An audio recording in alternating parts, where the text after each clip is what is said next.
Ever notice how ads always pop up at the worst moments? When the killer's identity is about to be revealed. During that perfect meditation flow. On Amazon Music, we believe in keeping you in the moment. That's why we've got millions of ad-free podcast episodes, so you can stay completely immersed in every story, every reveal, every breath. Download the Amazon Music app and start listening to your favorite podcasts ad-free, included with Prime. Look, Daddy, teacher says every time a bell rings, an angel gets his wings. That's right. That's right. Attaboy, Clarence.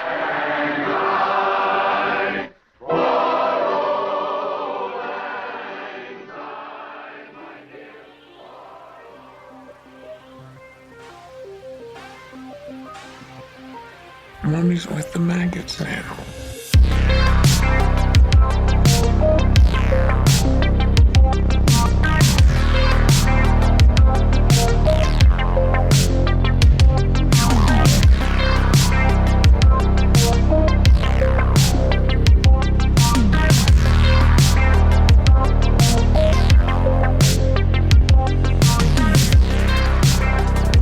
To hold my breath for that whole 10 seconds, I can barely do it. You couldn't hold your breath for 10 seconds? Not sitting in this chair. Oh, my God. Jesus. Saboteur Creeps, episode 24, last of our first season. We are ringing in 2024 with our 24th episode. The year in review, right? Yeah. We did it at the beginning, and that's how we're going to end it. I got Nathaniel with us. Hello. As always, but once. We have producer Josie in the building. Josie is here. And we have the mystic Victoria. Yeah. So, guys, we did it. We've been doing this for a full year. We started our crazy. first episode was year in review for 2022. A ballsy feat, if you don't mind me saying. Yeah. Kind of crazy that we just said, you know what? We're going to break out on the scene by covering all the fucking movies of this year. That's okay. That's one way to do it, I guess. But yeah, so we did the year in review of 2022 to start this entire show. And here we are 1 year later. Yeah. Talk Doing about it 2023.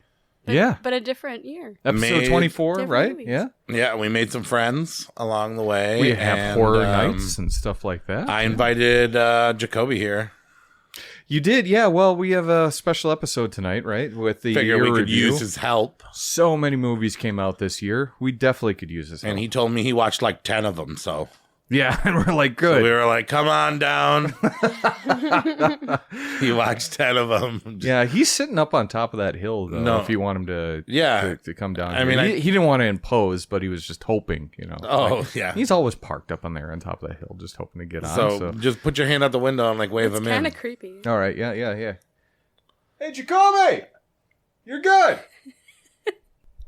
Oh. Wow, he brought Christine with him. Yeah. Jacoby, for those first-time listeners as he's driving down here, he was on our Killer Cars episode. He's kind of our car expert for the podcast since I don't know shit from red meat when it comes to... Oh, my God, he's starting to lose it. He's starting... Whoa. Okay. Sorry, guys. Didn't see that wall. Oh, you all right? Yeah. Don't worry about the car. It'll clean itself up. Oh man, Jesus, that was terrifying actually. But yeah, hey, Jacoby's here, so welcome tonight. Thank you for I can't even talk. Thank you for coming. And It's all the smoke exhaust. Hey, thanks for having me. no, thank you for It's the coming. debris. Thank you for coming tonight and joining us and helping us out with this freaking long horror year that we've had, which a lot of good films talk about. A lot of bad ones. A lot of bad ones too, but we'll get It there. would have been easier to do the 10 worst of the year.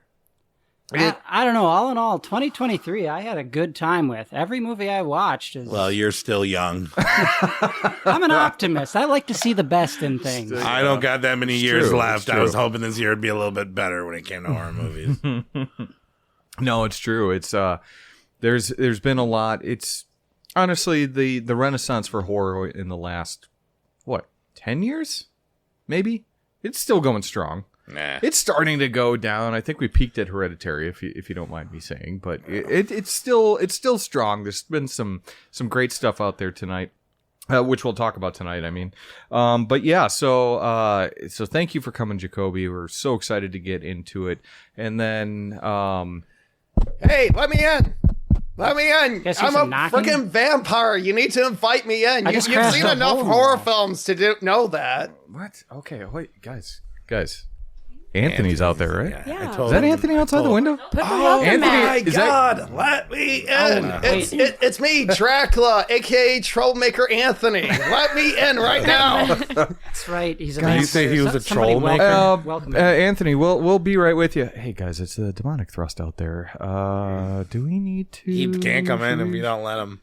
I mean, like, he is a horror night. Love had him on. He's been on 2 episodes right now. He filled in for me, right? He probably should be here as well.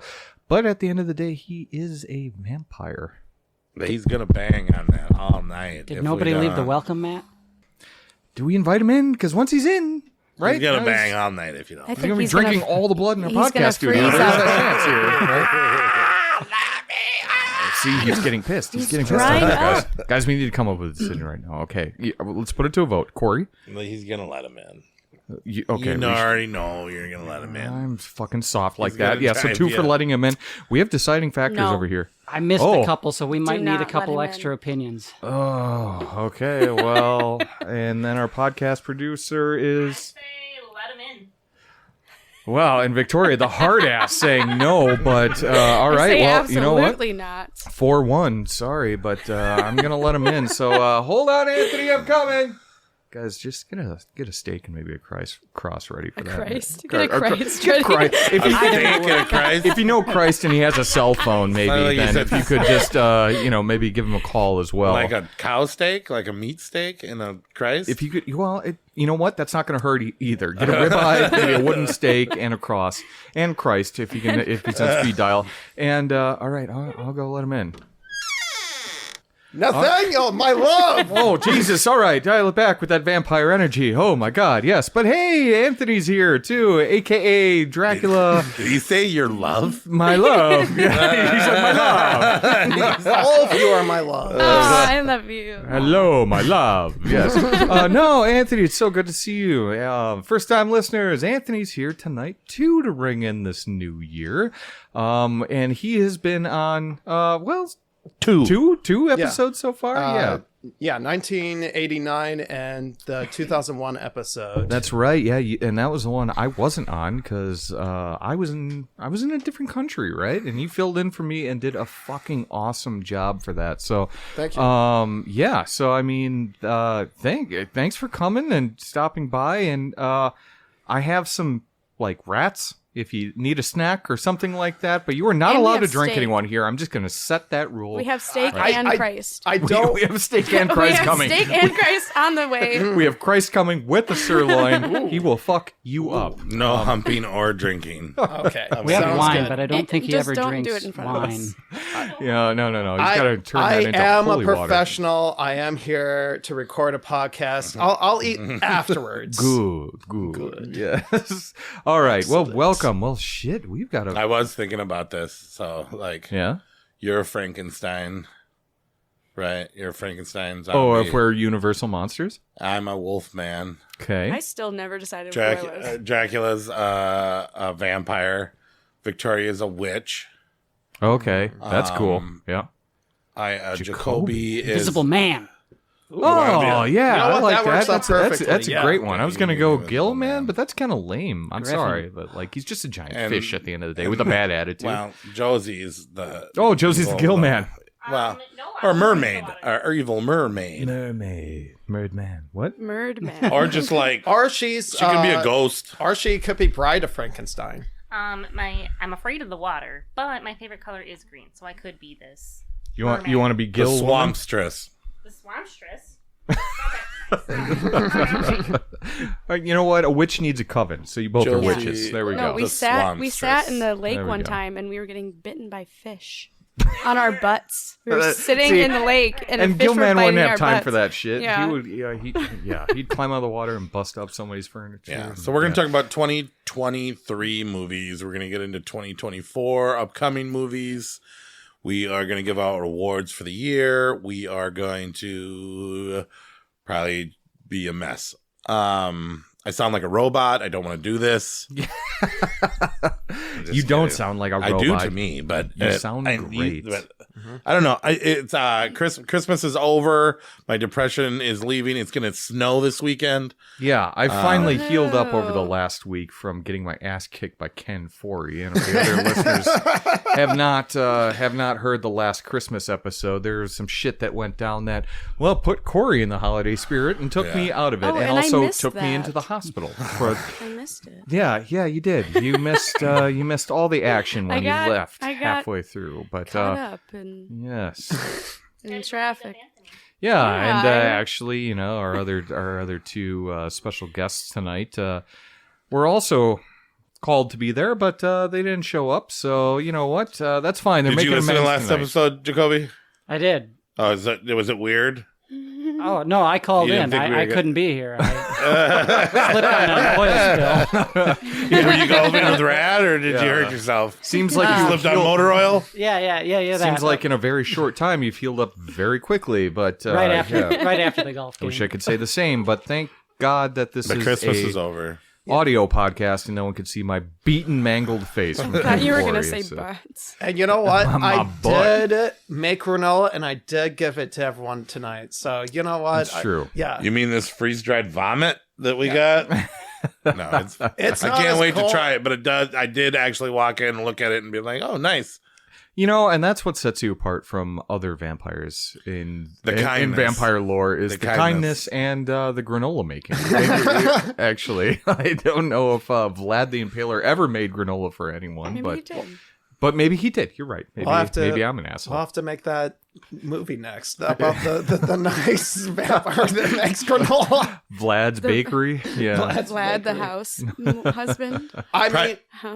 What we do in the shadows does only have one more season left. So, Yeah, we got to do needs to something. replace it. That's a fact, huh? Yeah. It's ending after 6 I don't know if seasons. it makes for good radio, but I got you guys some Christmas presents too, so I'm gonna give them out. Oh my goodness.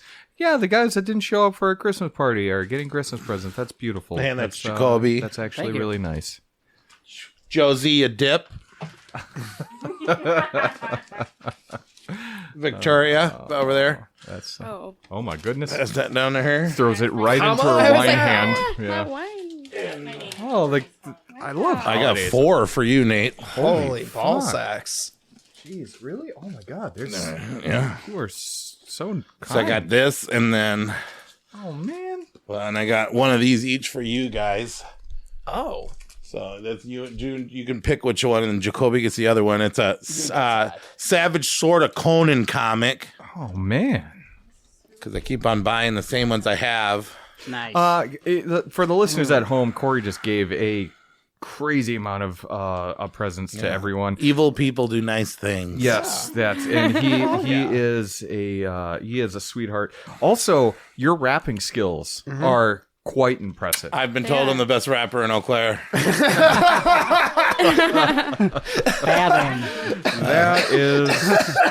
That is funny on many different levels that I hope like a dad joke. some of our listeners are going to get, some of them won't. But yeah. Go ahead and open them, guys. Go ahead and open them. Oh shit, on podcast? Okay, let's all right, let's do it. Make sure to get all in on the mic. Yes. Oh. Yes. All right. What is I hope there's this? somebody out there listening to this that didn't get shit for Christmas. Hell Like yeah. 2 episodes in a row, they're doing presents. Oh, hell yeah. I'm opening this for you. Oh my god. All right, what did you get? You got Sweet. like Candyland, but drinking game. Dixieland. Awesome, dude. A frickin' What'd you get, Victoria? What'd you I'm get, trying to Victoria? figure out. So it's like a creepy mix of ghoulish plants. Oh my god. Zombie A brains. brain plant, a zombie plant, a dead eyeball, and a mummy maker. That is Ooh, awesome. This is Holy cool. Jacoby, what'd you get? Wow. I got an Elvira doll. Let me see. It's not the human-sized one, but it is the NECA Red Fright and Boo edition. Yeah, the 4th of July. Love it. Thank you Elvira so thing. much. What'd you get, Troublemaker Anthony? For Troublemaker Anthony, I got myself a roulette table. with Drink shots. with shots, which is Ooh. perfect for me. You can just fill those up with blood. I am about to pass out. I've opened 2 of the gifts that Cory has given me. God damn it. Toxic man. Avenger pop. A Toxic Avenger pop. Hell yeah. Because everybody needs one. Your This- first, and this was- that is this your was- first Funko Pop. This is my first Funko Pop ever. Yeah. Well, look at everything around this room right now in the podcast studio. Like, Dead I bodies. can't collect toys even though I desperately want to, right? Like, and Funko Pops, you know, some people are out there like, they're not toys, blah, blah, you know, like, but I've always wanted to. I just, like, there's only so much money. You know? And There's only much so wall much space. money. And I think pops are on their way out. They're losing their value and stuff. But Are Toxic Avenger one is well, and this is special because this is the first thing that we really bonded on. Bonded on, right? Well, and Trauma. I actually drove to Minnesota and bought that and was like, I can't believe I found one. And then come to Oh, think, they man. brought it to Eau Claire. I seen it at the Eau Claire one. Damn So I it. was like, I gotta get it. Isn't that always the case? And then he got me the Necronomicon Yeah. too. Hell yeah. Yeah. Just hitting gifts from every one of my favorite movies. The real one. The not real well, Necronomicon. the yeah. paperback. Well, version yeah, of but the real one. it's oh my god, this is amazing. Open up those other 2 quick. Okay, I'm sorry. All right, yeah, sorry. Should have. Yep. What we got here? No way. One of the Munsters ones. They got 3 more at the comic book store. Hey, can we have a date sometime? I Yeah. want to go. We can go tomorrow if you want. You know what? Maybe we should. They always have a New Year's sale there too. So. Fucking A. When he showed me a picture of this when he went to the Look at the car on that Jacoby. Damn. The the Monster Dracula coach. Yeah. Yeah. Oh my god, this is the Munsters comic book for all the listeners at home, and this is from July of what year? I don't know. It's a Gold Key comic, but that looks like Fred Gwynn. I mean, this is It's got to 70s? be from the era. That's Yeah, it's 60s, yeah, 70s? 70s. Holy shit. I mean, it was 12 cents. Comics are not going for 12 cents these days. Well, it was 12 cents then. Yeah, what, yeah, what yeah. does it say on there? 25 or 15 or 15, says but July. yeah, I mean, like, still, like, that, I love that so much. Oh my god. And just to spite me a little bit, because you've never seen any of these things, Indiana Jones and the Temple of Doom, Right. the Marvel Super Special. I bought it for myself, but then it felt weird. Because you've never seen Yeah, any of the 'cause I movies. was like, if I read this comic, it's gonna ruin the dude, movie. this is awesome. I'm gonna dive into this. Oh my god. Yeah. Yeah, we need to go to the comic store. We need a comic date. Like, that is so awesome. They do D&D Thank you there so too. much. Do they really? No, they actually have a New Year's Eve night free table. You can play D&D in a big sale. I might pop in there This is so cool. since it's tonight. Thank you so much. Yeah. What a great. Oh man. Yeah. Yeah, thank you. You're welcome, guys. Yes, thank you. You so fucking much. rock, man. Jacoby, you've given me the greatest gifts in my entire life, so stop it, okay? Yeah. You're one of the best You gift didn't go out givers of in the your way, world. did ya? I have my wallet. I have a coffin on my keys. I have the I've honestly I have the Hellraiser box everywhere I go. I've masturbated with it. I've done all kinds of things. It's original intent. The Phantasm ball. I know it's more for the bar, but it's mine now, so I love it, you know. So That's all you, you're man. great at gifts. I'm sure. I'll never, you know. But yeah, Awesome. Thank you. Wow. Cory. 2024. Thank you very much. And then yeah, you guys got some Savage Sword of Conan comics, yeah. magazine style. it is really Those are cool that great. you even brought gifts just in case these guys showed up tonight. Yeah. So that is very you those think were ahead. going to be Sitting for on top of that Josie, hill but, waiting for the sitting on top of the hill and then Josie scratching did that. at the window. Troublemaker Anthony was. Oh man. You do need to remember to put out a welcome, like get an idea from that movie Renfield, that came out. A 2023 movie, you say. 2023 movie, yeah. And we'll see if that makes the list tonight. I don't know. There's some hit or miss feedback on that one, right? I can't wait to talk about it. I can't wait to talk shit about that one. Ooh.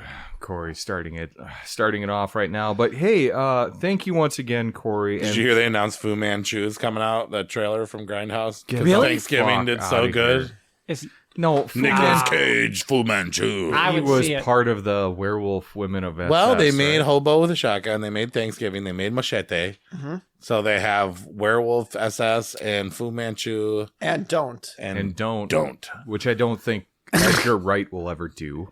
But he's moved on. Yeah, he's moved on. I mean, he's doing those, what was that one with Anya let Eli Roth do it. That just came out? Last night at Soho. Yeah. Yeah. Oh, yeah. Not that great. It wasn't that great. It wasn't bad though. But he has become, I think, a Hollywood filmmaker now. Edgar Wright started with Shaun of the Dead, so I don't think he's ever going to come back and make Don't. But I don't know. Maybe we'll see. We'll see. I hope. Do you like your zombie apocalypse plans? Are you going to actually do it? Yeah. That's the most advanced. That's almost like this is like a Chia Pet times 100, right? I'm like, what? Is that what I'm getting from that? That's awesome. I'm very curious. Corey, you were an excellent gift giver, an excellent gift rapper. I've never felt that way. An excellent you're joking, right? Because I'm bad at rapping, right? No, I'm really bad. I've been told that I'm awful at rapping. No, you were great. Like I was actually very surprised. Yes. Yeah. Ray might have rapped these. That's what I'm No, I just did. kidding, I did. No, you did a great job at them. I was literally impressed. But yeah, let's get into it tonight. Yeah. Yeah. Don't we have a listener? No, we have one more hour of just unwrapping presents that the listeners at home can't fucking see. But yeah. But yeah, we'll get to it tonight. Before we get into the 2023, we have a listener email.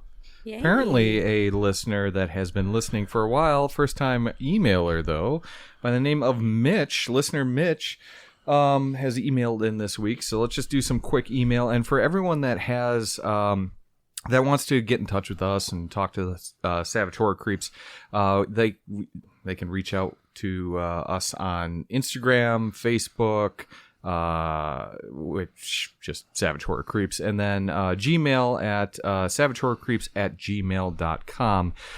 But Mitch has emailed in this week, and we just thought that we should close out this year with yet another awesome listener sending in emails.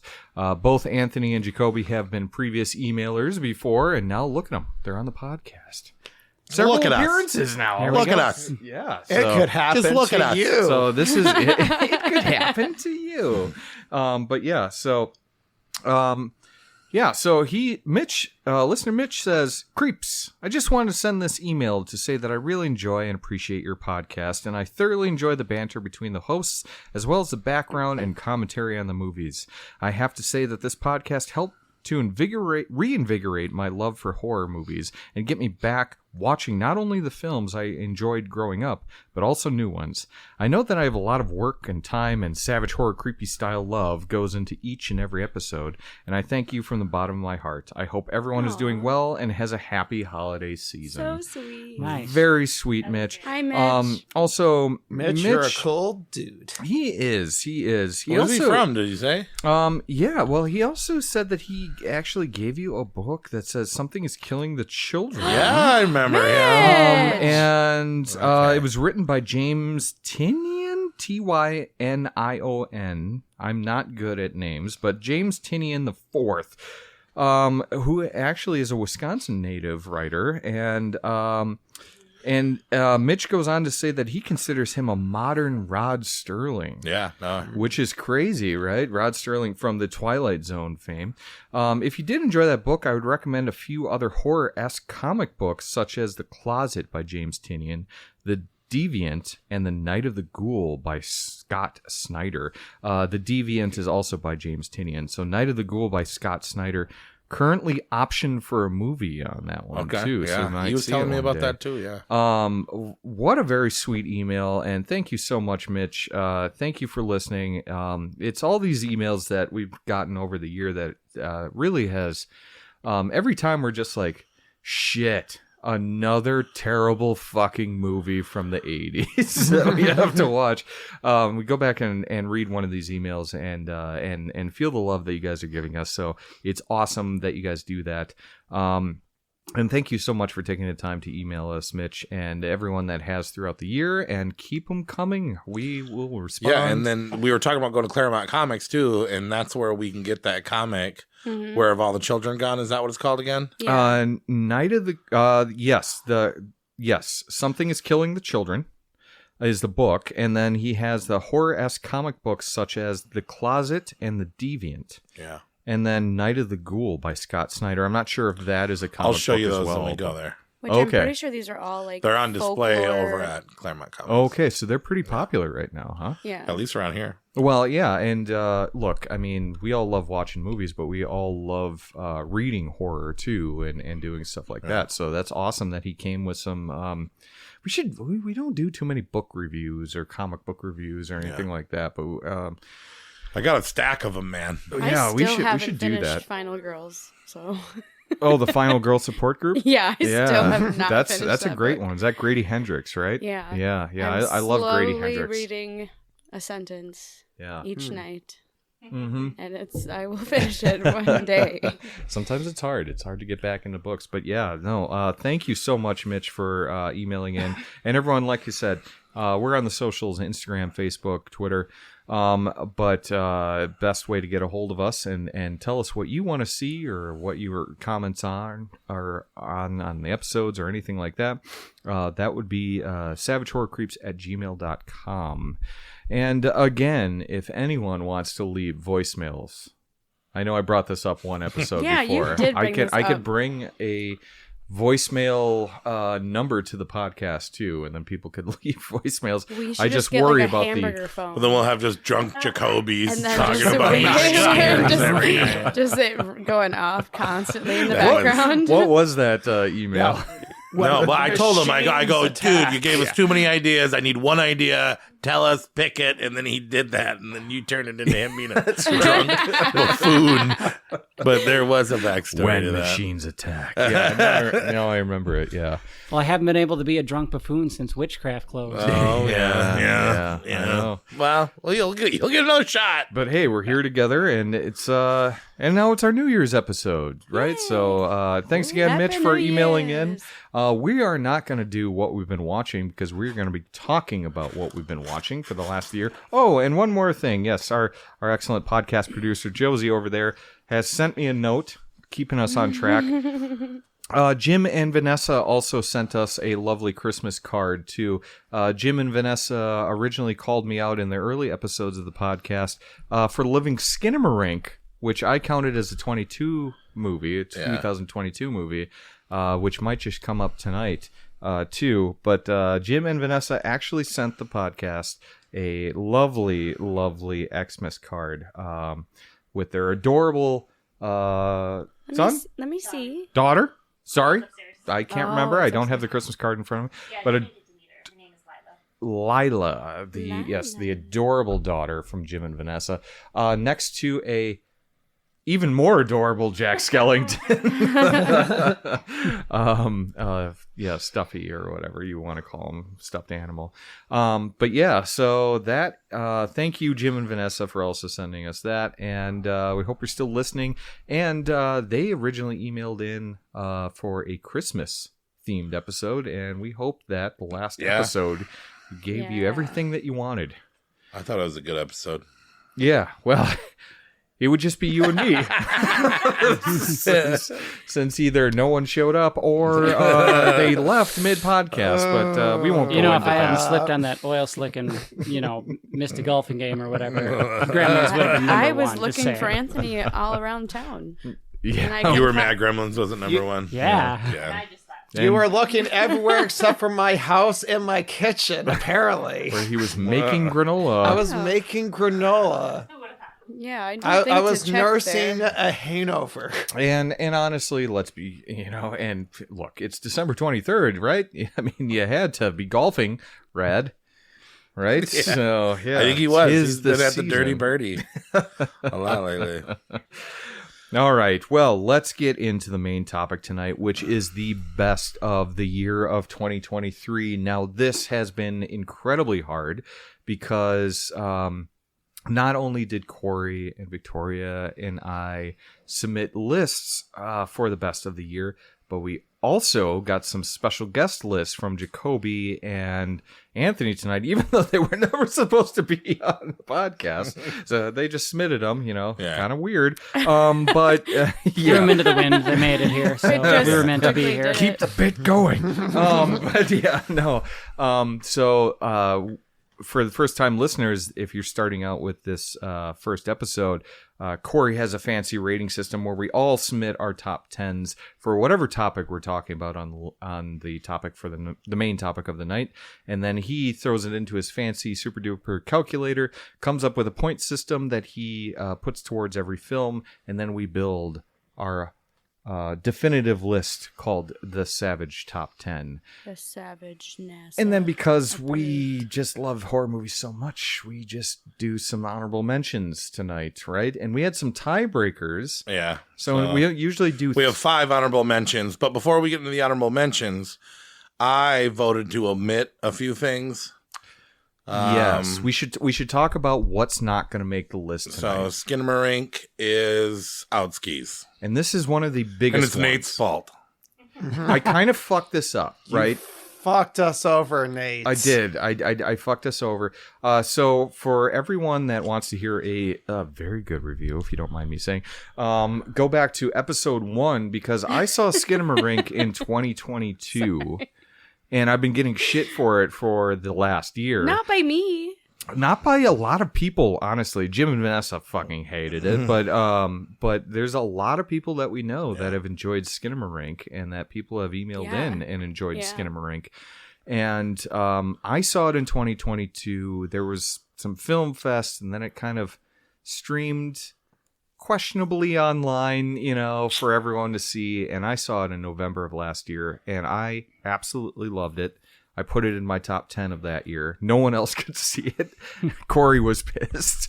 And so that's why I didn't make my top 10 this year, because I didn't think it was fair to include it. I mean, if we could have both watched it, ranked it, maybe it would have got a better spot. But you watched it, right? Mm-hmm. I watched it 2 days ago. Okay, so who's seen it on the podcast so far? So Victoria, Anthony, and Cory. So Cory, let's start with you. You didn't see it, Jacoby, right? I have not. You got to kind of be in the mood to watch a movie like that. I'm heard. You got to set the atmosphere. You got to zone in. You can't have anything else going on in the background. Exactly. Everybody knows what Nate thinks Skinamarink. Yeah, we've talked about it several times. Thinks Skinamarink. Well, let's go with you. Let's hear. What I wrote a true review. The Skinamarink review. Mm-hmm. Skinamarink is cool. Okay, I respect the film. You've even wrote your notes reluctantly on liking this movie. This film does not respect you. This dude could have made a very watchable movie. This movie is barely watchable. The camera angles are showing 10% action, 90% corners of walls. Yes. Yep. He's not wrong about that. Mr. Ball didn't go out to make a good movie. I'm convinced he made this for props and to troll people in some sort of high art pretentious way. The audacity to make a movie that is an hour and 40 minutes long without plot. I just thank God the kid can hold a flashlight more still than anybody I've ever met in my life, because if they would have mixed this with bad Blair Witch Project camera work, it would have been awful. No doubt this movie is scary. One of the scariest movies I've ever seen. The voice of the monster is literally bone-chilling, and the idea of these kids being there alone makes me want to unalive myself. But it's mainly because your minds are dark, and this movie is weird.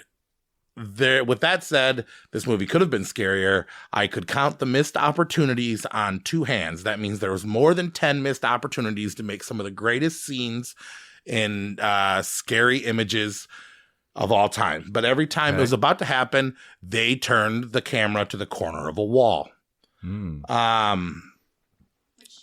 Scarier movies. This guy that made the movie, Mr. Ball, Kyle Edward Ball, is as close to a genius as Slipknot is to being a real monster. I've been waiting a long time for somebody to use darkness, lo-fi, and scratchy filters to make a cool-ass horror movie. Sadly, nobody's ever done this, but this is the closest that we get. The majority of the film is a still shot on a mess of Legos on the floor, which is a nightmare for some mothers and fathers out there in the world, but sadly bored me to death and had me waiting. This movie made me feel like I was waiting in a line, begging myself for it to finally end or at least show me something that I've been waiting for it to show me. I wish I would have thought of this movie. Man, I have no idea what you feel like. I'm sorry to interrupt Okay, I have no idea how you feel about this movie right now because Yeah, me either. it is I'm boring waiting to tears. for, like- It's also the scariest movie you've ever This seen. movie sucks. This movie's It's the honestly scariest cool, movie I've ever seen. but at the same time, it's not cool. Yeah, yeah. So you're This guy needs to learn how to write a story. Fuck you, Skinamarink. Good job at being scary. that is, what I get a it. Libra. Go to sleep. The end. Can we move on now? And but yeah. You wrote that in your notes. Yeah. Well, you know, I mean, you've seen the movie, right? And we've been hearing about it for the last year on the podcast. Yep. Go to sleep. Fucking awesome. But yeah. So and that's literally where I was. I was torn. I was pulled in, but I was bored. I was pissed off, but I was amazed. Because you're a Libra. The guy is literally I'm stuck in between it. Like I was literally scared. I literally was sitting in my bed after I watched the movie feeling uneasy, but I was also literally pissed and I felt like I wasted my time. How did you watch this movie? Can I ask you that? On my couch in my TV with the Christmas lights on. Okay. I mean, I didn't eat during it, so there was no chance to burn the pizza. I did had to throw the phone away because I wanted to go on my phone. Oh, yeah. I was in a little bit of a bad mood. I was in between two shifts with not a lot of sleep, and I was like, okay, I'm getting Skinamarink in because I got to talk about this. I got to put my 2 cents in. Which I appreciate you making the time for it. And I could say that if it were on my list this year, it would have been number 9. Wow. And That's I not was. bad. I was That's very, not bad. very, very torn. Yeah. Like I said, I was pissed off. I was angry. I was annoyed, but I was also like, oh my God. But that's the thing. I think at the end of it, it was the best we're going to get of that kind of film because there's not a lot of films like this. No. But I just feel like if he would have stopped, like, I feel like there's a grin underneath him where he was like, ha ha ha ha. I gave them a shitty version of the film that they really should have gotten. Because, I mean, I know you guys are going to say that the Legos in the corner of the wall made it better. Fuck that. When the little girl's sitting on the edge of the bed and you're just waiting for her head to turn around and be a monster or her to not have the eyes. I mean, I know they show it once. But, oh, man, this movie could have been the fucking scariest movie ever made if they wouldn't have made it literally unwatchable. Yeah. Like you said, I respect anybody that says, fuck this movie. I do. I totally But I get completely it. understand the viewpoint of, wow, this fucking is different. Yeah. And like I said, the lo-fi sound, the scratching thing, and me getting goosebumps and feeling scared. Yeah. It doesn't happen that often. Especially for what you're seeing on the screen. I'm going to save my opinions, and we should all save our retorts. Anthony, what do you think of this movie? Mm-hmm. Oh, I actually did look up my review, and my review was kind of the opposite. Not necessarily. It's started off negative to pretty much be like, yeah, it is the scariest movie. It's emulating memories, like childhood memories. It's like whenever you wake up, like in the middle of the night, that's kind of like what I mean, it takes place in 1995 too. I would have been 10. You would have been. I would have been 6. So you would have been the boy's age. I would have been the girl's age. Yeah, exactly. Oh, wow. Okay. So, but anyway, that's the movie that we'll have to remake. Actually, we'll have to remake as grown-up versions. Anthony's going to play the 5-year-old. Yeah. I do like that comment though, like how when you're a kid and you wake up in the middle of the night and you're like, your house is all shut off and your parents are shut off and you're like, well, I want to talk about it because haven't they come home yet? Well, it's a solid 2023 movie release because it came out in February or something of that this year for everyone to see. Yeah. So let's, now that we've seen it, let's Anthony, finish what you were thinking. Oh yeah, I was just gonna say, like the bedroom scene was like, I was clenching my asshole the entire time when it's just on the mom for to strengthen your anal walls, or I was just because the movie was getting to you? Yeah, the movie was just getting to me. Okay, but not the anal walls. I would say like the last 15 minutes or so, it feels like it could have been cut down a little bit. It's sort of like, okay, it kind of is overstaying its welcome, but I was, got myself in the right mood, was in bed with a laptop, headphones. You watch it exactly like how I recommend people watch this movie. Yeah, okay. And it's like, I was like, okay, I'm ready to watch this thing, and it's excellent. It's would have been my second favorite movie of the year. Number 2 on your top 10 list. Okay, yes. But because a certain someone here had to break the law and watch No, well, He didn't know. I get it, and it goes back to me fucking it up for everyone else by putting it on my 22 list, because this honestly would have been my number 3 this year. Okay. Skinamarink. What was it last year? That's a good question. I think it was like your number 3 last year too. It would have been like 6. very close to the top 3, if not 2. Is there anything more you want to say before we get into it? I don't need to watch another movie like that. Unless it's like very... If it's allowed to free roam with the camera, maybe it would be interesting with that lo-fi aesthetic. Yeah. But just having it... Because it's like... I don't think I would have the patience for something like that again. Sure. But you loved it. Yeah, to put it your number 2. And so for Jacoby... do you want to watch it now? So... Throughout the year, for a year, as long as this podcast has been going, we talk about this as much as Evil Dead. Made it into the conversation multiple times, which means it has staying power. Mm-hmm. Whether it's debatable, whether it's a good movie or not, it's still worth watching because it hasn't left the conversation. Yeah. Well, and that I think it's because that there is no movie... After every movie that we've seen, there is no horror movie out there that's like this movie. Yeah. And because this movie, and I've said it before and I'll say it again, this movie is 100% suggestive, right? So when a door opens, whether it's a monster, whether it's a demon, you're not sure what's going on. Yeah. But or maybe it's the kids in the film that are opening that door. You don't know. You see the top of the corner of the door opening, right? And so you have to use your imagination with this film. The movie will be as dark as you want it to be. It is. And I took it in a really dark way. Because you're evil. Maybe. But I took it as super dark, super intense, super scary. The sound design for this film is incredible because... It is, and I've recommended it before. It's analog. Yeah, it's super cranked up. I mean, it's the gain on the entire film is cranked way up, so you can hear every little sound. And then, so like whether it's a toy playing music or something like that, it's just blasting at you. And then there are some jump scares via sound, not via sight, on it that really fucking like freak you out. And that's because you're paying such close attention to the film because it's 100% suggestive of what you're seeing that you're invested. You're trying to figure out what the hell's going on. Your brain is trying to link all these things. And then when a scary thing happens, it's fucking frightening, right?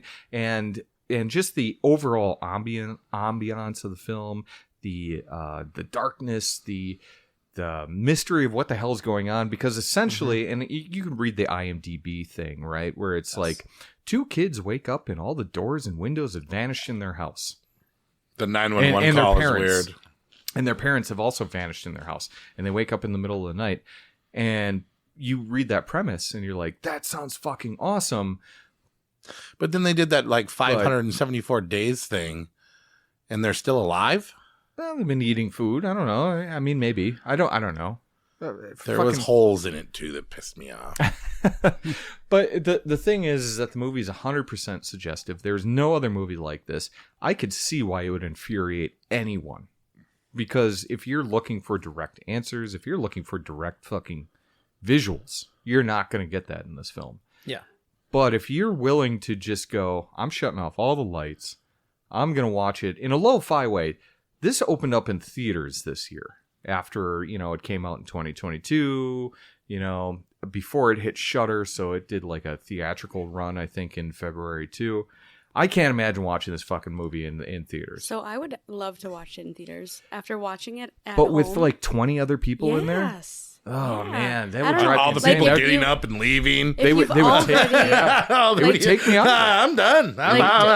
don't watch it in theaters your first time.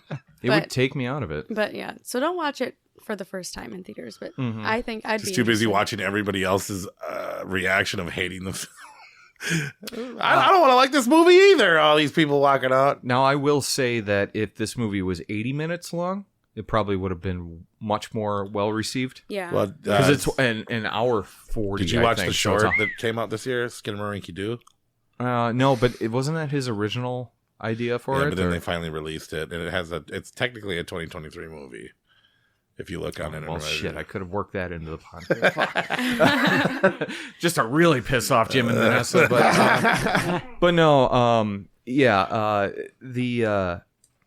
the movie itself, like I said, is so divisive. I am so happy to see that there's been a lot of people that have been picking up what it's trying to do. Mm-hmm. But most everyone says, I don't need to watch that movie again anytime soon, which I totally get. Yeah. I totally get that.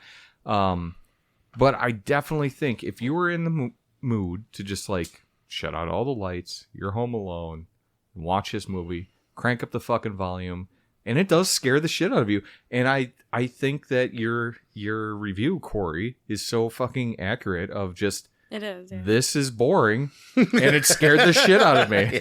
You know? I don't know. I loved everything about that. Fuck this movie. Wow, And this is scary.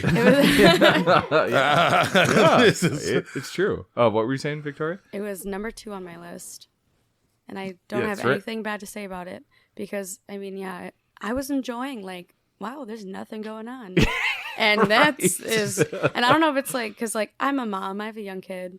There's creepy toys all over my fucking house. Legos. Oh, There's How creepy big's the toys. pile of Legos? There's monsters in the closet. There's like weird toys that make sounds in the middle of the night. It's like, and I don't know.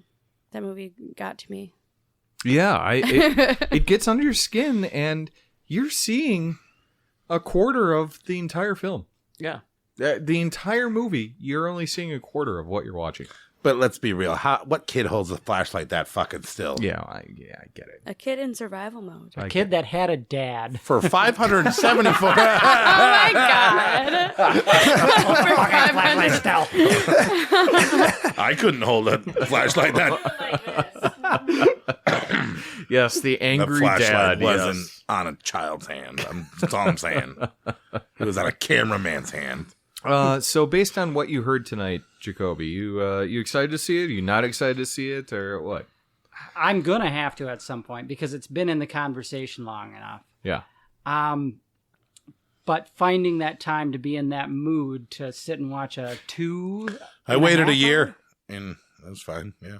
Yeah. Do it at your own time, bud. Yeah, and it's not one that you just want to put on in the background. Yeah. Definitely Yeah, not. You're just not going to get it. You need to set aside the time to devote to the film. Mm-hmm. But if you do that, I think you'll be just as creeped out as it seems like we all were by it. Yeah. Even though we were all so bored by it. But it's so crazy. It's so crazy. I was just straight up Joe vibing with it. So I was just so vibing. Yeah, it's like a Joe Biden. I have one thing. question going forward regarding this movie. So I like to base a lot of my ranking lists on its rewatchability. Yep. What would you say? Is it worth a second watch? Oh yeah, I'd watch it again. Give me a shorter version, please. Give me another year or two, and I would watch it again. Okay. For sure. I'd watch For it sure. right now. Yeah, okay. I'd And- watch it right now. but I think it's fair to say that you're in the minority. You could admit that, though, Victoria. Yeah, you'd be in the minority on that opinion. But yeah, it's definitely one that you must see. But yeah, you're not gonna. It's not like a Halloween watch that you're watching it every like year. you're not gonna Every see year. it You're not every- doing that. Yeah. Yeah, this will never be that. We omitted it for a reason. Let's move on to the real list. Yeah, it seems like we all ranked it pretty high in our list, though, so I kind of cocked this up for everyone. But I appreciate you guys taking the time to talk about it. Still talking about it. 24 episodes later. I think we got to put it to bed right now. As a must-see. Put it to bed. Give it a kiss. Until Skinnamarink 2 comes out. That's what you want to call it? A deuce. Skinnamarink. Sounds awful. Takes place in a bathroom. Skinnamarink 2. All right, we have 5 honorable mentions. Yeah, usually we do 3, but we had ties with so many movies. We had a big tonight. tie at the end. So our 5th honorable mention, not my jam. I'm going to say one word about it. It's Boogeyman, The Boogeyman, and... Shit, yeah, we have a board in the podcast studio, and I forgot the honorable mention number 4. I got it. Yeah. And then, but The Boogeyman, and the only review I have is that forgettable. Saw it in the theaters. Couldn't remember it. Watched it 3 days ago. Still don't remember what happened in the fucking movie. Really? I understand. I remember the guy coming into the office, killing himself in the closet. I remember the chick. I remember the glow ball. This is the most forgettable movie I've ever seen in my life. I can't remember the movie. No matter how many times I watch it, it's just all recyclable stuff to me. A lot of dark hues, nothing new. Interesting. Tell me why it made our honorable mentions, guys. Well, for me, I thought it was going to be exactly that type of movie. Because there has been a Boogeyman movie. There's been like 4 or 5 of them. Yeah. But I mean, like, there has been one in the early 2000s, I think. And that was exactly... This one has 2 O's. Oh, the Boogeyman. So, the Boogeyman. That's right. Yeah. So wait, the other one from the early 2000s is Bogeyman? I could be wrong. He's just a really bad golfer? Okay. Bogeyman. I think I saw him last week. Yeah. The Bogeyman. Shout out to Rad. Oh my god. He's not that good of a Don't golfer. give him that power.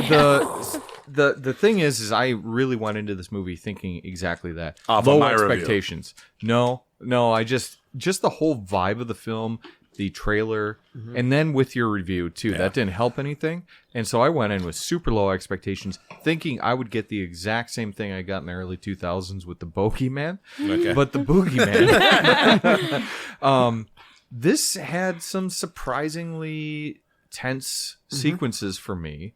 Some good setup. The end basement scene where you actually see the Boogeyman, I was pleasantly surprised. You see him in the basement? You do. Fuck and I was that. actually pleasantly surprised with what I was seeing, what I was getting there. Of course. I think it did help that I had low expectations going into it. I put this as my number 11. I don't know if it should be that high in comparison with some other films that we saw this year, but I really enjoyed it to the point where I'm like, I don't get why people were just giving this lackluster reviews. It didn't get... The girl is baby Princess Leia in the Obi-Wan Kenobi film, and she is a great actor. She is. She really is, yeah. But it didn't grab me in this movie. And then the girl, she's from that TV show on Showtime about the cannibal girls and the plane Yellow crash. Jackets? Yeah, the Yellow Jackets. And I didn't mind her either. And you got that great guy from all the Shudder specials who killed himself. Sophie Thatcher and David Dismalchin. Vivian Lyra Blair. And yes, David Dismalchin. And they're all great actors. But yeah, this movie is just forgettable. The second I'm done watching this movie, I forget it. It just holds no special place inside of my mind or my heart. See, I was looking forward to revisiting this movie, so I had the exact opposite thing, and I think it was just because I went into this movie with such low expectations, and I was so pleasantly surprised, and I did not get the lackluster reviews. It didn't get bad reviews upon release. It just got like, okay. Yeah, it's not bad type of reviews. And I think it's better than that. I think it's the best Boogeyman film that's been Boogie or Halloween Boogeyman. is a Boogeyman film. No, that's Halloween. Michael Myers is the Boogeyman. The Boogeyman did But get to I think Cory, it's the best but it got to Boogeyman Nate. film that's been out there, and it. I don't know. I could see this as like a teen horror hey, kids, you want to watch some scary movie tonight or whatever? And you're like, I would not me. I'm not. Yeah, okay. I did make it seem like I just went to like kids, a you school. wanna My Just daughter out there, literally wanted to Hello, leave fellow the kids. movie theater in this movie. Oh, really? So Ray hated it. Yeah. Okay. Well, that's all right. It's like, will this movie end? Well, I'm a better Leave? I teen wanna girl eat than Ray is. So. something. It's like, wait, but I'm so scared of the boogeyman. It does This feel is very terrifying. formulaic, but I will say there are a couple of really good scares that play with the lighting. Because Yeah. I'm going to compare this to another. What light? Well, that's the thing, darkness and light. Yeah. Well, the boogeyman can't be in light. I'm going to compare this a lot to the old movie Darkness Falls. Okay. In the sense, it's a movie where in a way, it's sort of like staying out of the dark. They don't quite touch on it the same way that movie does, but Yeah. they do some really fun lighting tricks. Like, I don't want to do spoilers, but there's a scene involving a PlayStation. Yeah. And I really got caught off guard by that one. Yeah. Yeah. That's And a good one. They did a good job for the most part throughout the movie of keeping this entity, this monster, out of focus. In the end, they kind of dropped the ball a I little can't bit. remember it. The second the movie's over, I forget it. Well, and look, the reviews on this one are exactly that. Yeah. You are one half of them. Sounds like Jacoby. Do you like this one? Well, Like, I'm giving it a little bit of praise, but it does feel very Hollywood formulaic. formulaic. It is formulaic. I'll give you that one. Yeah. Yeah. I literally didn't watch this movie, so. But the trailer. Yeah, I wouldn't rush out to it. The trailer was. I was like, yeah, I can't wait to watch that movie. It's gonna be such a great movie. And then, Yeah, I wouldn't call it great, but it's worth the time in my opinion. But obviously it's very polarizing. Anthony, what'd you think about it? Yeah, I enjoyed it, especially for PG-13 horror. I was like going into it being like, okay, this is gonna be. There's a couple scenes where it gets gonna kind of dark for PG-13 too. Yeah, kind of especially the intense. intro with the child Yes. murder. Yeah. It's like Oh. that. What? Yeah. Yeah. Oh my god. Yeah, Babies That's in terrible. peril. Mm-hmm. yeah. That, Right. but then it's also we have bitchy high schoolers and high schooler drama. It's just like, okay, this is. And I think that's what puts off people is that it becomes a formulaic movie.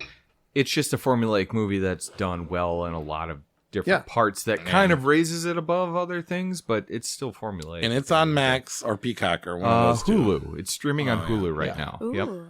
cool. So yeah, check that out if you want to. check it out. Number 14, our second honorable mention. Fourth honorable mention, whatever you want to do. Onyx the Fortuitous and the Talisman of Souls, Yeah. which is the best horror comedy In the of the world. year. 100% agree. Yes. Comedy horror. Yes. Horror comedy, the best of the year.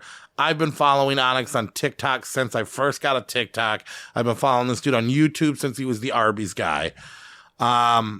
Absolutely love this dude. And I remember when he was collecting money to make this movie, and then the fact that he got Jeffrey Combs to be the villain. He got Barbara Crampton to be his mother. Yeah. He got a really cool cast. The picture is amazing for a first-time director, and starring actor and writer.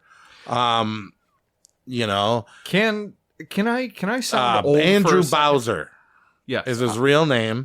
Andrew Andre? Bowser. Is it Andrew or Andrew Bowser. okay? Can someone, if I can sound really old for a minute, You always do. what? Okay, thank you for that. What is an Onyx the Fortuitous? Can someone tell me what he's from? Like, is he from like a YouTube? Yes. No. 'Cause He has a YouTube personality as Onyx, but he was first famous for being the Arby's guy, he was where like a hole meme. opened up He in was the like a middle of the meme. earth, and he went Oh. out there and he does speeches. If you watch the end credits of Onyx the Fortuitous and Tales in the Show, it shows every single one of his YouTube videos at the end. Oh, I didn't And watch that. I don't know. Fuck. I don't know. Damn it. I don't know. Yeah. I don't Like know. his. that, it yeah. was, He has this way of talking where he's like, and they opened up, and he does this D&D. He's just like a total D&D nerd. He's totally a huge part of who I was. He collects little tiny action figures. He doesn't give a shit, and the guy's my name is Marcus, whatever. But this name tag says Marquette Dickberry, and that's not my name. I don't know. I don't know. Yeah. And then I don't know. You just gotta look him up. Look up Andrew Bowser. This guy, yeah. The news interviewed him. Yeah, and I think they doctored him a little bit, and he was like, "The hole opened up from the world." I don't want to do it injustice. It was talks like all many years Shakespearean. ago. Yeah, Shakespearean, Many years nerdy. ago, it was like going all around and Facebook. he's awesome. This and like I've funny always meme. liked the guy, and he's always had this dream to be a filmmaker. And he finally, after 13 years of watching him, his dream came true, and he has this great movie, and he wrote. Andrew Bowser wrote and directed and starred in the film. And Triple threat. Yeah. So I gotta ask. I know nothing about this movie. What's the elevator pitch? What is it about? This movie's about a dude who follows. He's a big nerd. He's into this. It's basically the Satanic Bible guy. He wins 5 of the greatest followers of this satanic thing get invited to a house to take part in a life-changing experience. He worships he idolizes a guy called Bartok the Great, which is a guy that's plugged in with Satan, right? Yeah. And sorcerer ass motherfucker played by Jeffrey Combs from The Animator. And he claims that he's going to invite 5 of his biggest fans to this mansion. They're going to resurrect Satan. And so Onyx, his name is, what's his real name? Marcus. He self-proclaims himself as Onyx the Fortuitous. He wins a ticket. He goes with the 4 other people to Jeffrey Combs' mansion to resurrect Satan, and there's a nefarious plot in this, and he is just this weird oddball character. And it turns out that he needed 5 different elements: a werewolf, a greedy person, a virgin who is Onyx. Yeah. And they go through these. I'm a fat tests. fucking virgin. He gets to be a fucking werewolf, and I'm a fat, stupid virgin. And he goes, "What did you dream about last night?" "Oh, I was a wolf in the woods." He goes, "Well, I had a dream I didn't get laid." So yeah, awesome.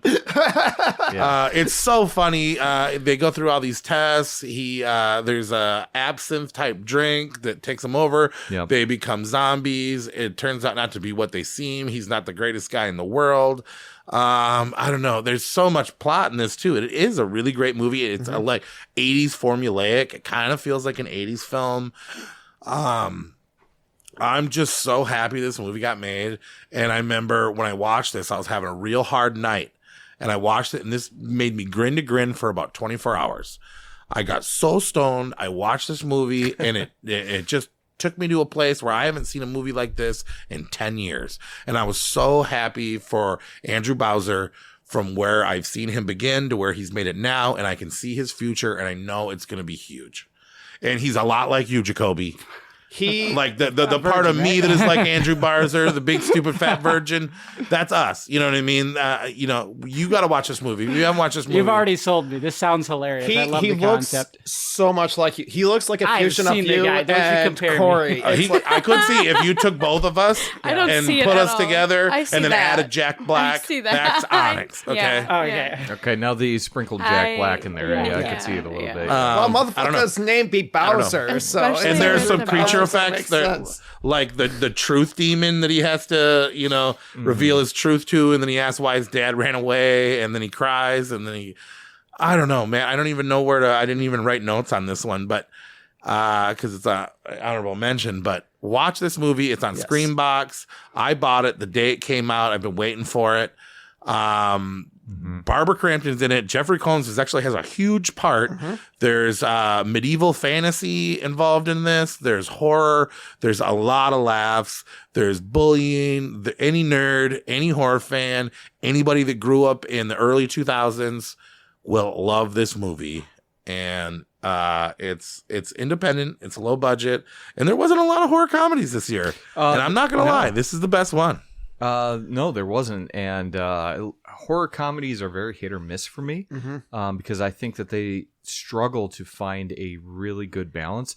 This one definitely leans a little bit more comedy, but there's such good horror and what really strikes a chord with me is the 80s monster horror. Yeah. Of like the kind of like practical effects and the puppety puppets, creatures. Yeah. Even though you gotta see hate this those thing. puppets, you hate those dolls and Yeah, right. Well, no, I hate dolls,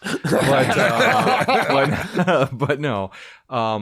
The practical 80s style effects of these real creature designs, like the Jim Henson Legend and shit like that style designs, that's what's in this movie, and it's totally like you could feel his love for that 80s horror and He's 80s just like fantasy. us, man. It's like if we made a It movie. is. Oh yeah, for sure. It really is. It's like if we made a movie. It's so good. Damn, I wish I'd have seen this. It probably would have made top 10. and without knowing anything, Probably would have been your number one, Jacoby. I don't know about that, but the without knowing anything about him, like coming into him and seeing like I Did you saw read some the Demons, Ghouls, Tiny Wines? Onyx is for in one hell of a weekend. Onyx joins a group of fellow occultists to attend a dark ritual at a mansion of their idol, Bartok. Suspecting Bartok's nefarious intentions, Onyx is suddenly immersed in a world of monsters, mystery, and mayhem. yeah, I stick to my tiny wines. where he just takes a sip. I've got all I need. But anyway, the thing is that I saw some like maybe TikToks of him. I think he did like a Hot Ones episode where they do all like the wings and shit like that. No. He did one of those episodes and he seemed funny on that. But that's all I know is like a couple 10 seconds here, 10 seconds there. Watching this movie, I'm like, okay, he's a quirky guy at first, and like the way he talks and the way he acts, I'm like, all right, this is kind of like I went with like, all right, he's quirky. All right, I'm kind of getting exhausted. Then about halfway through, I'm like, all right, I kind of just love him, like as a character. You know, he's so endearing. Oh yeah, he's so quirky, and I don't know. It kind of reminds me of like a horror personality like Elvira, like where it's a very specific, but the biggest, character. nerdiest horror personality. you've Where ever it's like seen. hyper encyclopedic knowledge of like, oh yeah, this is exactly like Meatloaf's. He's obsessed with Meatloaf too. Yes, Yeah, the hardest I've laughed was What in the relation to Meatloaf in this movie. It's there's a very specific scene that's like hilarious. He would do anything for love. yeah. But I mean, it is a super fun, mostly comedy, but enough horror for horror fans, especially with enough sprinkled in there, enough throwbacks, enough glorious homage to the 80s horror, especially in there. While trying to resurrect Satan with Bartok the Great. me- There's it ghoul, reminds there's me- zombies, there's werewolves, there's monsters, there's It reminds me demons. of the Savage Horror Creeps podcast. Yeah, right. Yeah, it really is. I mean, it really is. Super sad it didn't make our list, but here it is. We're talking about it. Honorable It made mention our list. number 4. Moving on to our third one. Hell House LLC Origins, The Carmichael Manor. I had this on my list. So it's the fourth one. I haven't seen any other Hell House LLC movies. This is the first one. Really? Fuck. And I actually watched this because Josie told me she loves it so much, and I got to watch it. The first one. Yeah. Did Josie see Hell House LLC Origins? I've seen not Origins. I've seen the original one. Well, and I the watched original this one new is one, and fantastic. it's the first one I watched, and it's because you told me it was good. What? No, I did not. Well, I said the first misunderstood one was what you good. said, but Yeah. and it is scary. It's good. How was Probably better than Origins? Blair Witch. Well, the first one or the I haven't seen the first one. Holy Oh, fuck. the first Blair Witch? Yeah. You haven't seen the first Blair Witch? Yeah, the first Hell We House. talked LLC. about that. No, okay. No, the first Hell House LLC.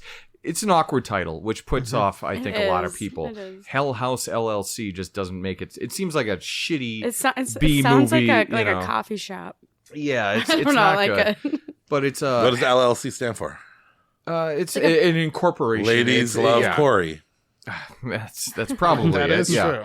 Yeah. I don't. It's unclear if that makes it into the movie, but no. Hell House LLC is one of my favorite horror movies to recommend to people that haven't seen it and want a good scare. Yeah. I love it. I think there's so many exceptionally well done scare sequences in that first film that I love it. And that has carried me through the second and third, which are definitely lesser and step down from this.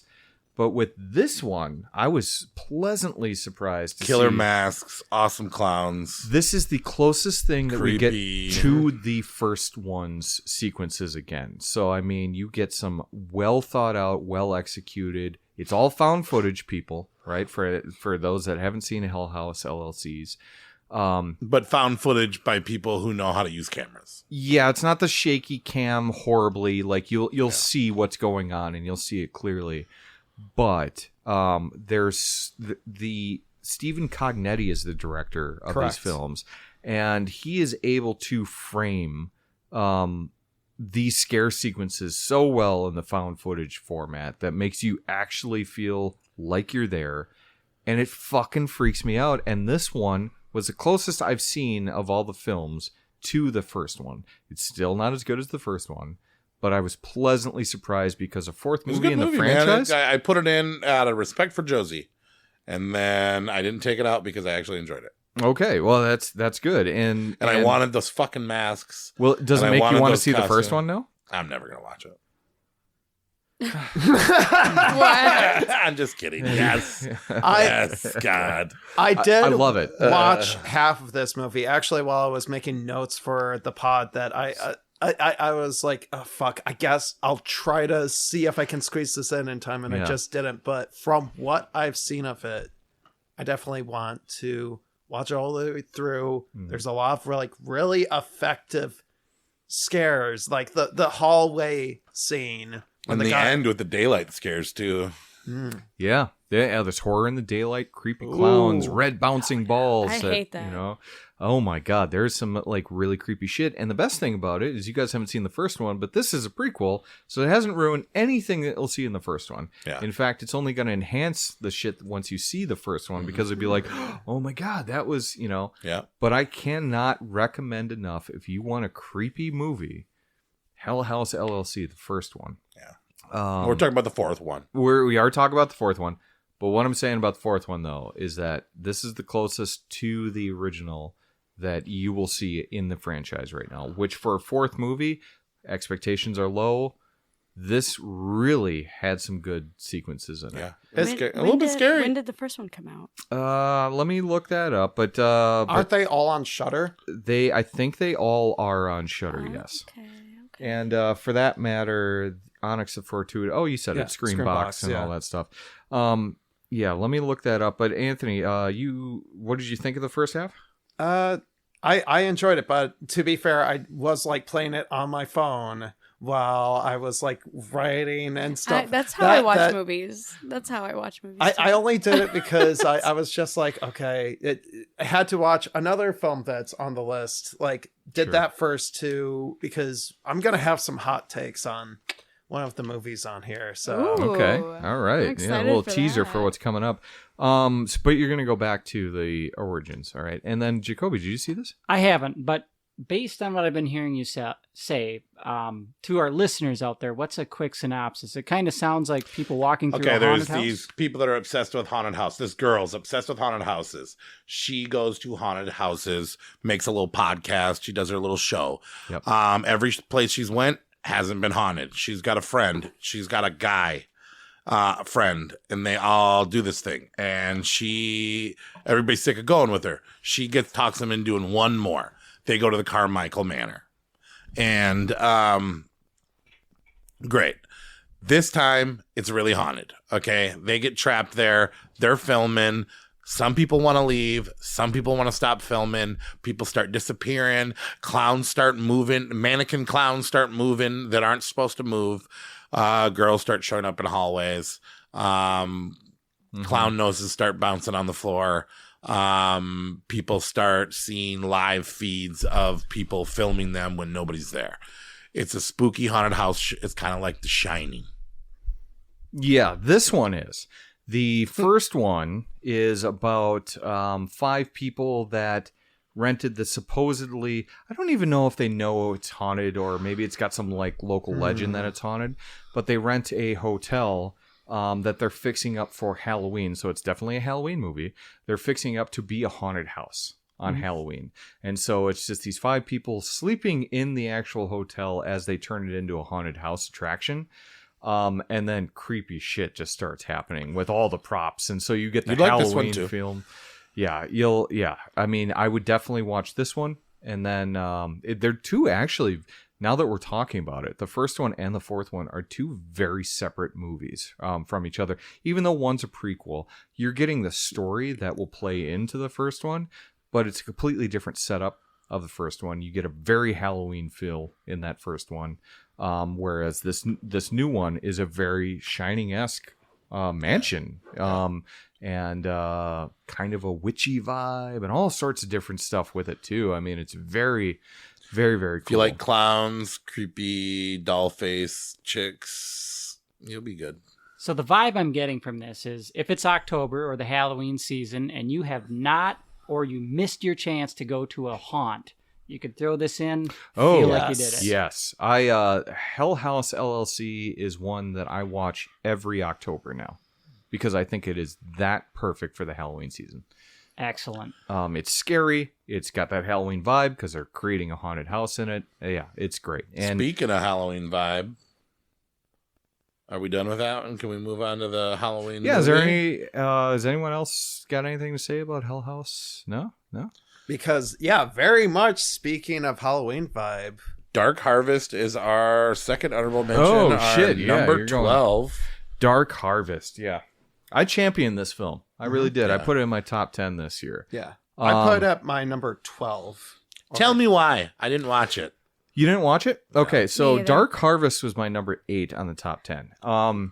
This movie created a whole new horror character and lore Yeah, like no other horror movie did this year. I know all about the film. Yeah, they got to hunt out the pumpkin guy, and Yeah, so there's a local legend. and if they don't, they're gonna kill everybody. Yeah, so And everybody wears basically skeleton paint. it's a small town like what 50s and 60s, right? 62. 1962. So specifically 62, and if so, there's this bean called Sawtooth Jack. Like A what kind of bean. is it? Like a bean? Like A a bean. refried bean? bean. Or Bean. It's very We're so awful. Sawtooth Jack has very like a green bean? he's got very big pumpkin head vibes.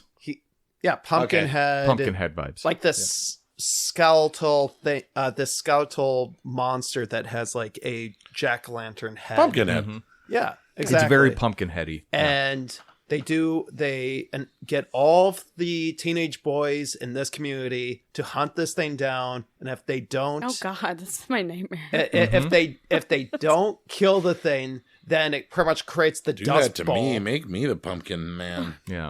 It Have causes teenage a boys dust hunt bowl, you down. after me. and whoever kills this thing, and they get all these kids starved up to before they hunt down this thing, and they like rip out its insides. It's filled with candy and stuff. Oh my Yeah. And they just rip this thing apart, and whoever kills it gets like $25,000 and a red Corvette. What? And As long Cory as was they got being it. creepy over the bad part, but if they don't kill this thing by what, midnight or something or whatever, Yeah, well, then it goes. or it makes the church, yeah, right? it makes it to the church in town. by midnight. Yeah, Then it creates like this horrific dust bowl, and also like the town's it's a very farming community, so their Yeah. town's crops are fucked up and shit Yeah. like that for the next year. and it causes So- them to flourish too. Actually, Yes. that's kind of the indication. Is brings that, like a bad luck, a dark cloud over the entire town if they don't kill this thing once a year. yeah, And so, and then yes, to your point, if they do kill it, the kid that kills get a it, red Corvette. because it's actually teenagers that are supposed to hunt this thing down. yes. Yeah, it's a Halloween thing. It's like trick or treating, but better. Yeah, exactly. It's trick or They hunting. get set up for life. They get to leave this small shitty town with a bunch of money, a brand new car, Yeah. and they get to go start their life in and all then the this city stuff. benefits from their accomplishments. It sounds Exactly. better than trick or treating to me. Yeah, what sure. the heck? Well, it's kind of Give set me up- a pitchfork. Send me out there. Sawtooth Jack could fuck you up. Yeah. though. Teenage boys Um, only. I'm not worried he about it. fucks up some kids. But it's very much set up where the main character Richie, his brother did it last year, so he could have been exempt. But there's a lot of like there's intrigue. There's like, okay, something isn't as it appears type of situation. Small town secrets and Small town secret shitty sheriff who is just a huge asshole to everyone. They also like lock up all of these teenage boys in like these rooms for 3 days without feeding them before they do this. So they're ready for war. Yeah, exactly. Yeah, they actually, starve these kids so they just go nuts and want to hunt this thing down. They are young, dumb, and full of cum, and it becomes like the Purge where they just go out. They fuck shit up. It's hard. Look, this happens every year. Statistically, what I'm saying is, statistically, what is it? Skeleton Jack, Halloween Jack. What's his name? Sawtooth Jack. Sawtooth Jack. He's probably got pumped once or twice before. Okay. But anyway, go on. But no, it's fun. It's directed by David Slade, who also cool Halloween lore. It sounds like. Yeah, cool Halloween lore. And there's some good twists and turns with the plot and with the characters, and it's fun. What I like about this film, though, is that it doesn't necessarily stick the landing and all this stuff. There is some issues with it, but it does feel like one of the movies that has created an entire world. It created an entire universe. David Slade's a writer as well. And I think that his writing talent has created this like full-fledged universe for Sawtooth Jack. This whole it is based off a book, actually. It's based off a book by that makes sense. That makes sense. I heard Guillermo del Toro was interested in this story. I wouldn't be surprised because the premise of this movie is just fantastic. Now, the execution is great. I enjoyed what I saw. I don't think it's 100% like they stuck the landing, like I said, but what you're getting is a very original movie. You're getting a very original character in Sawtooth Jack. And you're getting this, like, kind of... The whole town comes apart on one night on Halloween hunting this thing. And that's just fun to see. Yeah. And for a low-budget film, it's awesome. It swings for the fences on this one. And it really does a lot with the little bit that it has. Definitely something to check out. I was very surprised by it. I didn't rank it higher, even though it was my number 8, just because I was loving what I was seeing. I was loving the gore that you see in it too. Sawtooth Jack is a nasty monster. It's not a great name. It's not a great name. It's tough. Yeah, it's tough. I hate that name. But he is a nasty monster at the end of the day. But the kids somehow. And the whole town is actually like even as nastier. if you couldn't come up with a worse name than Pumpkinhead. But he looks cool, and that's what really matters, right? And there are some twists and turns, and it's a cool vibe. So, all right, our last. Sorry, another one that you would be perfect for the Halloween season.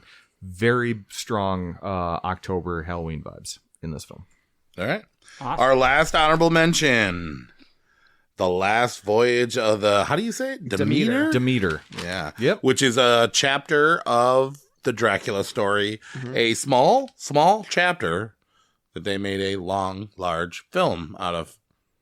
Yep. Jacoby, you love this one, man. Boy, did he love this one. So where'd you put it? It's like his number 1. No. Yeah, you did. It's actually at my number 3, though. Oh. Okay. All right. Pretty much. The only reason this movie's on this list is because of Jacoby. No. Well, yeah. So I'm a sucker for Dracula lore. Yep. And I think it's there's been like so many different stories or books where someone will touch on something, right? And you're like, well, that would make a better movie than what we got, right? And it's like someone did that. Yeah. They took a chapter that's a blink and you miss it, and they turned it into a full-fledged horror film. And I think the set piece being the Demeter, the ship, I think that's excellent.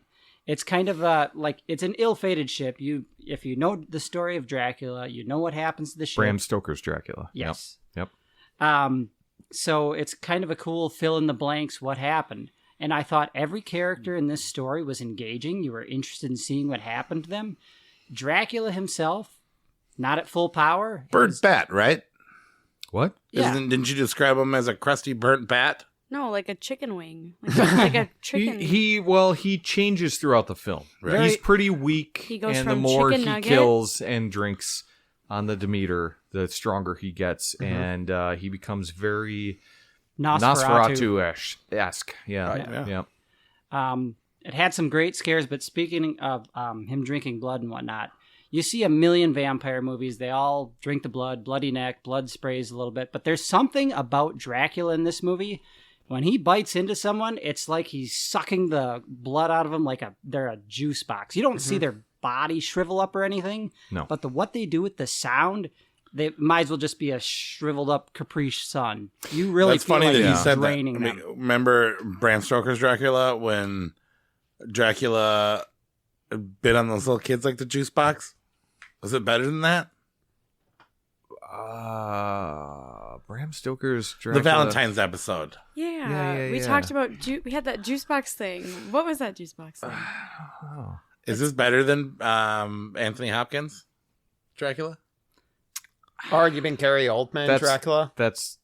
No, because Gary Oldman Dracula was all personality. And No, I'm just saying, like, how does this movie compare to that movie? Very different. I would say very different. Because I love that Dracula. Because that's a very gothic, very sweeping, epic type of a film. This is very contained. Yeah. This is almost the, and I don't want to give it too much praise, even though I liked it. I liked it a lot. It was on my 13, so I guess it would have been my honorable mentions this year.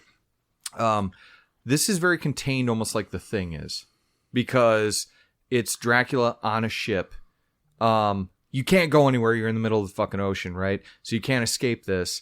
And you get in the sense of like, shit, when the sun goes down, shit's going to hit the fan. Dracula's going to come out, and he keeps getting stronger, and he keeps getting more intense.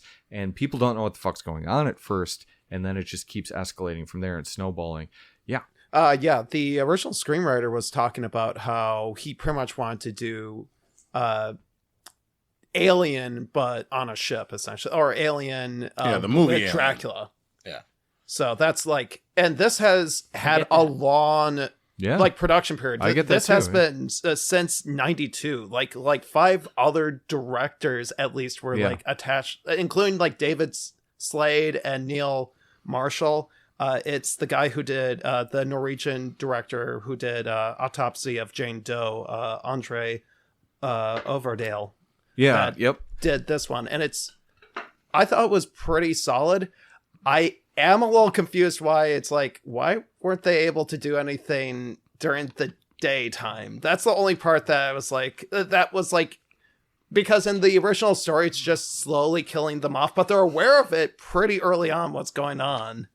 I'm surprised that they didn't, but besides that, awesome animalistic Dracula, fucking vicious as hell.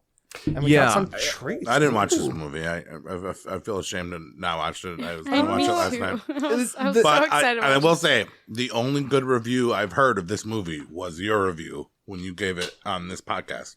Well, clearly not, because... Well, now I'm hearing him say it's good. Yeah. I do still want to see it.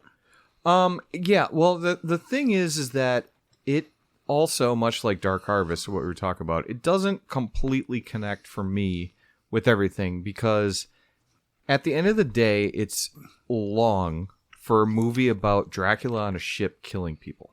Mm-hmm. But I've also heard that that's the best thing about it, that they took this small story and they made it a full story. I think that it's cool that they did that. I think that is a story I wanted to see, and a lot of people wanted to see, is the actual voyage of the Demeter. You do kind of fall into this trap of like, well, you know how this goes, because the ship lands in London, right, in the original story. No one's alive, it's just the coffins or whatever. This does, I will say, for people that are like, well, I'm not going to watch a movie where everyone dies, don't necessarily worry about that. There's some liberties taken to get creative about that, right? But I will say that it's a very contained film, and it's fairly long. It's like closer to 2 hours, though, It's right? long. Yeah. But I respect that Jacoby loves this movie because you're kind of an old-fashioned guy. The same way that Rad is obsessed with the old-school monsters and the old-fashioned horror. This is old-fashioned horror. And the look of this movie is fantastic, and that's that Andre Overdahl, he's got such a good eye for setting up creepy shit. Autopsy of Jane Doe, he also did Scary Stories to Tell in the Dark. And I like that movie. I do too. And some of the best stuff is because of how creepy he makes his creature designs and his sequences in that. And there's a lot of good ones in this one too, like the atmosphere of it. There's always fog everywhere too on the ship, and it's definitely got a heavy atmosphere. And but it's got some is cool deep, scenes. man. That's a high ranking. You love this movie. Well, I'm a sucker for Dracula and any of the Universal monsters. Sucker. I mean, He's a sucker. If Dracula was here, he'd let him sock him. Well, yeah. He's a sucker for Dracula. Well, Get ready, Jacoby. Come on, Dracula. He's a sucker. Present it, Dracula. I was gonna say, Anthony's just putting on chapstick right now. Goodbye, horses. Yeah. Anyway, but the thing is that you got to remember there's the extreme horror fans like us that will love something like this, and then there's the rest of the population too. Which, if you were to show this to a 13-year-old, or I guess it's rated R, right? But even like a teenager, right? They're gonna be like, "This is boring. They're just on a ship. There's just these old crusty sailors on this fucking." Like, I could see that complaint from like a newer generation person too, one that doesn't love the horror and the story and the lore of Dracula and all that stuff. I could see that complaint coming about it, and I wonder if some of the negative reviews have gotten some of that taint to it. You know what I mean? Could be. I'm very much into the atmosphere and the setting that they've and the characters. I thought everyone in this acted really well. Mm-hmm. I was invested in everyone. Yeah. Whereas there's a movie or two on this list where it's like, just kill them all already. I don't care about any of these characters. At best, they're annoying. But every character's journey in this, I was invested in their personal life. Yeah. And they give a good amount of time to see their character arc come through too, which is nice. And it goes some dark places too with the characters too, where there's certain characters where it's like, oh, that character is gonna live because of that, and it turns out no, they'll also die horribly. Yeah. It's not afraid to go there. Where'd you put it on your list? I think I put it at 13. Okay, so same as me. So Cory, I didn't watch it. I told you. No, I know, but you're gonna watch it? Yeah. Okay. There was, without spoiling. No, I mean, when it's streaming and convenient, I'll probably do it, especially if I don't have, a bunch of movies to watch.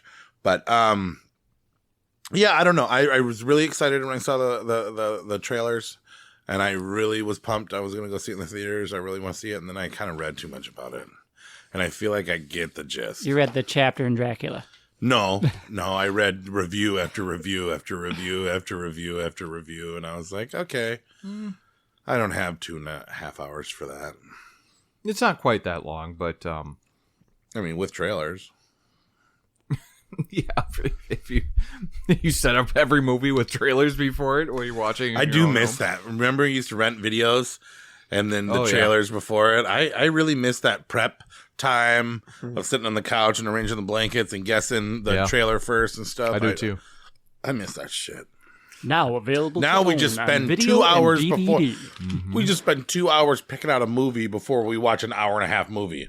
Yeah, scrolling. It was an event. Yeah. It was an event there, and that's what formulated the love that we have for. Yeah, and that's our honorable mention. So we are going to get into the movies that matter of 2023, our definitive top 10. And are we good? Are we ready? All right. So getting into our top 10 tonight, we are going to start out with a controversial one, I think. Controversial? Controversial? That's how you say it. Controversial, in my opinion. It's Beau is Afraid. By Ari Aster, the creator of Hereditary and Midsommar. Okay, so a lot of people don't think this is a horror movie. Ari Aster said that it's not a horror movie. Well, it's a new kind of horror movie. This movie is created by our fucked up world.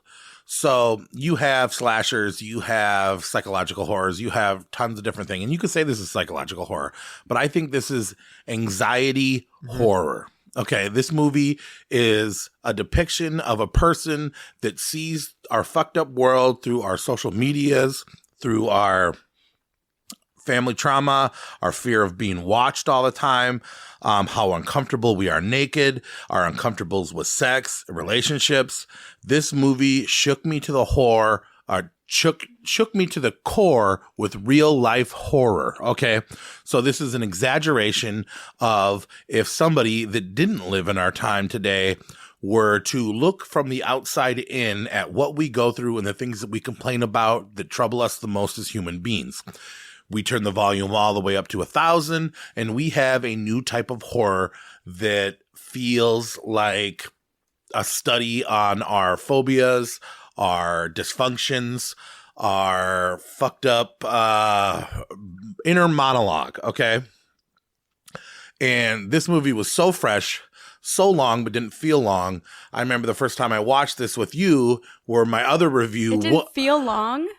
It didn't feel long. To Well, I mean, the first time we watched it, we had to break because we were watching it so tired. But... I don't know. This movie is what the fuck. Oh my God. I can't believe they took running naked in the street. Poor Beau. He was set up to fail. Yeah, no, poor Beau. So the whole orchestration of his mother testing him and everything. And a lot of people don't realize this on the first watch, but all the characters that Beau encounters through this entire movie were pawns set in the place of Beau's mother to figure out if her son actually loved him. And it's so sad to see what this guy goes through because he obviously does want to love his mother. Yeah. But he was set up to fail. There's no way he was going to make it through this shit. Well, it's very much showcasing the life of someone like this. Like you literally start off the movie with his birth. Like you're hearing him being born, and you're pretty much it's seeing, like in his perspective too. It's like it's as if you were being born. Yeah, it's this ambiguous thing of like the worst case scenario is happening over and over and over again, and it's just like, okay, gotta respond to, okay, luggage got stolen, or shit got locked outside of the house. There's a spider in my house. Oh, like he has a psychiatrist that's giving him the wrong medication. Mm-hmm. He has, I'm pretty sure his mother actually paid somebody to steal his luggage as well.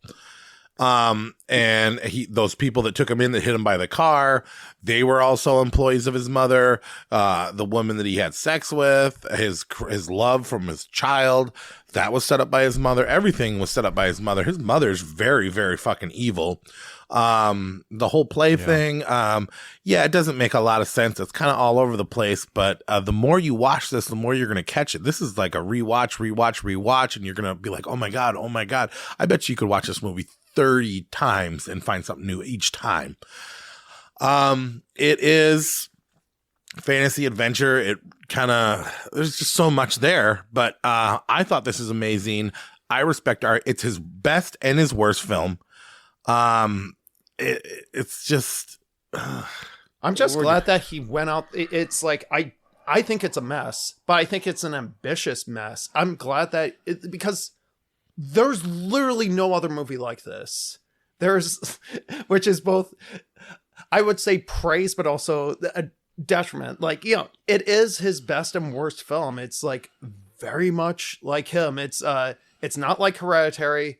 It's not like Midsommar. It's more in line with, he did a short film called There's Something Wrong with the Johnsons, which is incredibly fucked up. I'm not going to repeat what it's about on the podcast. Where can you see that anywhere? Is that streaming anywhere? Or I'm not sure, actually. I've just heard of it, but okay. I've never seen it. I've just heard of it, and like it's crazy, but it's just like, no, it's like such unbridled creativity made this film about someone who is such a doormat, is just willing to please everyone, is so reactive, doesn't have really any agency besides not wanting to disappoint Mudda is pretty much like Beau's whole existence is making sure. Well, and his mother hates men because his father abandoned her after. I mean, I don't think that he really died in birth. I think he impregnated her and took off, and she hated men, and now that's moved on in generational trauma to Beau sort of hating his own penis and hating his own masculinity. Masculinity is evil in this, and you kind of got to watch it and kind of go for the ride. Don't try to figure it out while you're watching it. Just enjoy the ride, enjoy the experience, and then try to figure it out later. I also really like the paint drinking scene. I thought that was the best kill in the movie when the girl tries to get him to drink the paint, tries to get him to paint over the dead person's thing, and then she drinks the paint and her eyes fucked up. Is that really what happens when you drink paint? It's I mean, you I've die that quick? I don't think so. No, I think you'd be vomiting. Once again, worst case scenario. It's like, oh, this person's drinking paint. Oh, they immediately die and get blood everywhere. And then the mom comes in and immediately accuses you of killed it. her. Yeah. It's just like, yeah. I told her not to do it. I mean, he's like a Mr. Flubjub. Anything that could go wrong does go wrong. Joaquin Phoenix. And he keeps on fighting for. I mean, you do have Joaquin Phoenix. With Joaquin Phoenix is awesome. Like the combo of Ari Aster and Joaquin Phoenix is insane. Jacoby, did you see this one? Beau's afraid I have not. I have seen Ari Aster's other films, Hereditary and Midsommar. Was pleasantly surprised. This one, I just wasn't sure if I wanted to because I wasn't sure if it was horror or not. Yeah. I don't have anything bad to say about this movie. I loved it. I related to it. I don't know. I just have really bad anxiety. I related to Beau. I related to this movie too much. And I was like, this is intense. This is a lot going on, and it's long, and this is too intense, and this is too long, and it... But I loved it. I don't know. Man, and here we are. I loved it. Related in your to corner it. now. Yeah. The thing is I'm still processing this movie, I think. Even How many times right have you now. watched it? I've only seen it the one time. Okay. And there's a reason for that. And I thought maybe I should rewatch it again for this podcast. And I'm like, nope, I'm not ready to right now. Because the thing is that... Because you're afraid? No. Are you maybe a little afraid? Is your name actually Beau? The thing about this movie is that it is a chore to watch. It really is. I don't know. It is. On my purpose. Third watch, which is how many times I watched it, my 3 third times. watch, it was not a chore to me.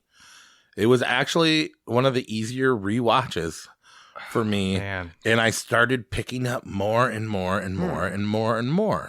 Well, and I do think that it is a movie that you should rewatch to get it. And probably, 3 or 4 times to really let it sink in. Hereditary, how many times did you have to watch that before it was like, oh, yeah. I would say that's a different style movie, though. Right. But it's still a ride. It definitely, but it is... and it's experience more than but that is more straightforward with just underlining tones akin to The Shining, where you're like picking out like little things and stuff like that from The Shining. Like we overanalyze that movie now. You're doing that with Hereditary. Beau is Afraid is just more like a, what does it all mean type of thing. And I think it's a chore to watch, and it's like that on purpose. You mentioned that it's best and worst, or Ari Aster's best and worst film. The technical aspects of this film and how he did this is just really incredible, but it is not fun to watch. No, I just felt sad and anxious the entire time. Yeah, which I can't do this which does second play longer. into why I do think it is a horror movie. It's just preying on people's anxieties. So I do think it is a horror film, even though if Ari Aster says that it's not. That's fine. It's what the audience takes away from it at the end of the day, and I do think that this is a horror film, but it's just for me not a fun watch to where I'm ready to watch it again. Yeah, I think it's like the 4th scariest movie in this list. Because of the anxiety issues, and it preys on every anxiety that a person can have. Yeah, Beau has it. Whatever right? dysfunction you have, they'll cover it. Yeah, they really do. But it's so interestingly told and not necessarily in a good way, for the audience member to endure. Because you've got like not comic scenes, but like what am I, like it's relatable. So there, it's, no, so but it's... but not. I'm not talking about like comedic scenes. I'm talking about like illustrated scenes and storytelling. Yeah, you have ambiguous. You have an entire ambiguous ending, which is just big and fantastical, and the judgment scene. I was the really entire jumps time the during shark. that. I was like, what the fuck is happening? It really goes off the rails there. There's some really great stuff. Like there's a lot of really funny stuff in it too. Yeah, like near the end, there's one scene where he's walking away from his mom's house, and he just has this look of pure terror. And he's just slowly walking away from the house. But there is a lot of funny stuff in it. Like I was laughing, but I was also pulling my hair out when all the homeless men were going into his apartment building. Oh my God, I was crying. And that's hard. I've had that nightmare, dude. I know. And it's so and then the being naked and being stabbed by a naked person, that's also a dream. The he has so much stab man. Did you guys pay attention to all the graffiti on the walls in his apartment? Yeah. It's all like ranging from fuck to like we love crime type of stuff. It's just like so bizarre. It's really funny, and then I love the dark aspect of like he's afraid to have sex and all this stuff because of his mother's trauma, and then he finally gets the girl and has sex, and then she dies. And it's like there's definitely humor there to do that. If he has sex, somebody dies. But there's a lot of stuff in it where you're just like, this is non-linear storytelling. Yeah, no, it's very illustrated. And it is kind of a chore to watch, and I do think you have to be ready to sit for 3 hours first and foremost, and then be ready for a non-linear story, and be ready to be driven insane by anxiety and be with Beau through that and whole like thing. Every emotion. It's not a powerful weed. It's a little bit of patience and closing your mind. I think the chore was trying to figure it out. It's not a pleasant movie to watch, and that's purposely so. I don't know, man. It gets more pleasurable the first time. You're just maybe so blown with information and confusion. But once you maybe read a synopsis of what you're supposed to expect and how you're supposed to watch the film, it becomes an easy watch. Maybe. Yeah. And I've only watched it the one time, right? Yeah. So I will revisit this movie because I want to understand it. I have such love for Ari Aster, and I didn't hate this movie. Yeah. I just was also driven insane by it. Like you don't walk away from this movie feeling good. Like it's not like you have the same review for this as you do Skinamarink. Yeah, but Skinamarink was but. That was scary to me, and I love that viewing experience. Whereas this one, everybody knows you're comfortable naked, so yeah. Well, it's big balls. I will say, I put this as my number 9, but there's a lot of imagery from this movie that like is burned into my brain more than most of the movies on this list. I would say. Jacoby, you didn't see this one, right? Did not. Okay, so. To steal a line from you, though, what is the rewatch value on this? Obviously, it's good for you, Cory, but what about Anthony? I'd be down to rewatch it. I definitely want to give it another go. I want to see if, like, one scene in particular that I definitely want to watch on its own is the theater sequence, even though it's, like, the most... I would say of all the parts in the movie, that's kind of the most unnecessary. Hardest to digest. That one represents the hope of what he wanted in his life. That story was what he wanted and what he could be, that was like my but what favorite was part. taken away from him from his mother. Yeah, that was my favorite part. Of and the it film. does lead to like that was the hope aspect, and then it being stripped away from him when they're like, "Dad, have you ever had sex?" And he was like, "No," and he goes, "How the fuck did you have us?" And he was like, "Oh fuck, I don't." Well, because I can't have sex. Yeah. And again, that's probably something maybe I will hopefully connect with on a rewatch. But that entire sequence is like gorgeous. It's like almost like a Michel Gondry moment or something. But at the end of the day, with all the movies that we have to watch for the podcast and things like that, I guess this is a movie that begs to be rewatched. Clean it up. to Take the clean up. dicks out of it. Rewatch it. But No, I'm opposite. More dicks. yeah, Yeah, we know how much you like Greasy Strangler, bro. that's a More dicks, it would be Greasy Strangler, and I don't want that. that's gonna what lose even your is that? invite into this home right now. Yeah, that's a You tough. badly think I'm the Greasy Strangler. But it's a movie. Nate's trying to say something. But it's a movie that purposely makes you want to rewatch it, and it's meant to be rewatched, and so it's an epic. To me, it's more work than entertainment, and you got to be in the right mindset for that. And I well, just like my haven't been older there yet. review, Ari Aster thinks he's smarter than us, and well, Maybe in he- your review, he probably is. He probably Yeah. He probably is. Yeah. And yeah, so that's why I'm just not ready to come back around on this one. Number 10, Beau is Afraid. Ari Aster made it. Number 9, film oddly similar to Beau is Afraid. A good transition. Yeah. Brandon Cronenberg's Infinity Pool. Yes. One of the oldest movies of 2023. Yeah, didn't we Saw this in theater. Yeah, in January.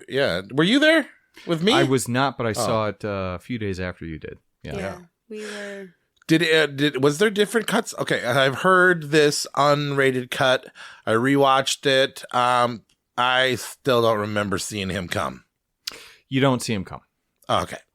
In the unrated one, you see come hitting the ground. Okay, that was in the theater. Yeah. I saw that in the theater. Yeah, too. we saw that in the theater. Well, then maybe you see a penis come. Not his penis. No, we don't see. heard it's not You his don't penis. see the penis. You just see. I love how the this cum. 2023 review has started out. Infinity Pool. Where's the cum? yeah. Who's no. coming? And I did Who's jump coming? on that.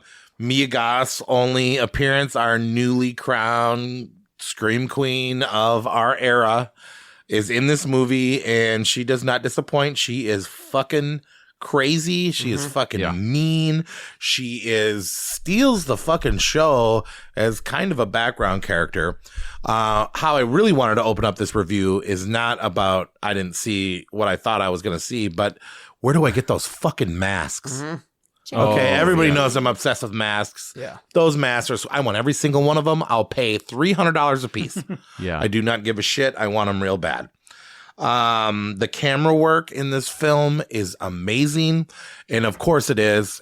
He is David Cronenberg's apprentice, his son. His son, yeah. His cum. The way His cum to fruition. his cum. His cum that did not hit His the cum has rocks. come to It fruition. made a baby.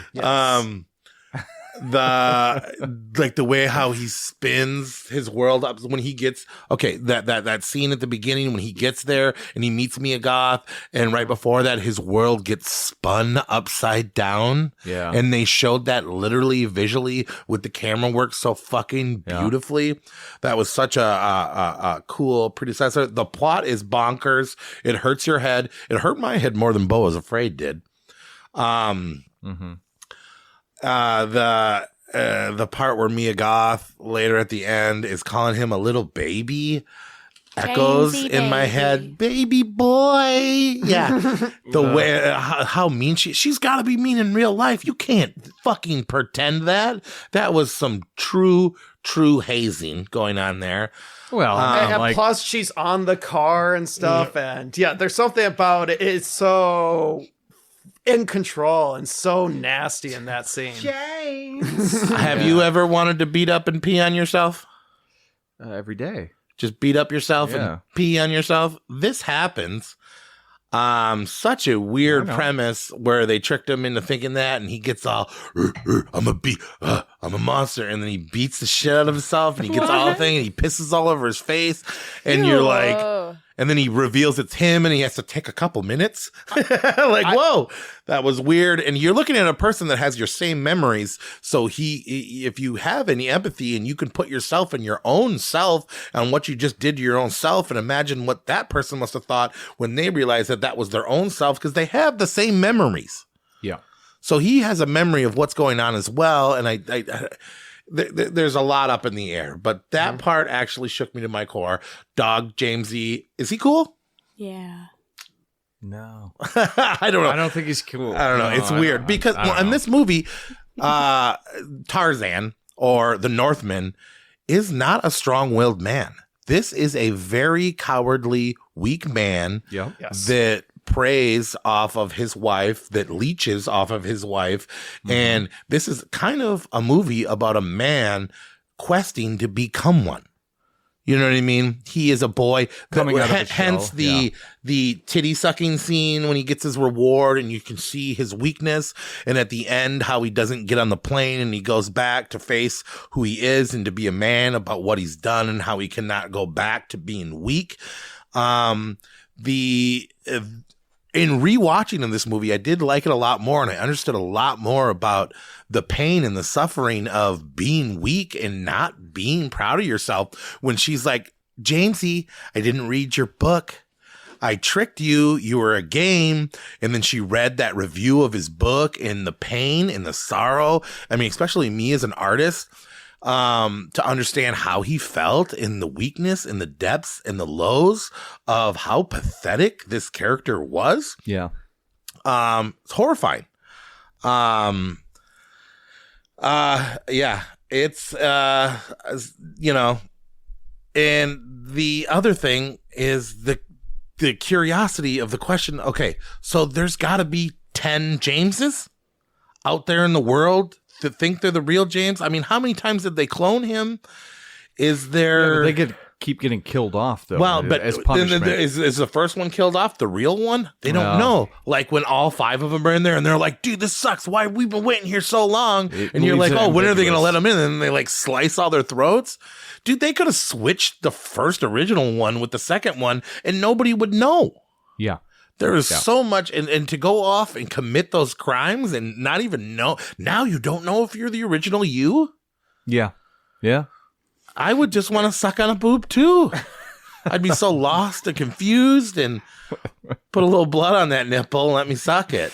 That was weird too, right? Yeah. Well, this whole movie is. And then weird, the way at the end when they're all going home and they're just talking about decorating their house and they're like, see you next year. And I'm going to go rearrange my house over and over again after I just killed so many people.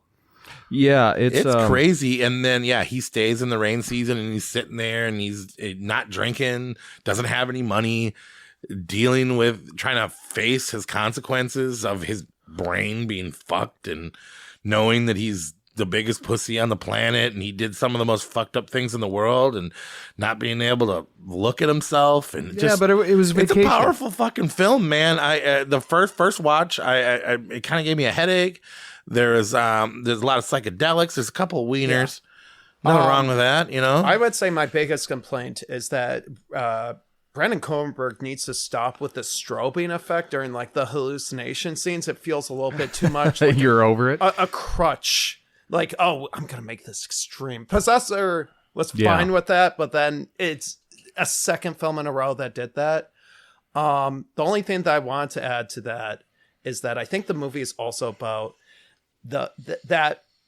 in talking about like manhood and stuff. It's also about not the power of not needing to feel repercussions for things. And remorse.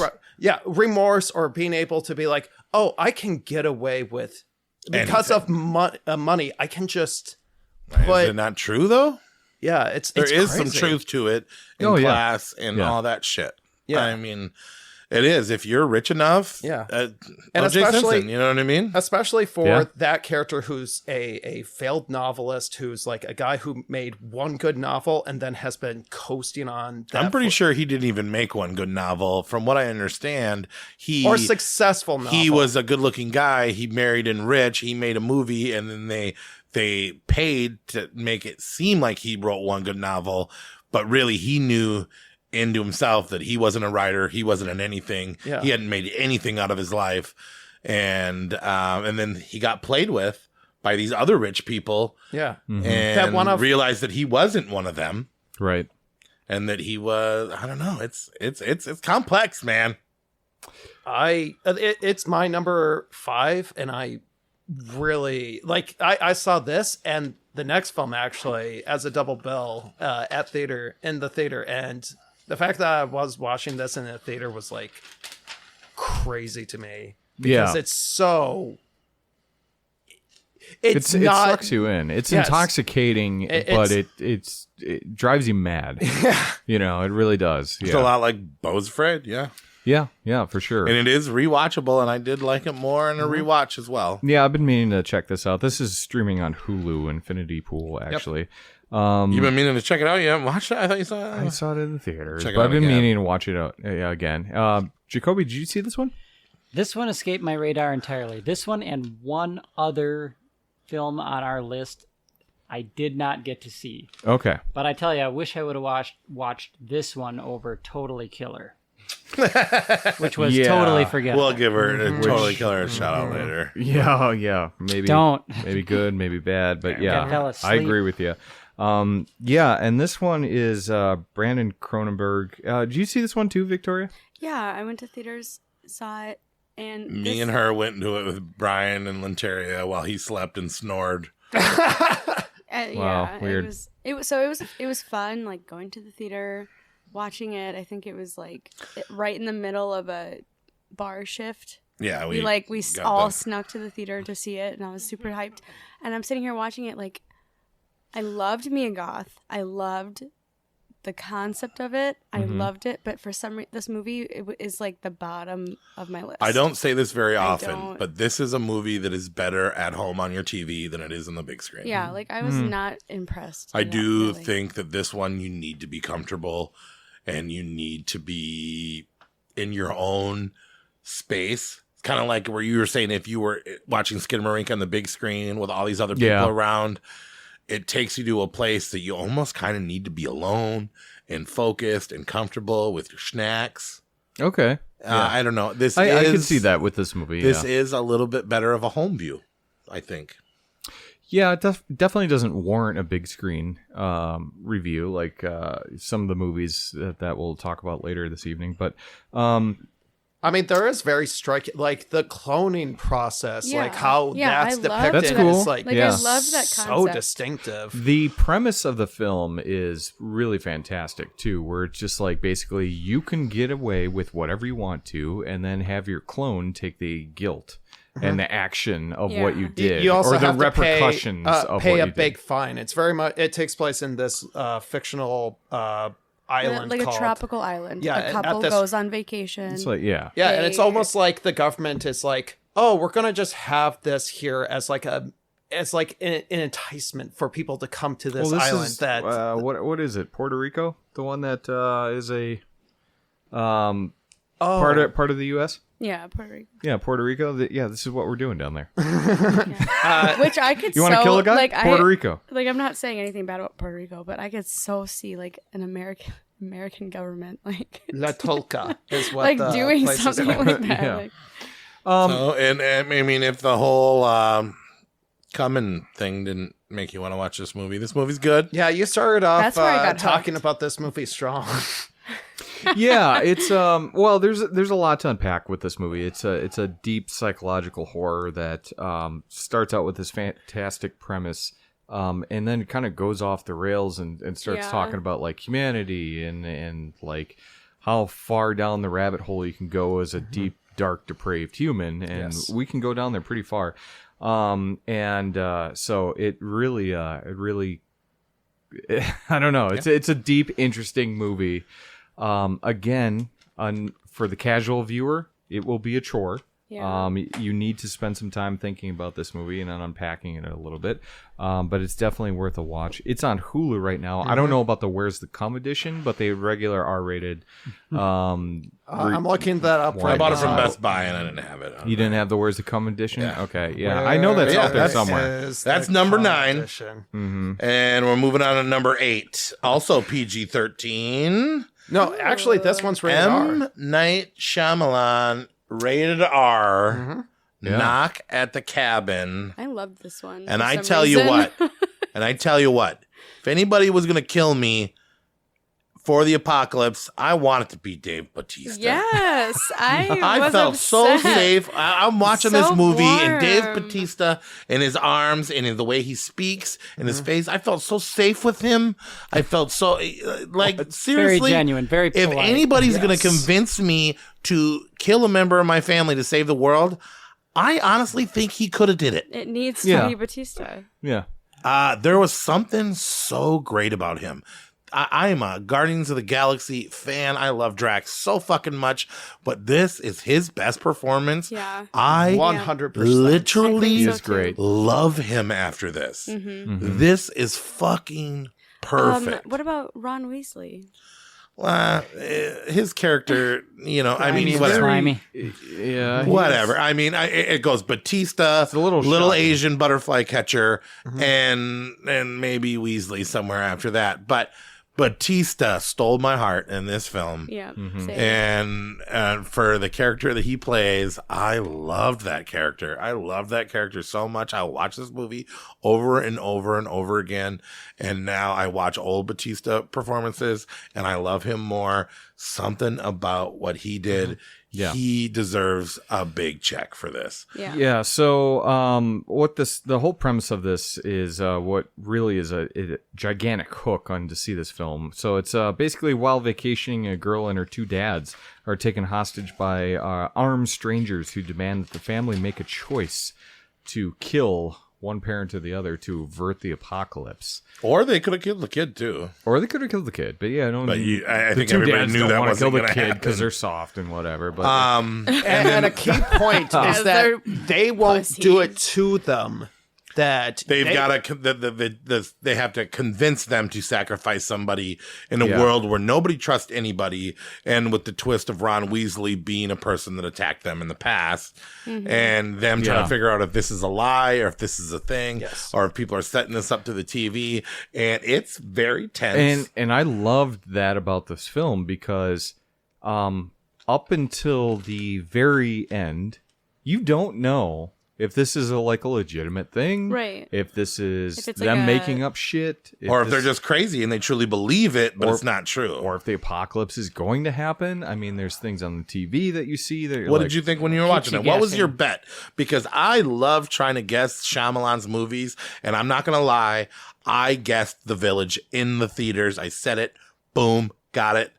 I didn't get this one right. Oh, okay. Well, that's it's actually a good job at guessing that twist. Right, it's because like back once then- in a lifetime chance. 1 out of 100. I got it. Yeah, I mean, Okay, everybody gets a hole in one once in their life, right? yeah, but I mean, But I do remember going, dude, it's modern day. They're in a fucking weird wildlife preserve. and then they were like, what? And then all of a sudden at the end, I was like, dude. Yeah. I took this film pretty straightforward just because I didn't think they could pull off the TV stuff. Right. Yeah. That seemed like a stretch for me. Yeah. But I but mean, with I don't. Bluetooth and TV, it is possible. It totally is possible, and maybe Their defense, the dad's defense on like why this isn't true was convincing. Oh, but definitely. also Batista and those two girls were also very convincing. well, it's a gay couple, so they're thinking Same-sex marriage. same-sex marriage, in the and movie. yeah, and it's so like even Dave Bautista's like, fuck, this is going to be hard to convince them because we come across as religious zealots. We're coming across as homophobes or something. But it's the What gay interesting- couple trusts religious jargon? Right. Not me. Not Not me. But it's the whole premise that they aren't there to inflict harm on the family. That's Yeah. really interesting. Yeah. And then the actions that they take to try and convince them. Yeah, where you got mega tsunamis, you got like And that's like, a how do you virus and all convince- this Well, I'm stuff. talking about the personal sacrifices Yeah, that they like will you can't make to convince try and somebody convince to that stuff. kill a member of their A family. member of like, their you family, Literally, but- like, how do you do that? Well, no, and honestly, if okay, let's say we're a family. Okay, all of us, we're Jacoby. a family. Savage We're horrific And some family. people come in and say, "Hey, you guys are gonna have to kill one of us. We all love each other, Yeah. or the world's gonna end. But if you choose not to kill one of you, all of you will just have to live in the ruined apocalypse together for the rest of your life." I mean, if my daughter's involved in this circle, my daughters are involved in this circle, I might walk the ruined apocalypse. Yeah, right. Yeah, and I think that's part of the play of the movie too, where most people nowadays would not make that sacrifice. No, I mean the family dynamic is kind of nowadays. I think it's us more against the world. It is. It's more isolationist in the world, and so for you to lose a family member is going to feel like the world is ended anyway. So then, who gives a shit, right? Well, and that's okay. Batista's here. He says we got to do this. Who's taking one? Me. You're gonna do it. You're just gonna volunteer like that. You want us to kill you? Yeah. You don't want to like argue your fact that you're a mother or anything. She's gonna be fine. Yeah. I think we should kill Nate. Or I knew it would come to this. You're going off on a very good point that I've actually written down in my notes. Sure. This movie is one of those perfect what if stories. Oh, yeah. So when you're sitting around in a room and you're wondering, oh, what if the room started to flood? Or, oh, what if Dave Bautista and 3 of his cronies walked in here and we're dead set on the fact that if we don't do something, the world will end. It is a perfect what if story that gets your imagination going. Mm-hmm. Because that's what this movie does. It makes you think, what would I do in this situation? Mm-hmm. Yeah, and the fact that... Who do you want to kill you, Nate? Huh? Which one of us do you want to do it to? Probably Anthony. I think I would feel... You don't want to see me smile at the end, right? Yeah. Like, oh, did he like that? Did I do this for him? Yeah. You're so considerate. I could feed on you. So that'll be Oh, good. shit. Yeah, I don't want that. Oh, yeah, We already let Dracula I think we in. should kill We've been rendered Anthony powerless. because he's so old Yeah. and evil. You I have mean, been, you're a fucking you have been walking monster. this earth for 2,000 years. No, I feel like we can't kill the snorts? women. Well, we can't kill the women, What? and we can't. It's 2,000 plus Who do 23, you bro. think we should could kill kill? a woman now. We Who could do you kill a kid. Yeah, you wanted equality. It's equal opportunity. Yes, exactly. You guys are fish bait. You guys should have thought about this harder. We could just kill sushi. No. the fuck? No, cats are off limits. Yeah, what the fuck? Get out of here. I need to sate myself. Jesus, I took is care he of here? all the Christ rats. is here. Let's get him. Yeah, but yeah, knock at the cabin. What else? Anybody else got anything to say? I got one other thing. So there's that moment in this. By the way, I gotta commend the actors. I like towards the end. I don't want to spoil anything, but it got me a little weepy eyed. I was. Yeah, there's a lot of heart Oh, behind this yeah, movie for there sure. is. Yep. Thanks to Batista. Everybody sold their part. You were invested cottage in cheese everyone's head. journey. Everyone, you could see where they were coming from. You wanted to be on either person's side. Yeah, But there's this one moment where a You're torn. character kind of has a vision of the future, per se, Yeah. where everyone's living a happy Mm-hmm. ever after. And I call bullshit on that. you don't think? Oh, you think it was the concussion? No, I'm just saying, like, in this scenario where, say, you did have to murder the love of your life or one of your children or someone that you cared about, and that is what averted the apocalypse, stopped all these things from happening, you wouldn't just be like going about your life, merry Like, go woohoo, lucky. save the world. You'd be like, what the fuck entity has some shit against me that I had to fucking do Wow, this? I mean, he did Yeah. go through What that is the for a little world? while, and it just Yeah. changed. I think he just truly believed it, and he did have that religious background and like the light and the concussion and the Batista, and I do think he was very conflicted for a very long time, but he was the strongest of all them people, and I think he After it happens, I'm locked in a loony bin. That's what happens. right, Yeah. that's not easy. Yeah. I'm it would've angry at been tough. existence. I'm not at peace. Well, like M. Night Shyamalan, a lot of his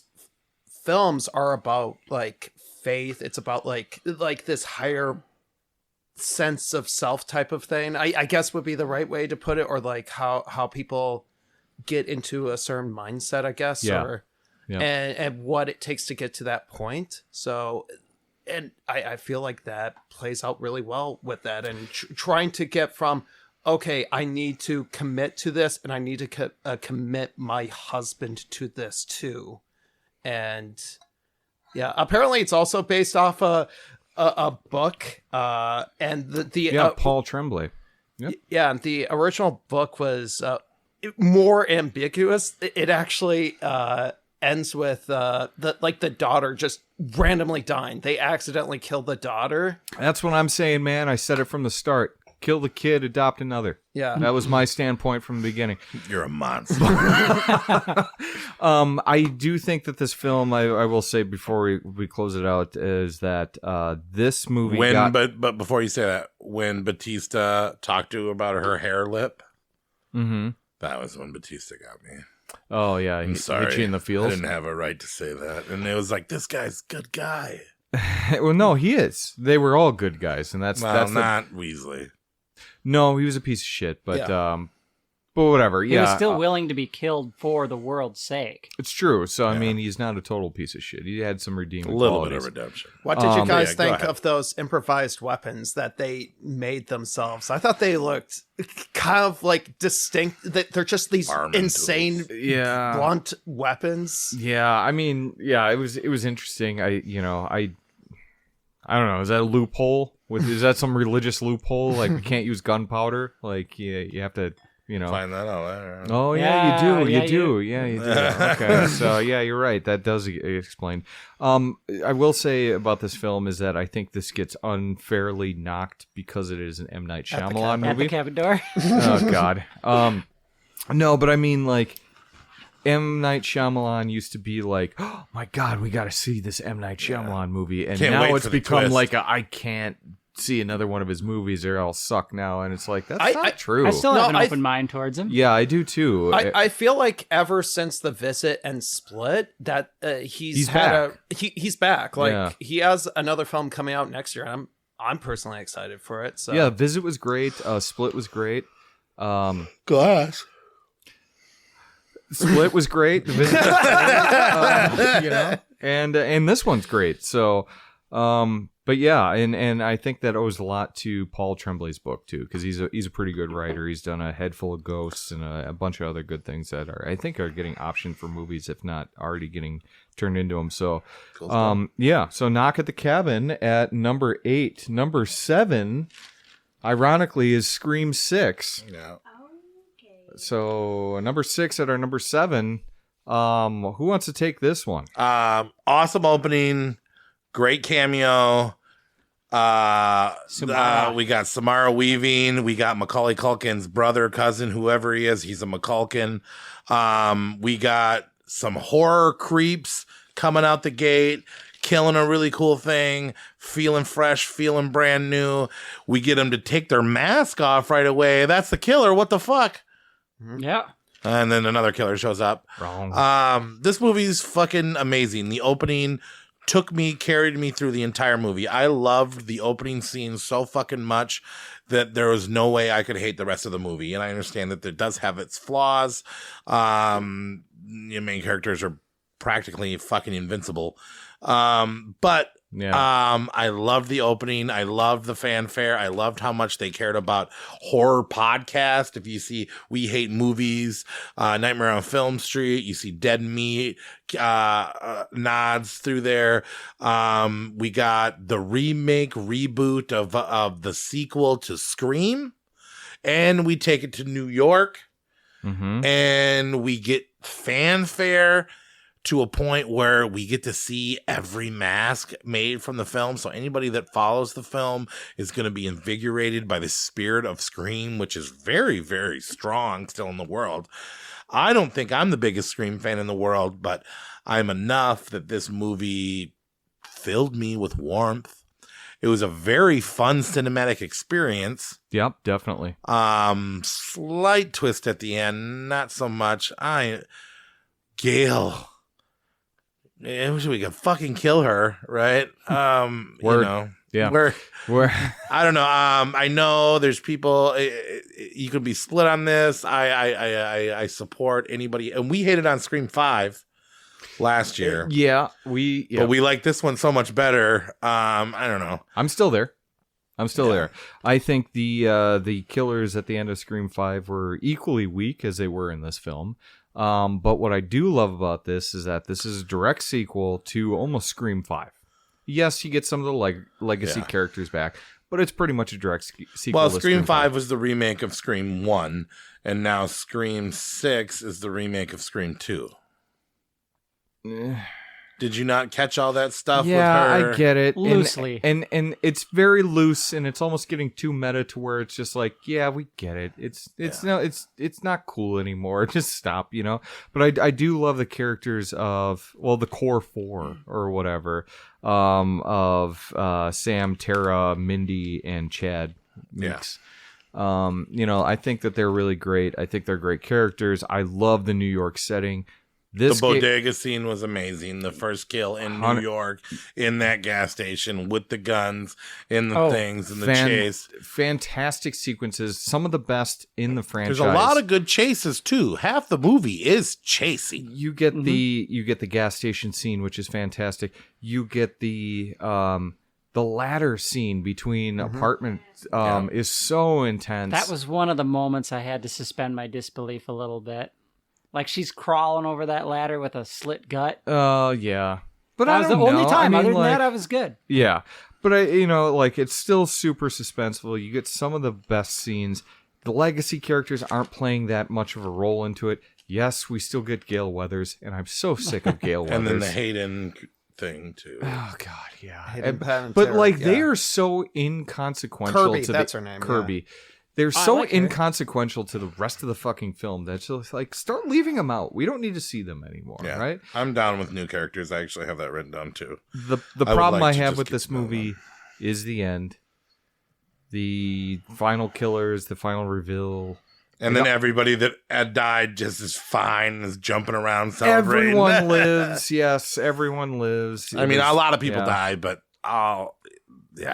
pretty much. No one important though. It's kind of a mess at the end a little bit, but what you get for the first 2/3 of that movie is super fun. I will say the legacy characters. Did you know that this is the first time Ghostface ever calls Gale? Mm-hmm. They bring it up in the movie. Oh, yeah. Interesting. Yeah, he's like, funny we haven't spoken before, and she's like, yeah, please hold. That was like, well, fuck. But no, he's never called her. He's never been interested in Gale. Well, because Sydney was always a part of it until this movie. You Right. know, this is the first one Sydney lists. So, did you guys see this movie? I did. And I got from this movie what I wanted from this movie. It's essentially more of the same. More Scream. You go to see a Halloween movie to see more Michael Myers. You go to a Scream movie to see more Ghostface. I get that. It's a whodunit, and it's fun trying to figure out who the killers are. I was actually pissed when they revealed who it was. It was like, oh my God. It's the Why most didn't I know that? choice, Yeah. which is kind of. Oh, you didn't know that? I mean, I didn't. You didn't guess it either. I saw it with you. I guessed. I don't want to do the. There's no way that you guessed all the. I didn't guess all three of them. So I want to set the record straight. Oh, there's three of them? Sorry. Wink. Okay, since that's been said, it's not 3, it's 4. Technically It's 4. 5 because 5. Yes. Yeah, 5. Well, we don't see a 5th, but it's Yes. This is implied. the one I didn't guess. And that's the one my daughter guessed. So yeah, 5? Yeah, because two of the. of them are in cahoots at the beginning, not related. one gets killed. Okay, yeah. But I mean, technically, donned the mask, killed. Okay. Everyone's Makes a him a suspect. killer. I guess I never really. Yeah, I guess I just thought of them as. But only one killed one, and then. Yeah, so the other one didn't necessarily. He had plans to, but technically 4. It's true.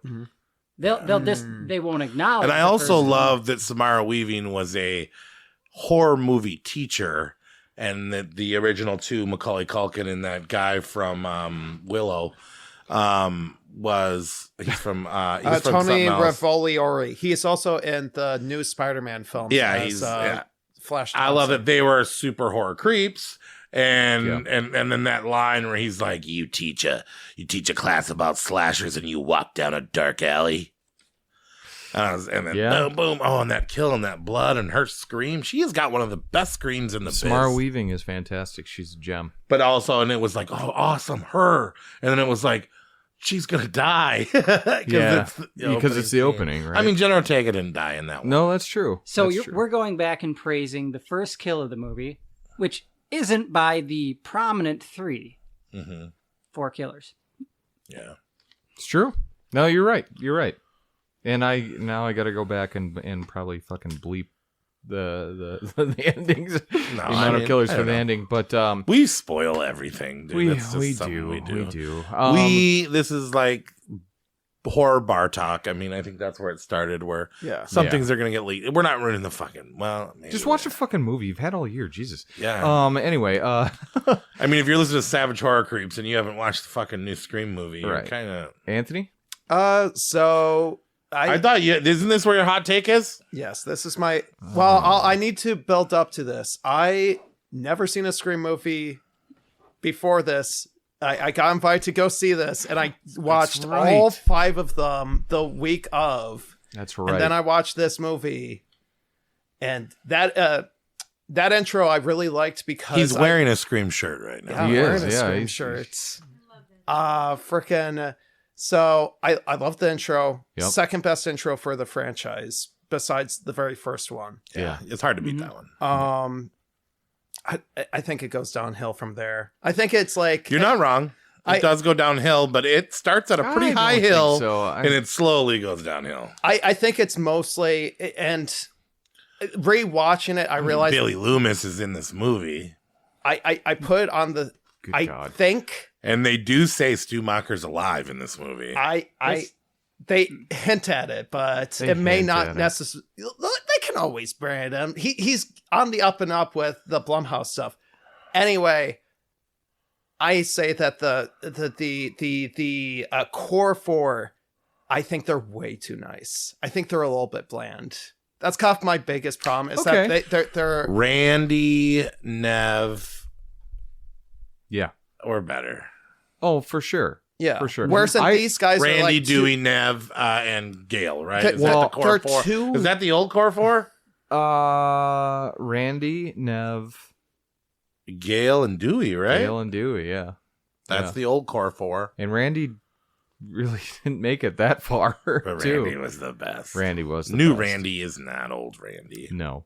She's too...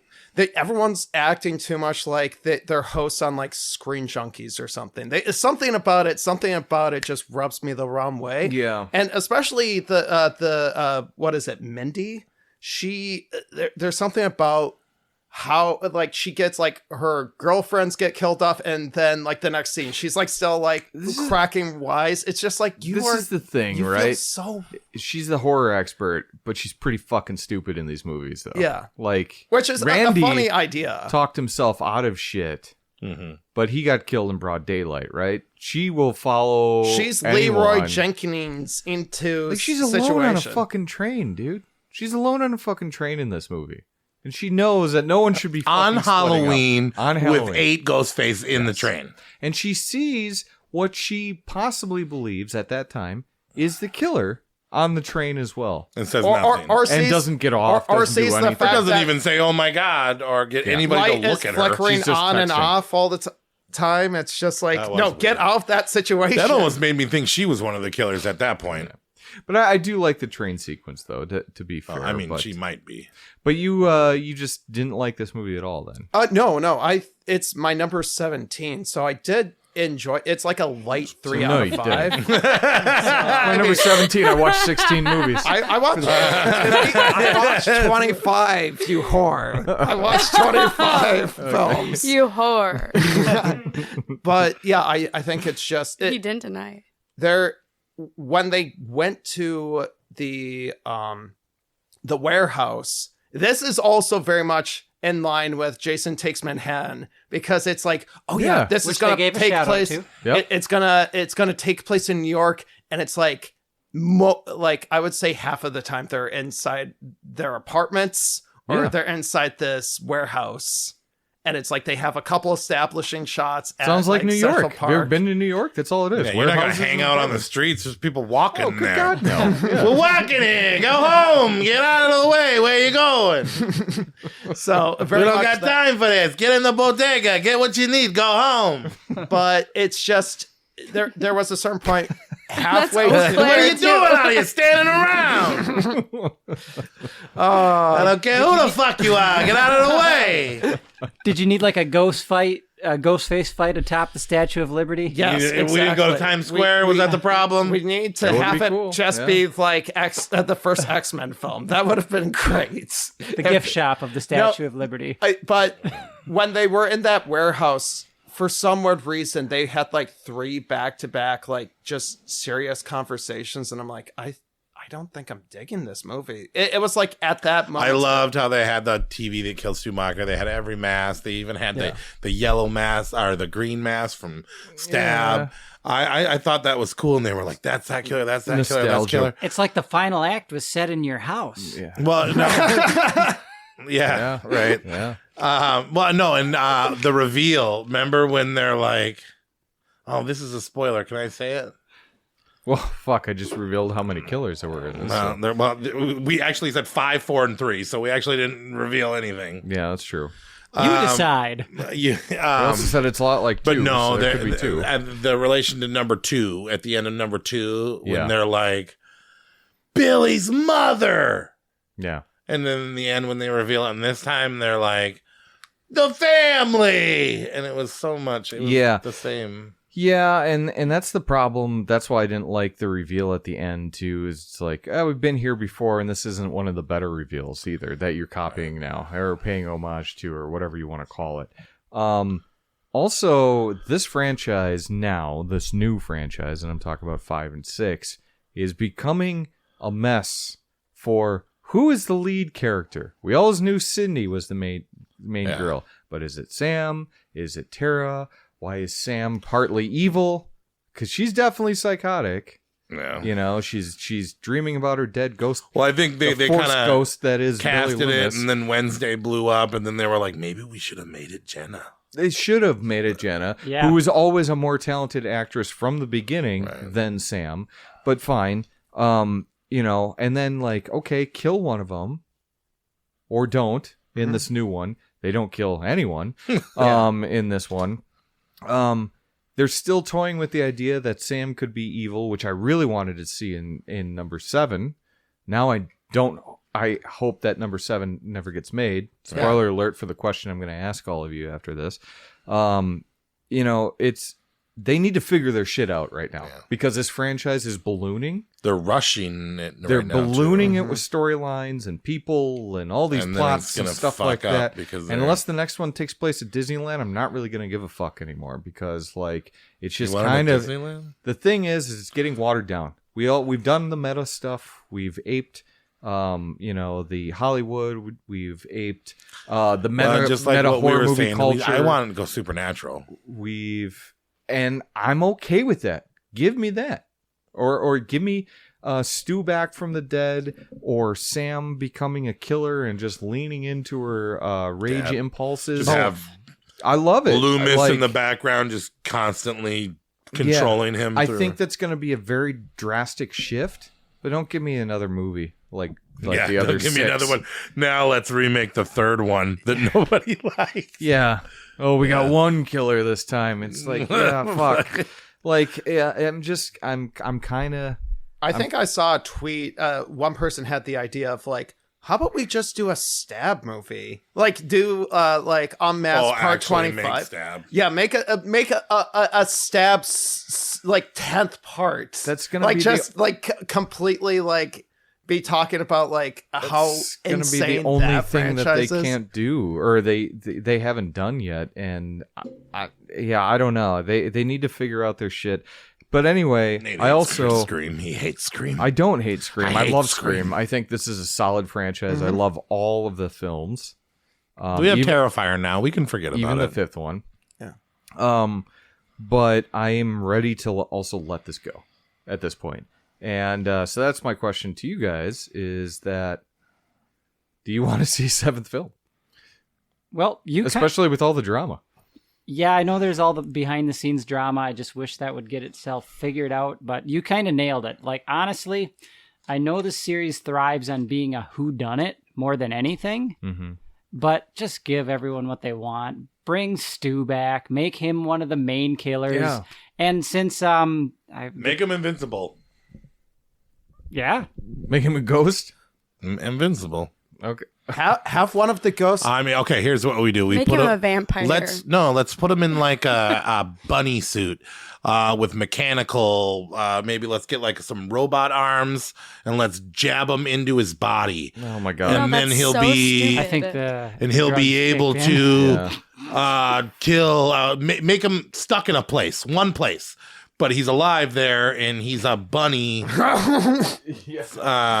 Sorry. He was going to be the killer in number 2 again, but I'm just they kidding. scrapped that. But you know where I was getting at with that. Yeah, no one wants to see a Five Nights at Scream. Yeah. Or an X-Men crossover Five- that you were just five talking Screams, about. yeah. I think we're just, I don't know. For me, I think with all the drama, especially with the two Just main shelve leads, it for a little bit and wait. Yeah, unless they Just come don't back rush to it. Don't do it for the money. Unless they Wait come till back you're to ready. Unless they come back to the franchise, I don't want to see any of those main characters anymore. Or I'm make done. just like a black and white subtitled. You're saying go back to 1930s? Scream Origins. Scream Origins. Just like I would love it. cobwebby, I would dusty. love it. Fuck, Like, man. Ghostface in 1941. Good God. Sidney Prescott should just throw a mask on anytime there's a new Ghostface killer and kill them as Ghostface. That's what I was I could see kind her of coming hoping back. was the Oh, case man. for this film, was that she would come All back. right, and- that's Scream 6. I thought you were going to totally diss it, Anthony, but you just kind of dissed Well, it. 17 out of 25 isn't. Number 6. Yeah, I'll take this one because I think it is the. You could take this I'm one just- if you go want, for but it, go for but I think this is not the best horror movie of the year. I think this is the best movie of the year. this was my number one. Yeah, it was my number one too. And it was my number one as And well. it was your Okay. number one as well. And this is 107. And we all saw it in 107. theaters together. and this arguably could be maybe not a horror movie, but we'll debate it right now. And it's Godzilla -1. And it is a horror movie. Hey, listen. Godzilla's cool and all, and I am convinced that it is a horror movie and that it does belong in the conversation for horror movies. It's a monster film. It's a Kaiju film. I haven't seen it. It's impossible to watch right now. I remember being very excited to watch it in theaters the time it came out, but then everybody else got really into it, and I turned into a hipster.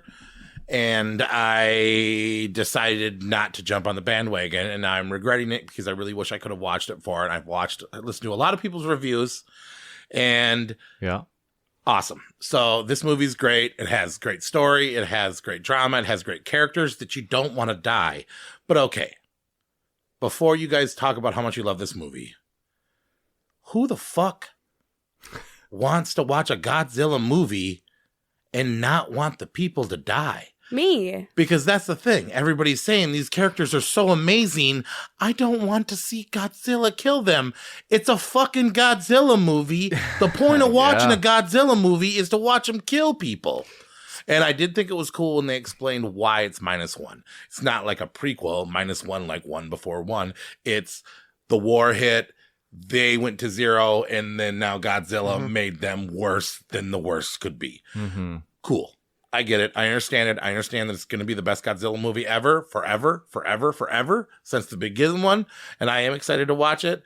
But I'm just still saying there still is something where I'm like, okay, you guys love this movie because you didn't want the people to die in a Godzilla movie? Yeah. Weird to me. It is weird, and I think that's why it's the best sleeper hit. I'm saying it's the best Godzilla movie that has been made Yeah. is I because think everybody's you have kinda wanted saying that. Godzilla to either fuck up towns, fuck up people, fuck up monsters that fight him, other kaiju, Yeah, that's whatever. Godzilla, man. Godzilla- That's what's great That's about Godzilla. Godzilla still This is farted and destroyed entire Tokyo. He farts in the movie. He You're far- saying that right He now? farts in the movie and He kills farts in the movie. This isn't a lie? 300,000 people. Doesn't fart. His He power farts. comes from his anus, though. Yeah, He- comes from he his toot- anus he and works toots. its Oh, way the up. fire comes from the anus? Yeah, it's just I mean- it kind of He walks onto land, toots. Oh, there's 30,000 people, 300,000 people dead. More like a deep burp, right? But like you still see pain and destruction. You see a lot of it. Yeah. You see Godzilla. I don't want to care about the human characters in a Godzilla movie, though. You don't have to. I haven't seen the movie, so I have no right to really speak. But you do because they actually care about them, and they spend a lot of time on the characters. They do. Too. Yeah, that's not selling me on the movie. Yeah, but it actually enhances every time Godzilla shows up, though, especially when things may or may not happen to the characters, too, throughout the film, where you're like, oh, fuck, like Godzilla really is this unstoppable force. And I didn't even know if they were going to beat him by the end of this movie, because he is that intense and overpowering in the film.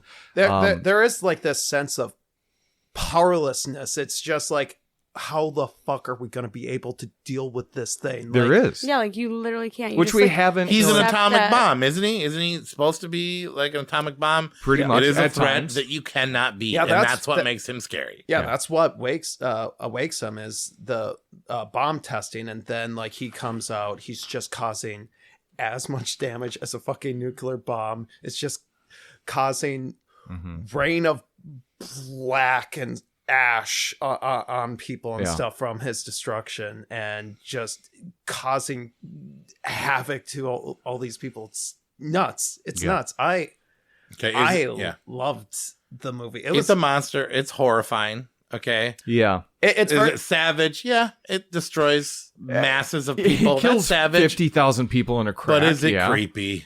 So he's got a bigger body count. No, I than wouldn't just say about that. anyone. And that's where the argument comes, right? Is that It's not at the end of the day, I think it's a horror movie because where else are you going to put it? You can put it in sci-fi, I guess. But at the end of the day, he's a monster just as much as any other Universal monster. It's like a Jurassic Park. He's like a creature from the Black Lagoon. Jurassic Park dinosaurs are real. Godzilla was never... Godzilla's man-made. Well, not only like that, Frankenstein, things like that. The guy who directed and wrote it was inspired Godzilla's by... man-made? From our nuclear testing and stuff like that. Yeah. And then it birthed an egg and... mutated a giant like lizard of God. some sort. I don't know.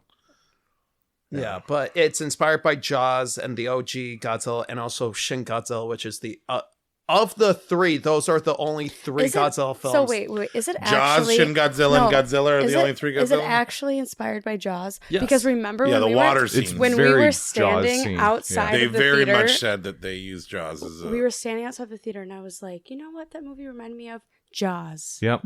Yeah. Yeah. No, there's a direct Jaws homage. He claims in the film. that he's... It was that he very- was. It makes sense. That he Yeah. put it in there. You- I had that feel it. same like Yeah, the in my anxiety heart, and, just and like when like I the was watching barrel Jaws. scene and Yeah, stuff like I that was in like, Jaws. oh Yeah. my God. Yeah, exactly. That And also, movie- I like the methodology throughout the movie, like from the minesweepers, because the main character is part of like a minesweeping crew of like, okay, we're gonna dispose of all these mines with like, these rinky-dink wooden ships, and then it's like, oh shit, we have to deal with Godzilla we have to delay Godzilla right now with all we have is this wooden boat and a gun, and that's all we have to deal with this fucker. And I mean, they do it. Yeah. Kinda. He gets distracted a little bit, but the fact of the matter is that the human story has never been better in the entire franchise. Yeah, no, I bawled. Godzilla has never been better in the entire I bawled. franchise. He's never been more. They did it intense. for, 1/10 of what any American Godzilla movie did too, and apparently it looks better. It looks phenomenal. It's the best looking Godzilla ever. Shows you what are they spending what are they spending their money on in America, or are they using sweatshops to make Godzilla? Sweatshop CGI. So I did after I watched this. I pulled that from that one dude. But that was so funny. I did go home and I watched every other Godzilla movie just because I was in the mood, and all 30 of them? No, not all 30 of them. Just the Like, one I have. fuck. Just the ones you ones have. I have. Yeah. Yeah. And which is like 5 or 6 or 7, and I was like, yeah, Shin Godzilla. Shin Godzilla is is great. cool looking. Is cool looking, but but no. I think this movie's this gonna is the fuck up best. that new Kong vs. Godzilla movie that's coming out next year. Yeah, I think I so think too. people are gonna be like, dude, this sucks. So there Yeah. is a Godzilla movie. My boss showed me a trailer to it. It's Godzilla -1C. So it's the same movie, except they do it black and white. Oh, they're gonna And release it in black and and white I too. am excited for that. Yeah, they're releasing it in black and white when the Blu-ray comes out. Yep. Yeah, I'm excited for that. Yeah. Yeah, it's and Jacoby, you didn't see this one? I have not. Quit I picking wanted on to, him but- for not seeing the movies. Well, Jacoby, how dare you? This one I wanted. Every to- time he didn't watch one, you're I like, wanted to see. Did you watch but this one? It was in theaters for like a day. yeah. Yeah, you should have came with no, us. actually, it was supposed to be in there just for a week, and then they kept it longer. They did keep it for, I think, a good 3 weeks. It's still Because they saw us so at many the people- Chippewa one, but and they it- were like, "Oh my god, the Saboteur so Creeks many are people. But actually unless- the theater it they made had." money. well, and It did. Oh, the really highest well. grossing foreign film to date, isn't it? In a theater? I'm not sure about that, but it is. Specifically, I think it's Japanese. Yeah. Live Highest grossing action. Japanese in America. Yeah. And unless you're in a major city right now, you're not going to be able to see it until it gets released on Blu-ray. Which I heard is going to be like January 15th. I won't be surprised. It'll probably come pretty quick. No, but I think that we had a duty to explain to the listeners why this ended up as 2 number ones and then still is at number 6. Yeah. Me and Jacoby gave it number nothing. ones. Yeah, We you're didn't right. So see there was it. a debate as to whether or not we were going to count it. Yeah. Right. Well, there's three. Even if we scenes- wanted to count it, there's no way we could have watched it if we didn't see it in the theater. Yeah. Right. There It's is- not your fault. There is 3 scenes specifically try. that make it very much in line with horror, which is the first scene with Godzilla where it's almost like a slasher, where he's just hunting down all these military guys individually Oh, on the island. on yeah. the island. Yep. The boat scene, and then the him attacking that city. Like all of Yeah, those like are if like you want to consider Jaws a horrifying. horror movie, Yeah. Godzilla's. That's a you good can point consider for those that Godzilla. consider Jaws a horror movie. This new It's one would a be shark killing people. Okay, also Yeah. a prehistoric monster living at the bottom of the ocean, fumed what- with radiation and misery. What if Jaws Can was also just be- the head of a creature? That would be Yeah. yeah, that was the circumstance there where it's like just the fucking head they were dealing with. Yeah. Yeah.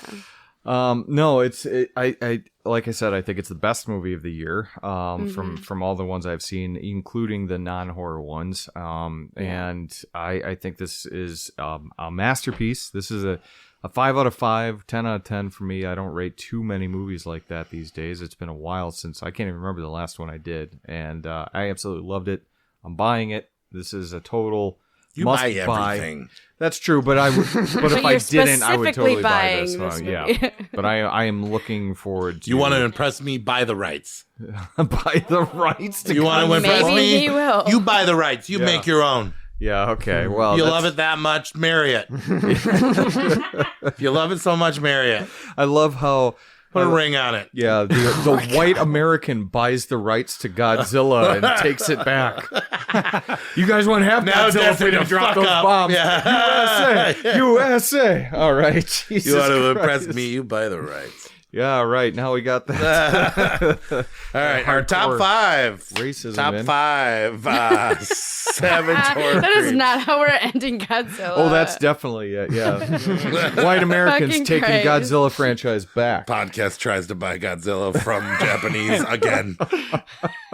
Sorry about the bombs, but get over it. Quote unquote. Yeah, it's in the article. All right, who wants to take number 5? I kind of want to mention this one. Sure. do it? When Evil Lurks. Wait, did you see this one? I did. Did you see this one? I did. That'd been See this awesome. one? I saw it. That'd been awesome if he just came to the table and was like, "I'll take that one." When you Never did that saw too, it. Never saw it. Looks good though. You asked him 4 times I'll if put it he at saw 5. Pretty Pool, and each time he was like, "No, What do I can't remember. no." I can't remember. Well, I had to, I'm I so had to wait some of the sorry. movies I saw I this year watched with like Godzilla with Anthony. I know he was there. So All right, number 5 is When Evil Lurks Okay. at number 5. I want to say Argentinian horror film. Yep. It is. So to listeners, starting this off, it is in Spanish, I believe. yeah, it's a Spanish type of language. That being said, watch it with the subtitles. If there's a dub, I don't know, forget it. Watch it with the subtitles because the acting in this is next level phenomenal. Yeah. The main character and his brother and it all, you buy it. You buy it. This movie sets up rules for a demonic entity, and they do an excellent job establishing what those rules are. Never going to shoot a demon with a gun now. Can't use electricity? I mean, yeah. Well, it's like Mormon rules. Like no electric lights. Can't Some Mormon shoot it, demon. Can't kill it. Can't. There were 7 specific rules. Yep. But they laid them out nicely. Someone else want to take something? Well, and then and that's one thing that I loved right out of the gate is this world building that you just dive into. There's no like setup, nothing like that. You were just thrust into this, and you go to this this small family's home where they claim that this morbidly obese, disgusting, slimy person is possessed, and they can't kill it. Yeah, he turns into something called a rotten, where it's where it's this vessel for like a demon that will be birthed unless he's disposed of properly by these things called cleaners. But then they find the exorcist that was supposed to dispose of him properly, quote unquote, cut in half in the woods that I'm traveling on the way to do the ceremony or whatever you want to call it, the exorcism, I guess. And so then these two farmers, these two brothers, and the landlord are just like, fuck it, get into a pickup. We got to take them out of here. And they just keep doing everything wrong. But there's such a huge world. Everybody makes wrong decisions. Yes, it is. It's habitual. It's over and over. It really is. And that could be, now that I think about it, kind of makes me want all of them to die. Well, so at first I was a little frustrated with all of the characters making bad decisions, but I'm just thinking like, is the demon influencing this? Is he like interesting? Is he making these like with his little satanic powers or whatever to birth the? I don't know if it's an antichrist or it's something along the lines of that, right? Is he influencing all these characters to? They're trying to be good and trying to take care of the issues, but he keeps influencing them to make these wrong decisions. Crazy, that gets him to the point at the end of the film. And I started thinking about it at that angle, and I'm like, okay, so this isn't as frustrating with all these characters making these bad decisions, but the shit that you see in this screen is some of the most intense horror of the year, for sure. I think so anyway. Cory, you're looking around the room like you're not. No, it's okay. Okay, but some of the stuff that you see in this film is so hardcore and gut punching. It's my favorite scene.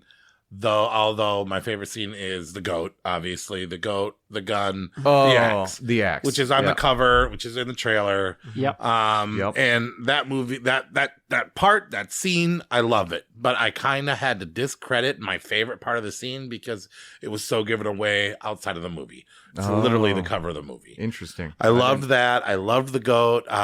My issue with this movie, I'm the reason why this movie isn't higher because I sandbagged it at my number 12.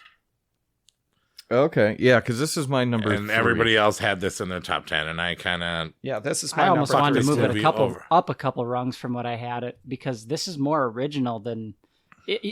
I give a lot of other movies credit for rewatch value. This one is marinated with me, and it definitely has a lot more rewatch value than the first time I gave it. Credit for it. Yeah, it really has. It sinks into you. But like I said, the only reason I don't like this movie is you said. Don't watch it with subtitles.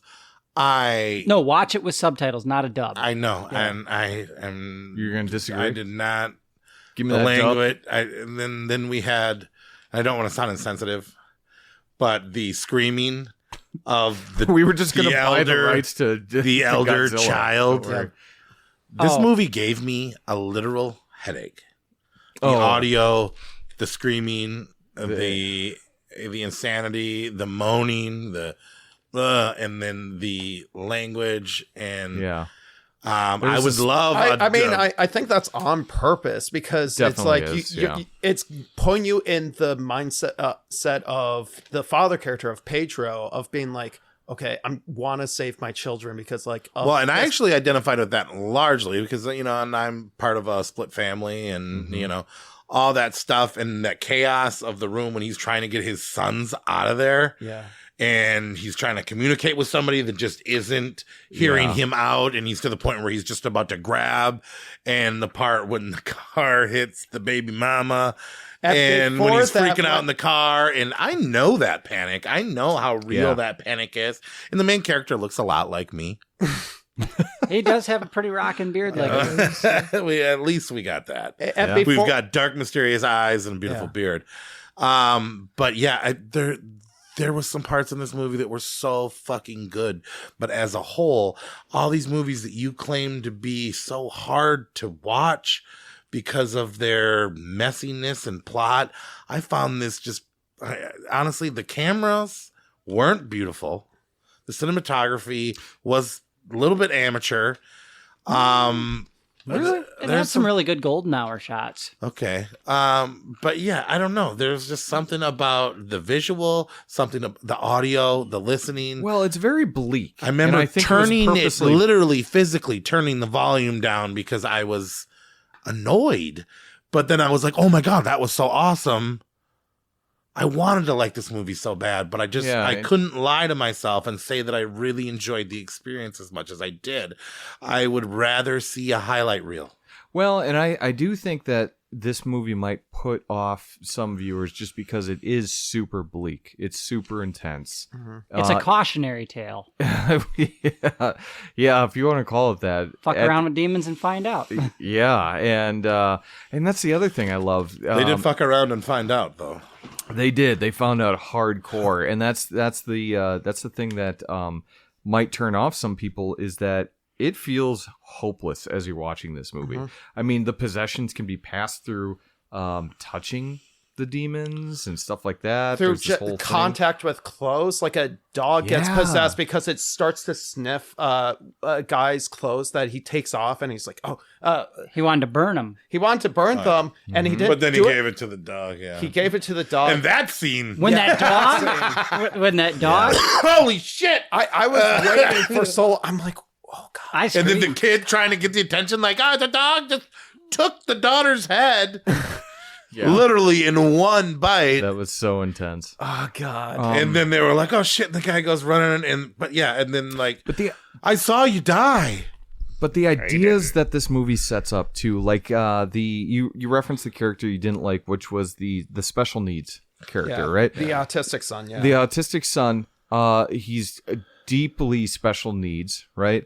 And I mean, it adds to the panic. It adds to but I love that the actor nailed that, though. Yeah, definitely. But there is a scene in the film where they're explaining he could be possessed, and you want him to be possessed because an autistic mind is so hard to navigate for a demon that the demon could be contained in the son, in the autistic son, you know? And I was just sitting there trying to figure out his mind. And I was just sitting there like, that is such a fucking fantastic idea that no one else has like ever thought of in a movie. There's so many of these fresh ideas that made a movie, you know, about exorcism, which we've seen time and time again, including one that happened this year that's not on the list tonight. Spoiler alert. More than one, man. There was about 6 of them this year. There's a lot, and there always is. If there was, this is the only one that made the list. Yeah, I would say that was the biggest thing for 2023 for horror is that it was devil possession was really big this year. Super huge, yeah. And this one, it was so fresh. It felt so new. And so dark and so bleak that I'm like, man, I haven't felt like this within a possession film since, I don't know, maybe The Exorcist. And I know that might be a hot take. I think this one's the most hardcore of them all. Of all the possession films, including The Exorcist. Yes. Wow. Okay. Well, and I could see that. And it has a lot of that Latin influence. They take that shit seriously. Oh, yeah. Yeah. Deeply Catholic in those regions, too. So, I mean, yeah, it's... Yeah, I mean, you might be right, because there is happy endings in The Exorcist, kind of. A little bit, you know, there's good qualities in there. But this is super fucking bleak, and this is a true horror movie. Like, there's not a lot of... Number 5, When Evil Lurks. One of the lesser known ones. Number 4. Who wants this one? I'll take it, I suppose. All right. So fuck yeah. number 4 is Talk to Me. Nope. Nope. Oh, Cobweb. oh shit. On Hulu. Why don't we take Cobweb away from Anthony? Okay, so 4. Cobweb is a movie that came out on Barbenheimer weekend, and no one saw. Yeah. Yeah. It was in the theater. It got pulled out of the theaters after 2 weeks because nobody watched it because everybody was watching Barbie 6 times. Well, this one is kind of a sleeper. It's got Homelander from The Boys. Mm-hmm. Anthony Starr. Yep. It's got that chick, Lizzie Kaplan. and it's got a new kid. And what kind of pumpkin farmers hate Halloween? That is a big Fucking plot weirdest hole. thing to me. That was the question I was over and over and over again. They're pumpkin farmers. They hate Halloween. There's knocking on the door, on the wall. The little boy, is he crazy? Or is there someone in the walls? Is this People Under the Stairs remake? Dude, I had the same thought. Right. Well, and also, so there's this kid that's bullied. His parents are mean. You hate his parents. They suck. They lock him in basements. They tell him he's crazy. They know damn well that he's not crazy. But they make him feel like he's crazy. He's drawing pictures. You feel so bad for this kid. This kid does a really great job. Eventually you have to try to figure out, you hate these parents, but you're like, there's got to be a twist. Maybe they're not bad. Maybe something else is going on that we don't know. We go through. It's very Halloween aesthetic. It's very well shot. It has a really good vibe. Mm-hmm. And the funny thing about this movie, okay, it's called Cobweb. Yep. Never once did I guess that the girl was a spider. Well, yeah. I mean, it's obvious. Why didn't I put that together? I don't know. There's But I so love much to spiders, unpack. and I love spiders. You put a spider girl or a spider woman or a spider, well, Spider-Man is cool in a different way. But love me a spider girl monster. This movie is my Halloween pick of the year. You know, all the movies that came out around Halloween, this one was the best one. I agree. I didn't know about it. It was off my radar, but when I did watch it, and then when I watched it again, I love this movie. I understand it's a little corny. It's a little weird. A lot of people have complaints about this movie. A lot of people don't, but yeah. Why did everybody else love Cobweb?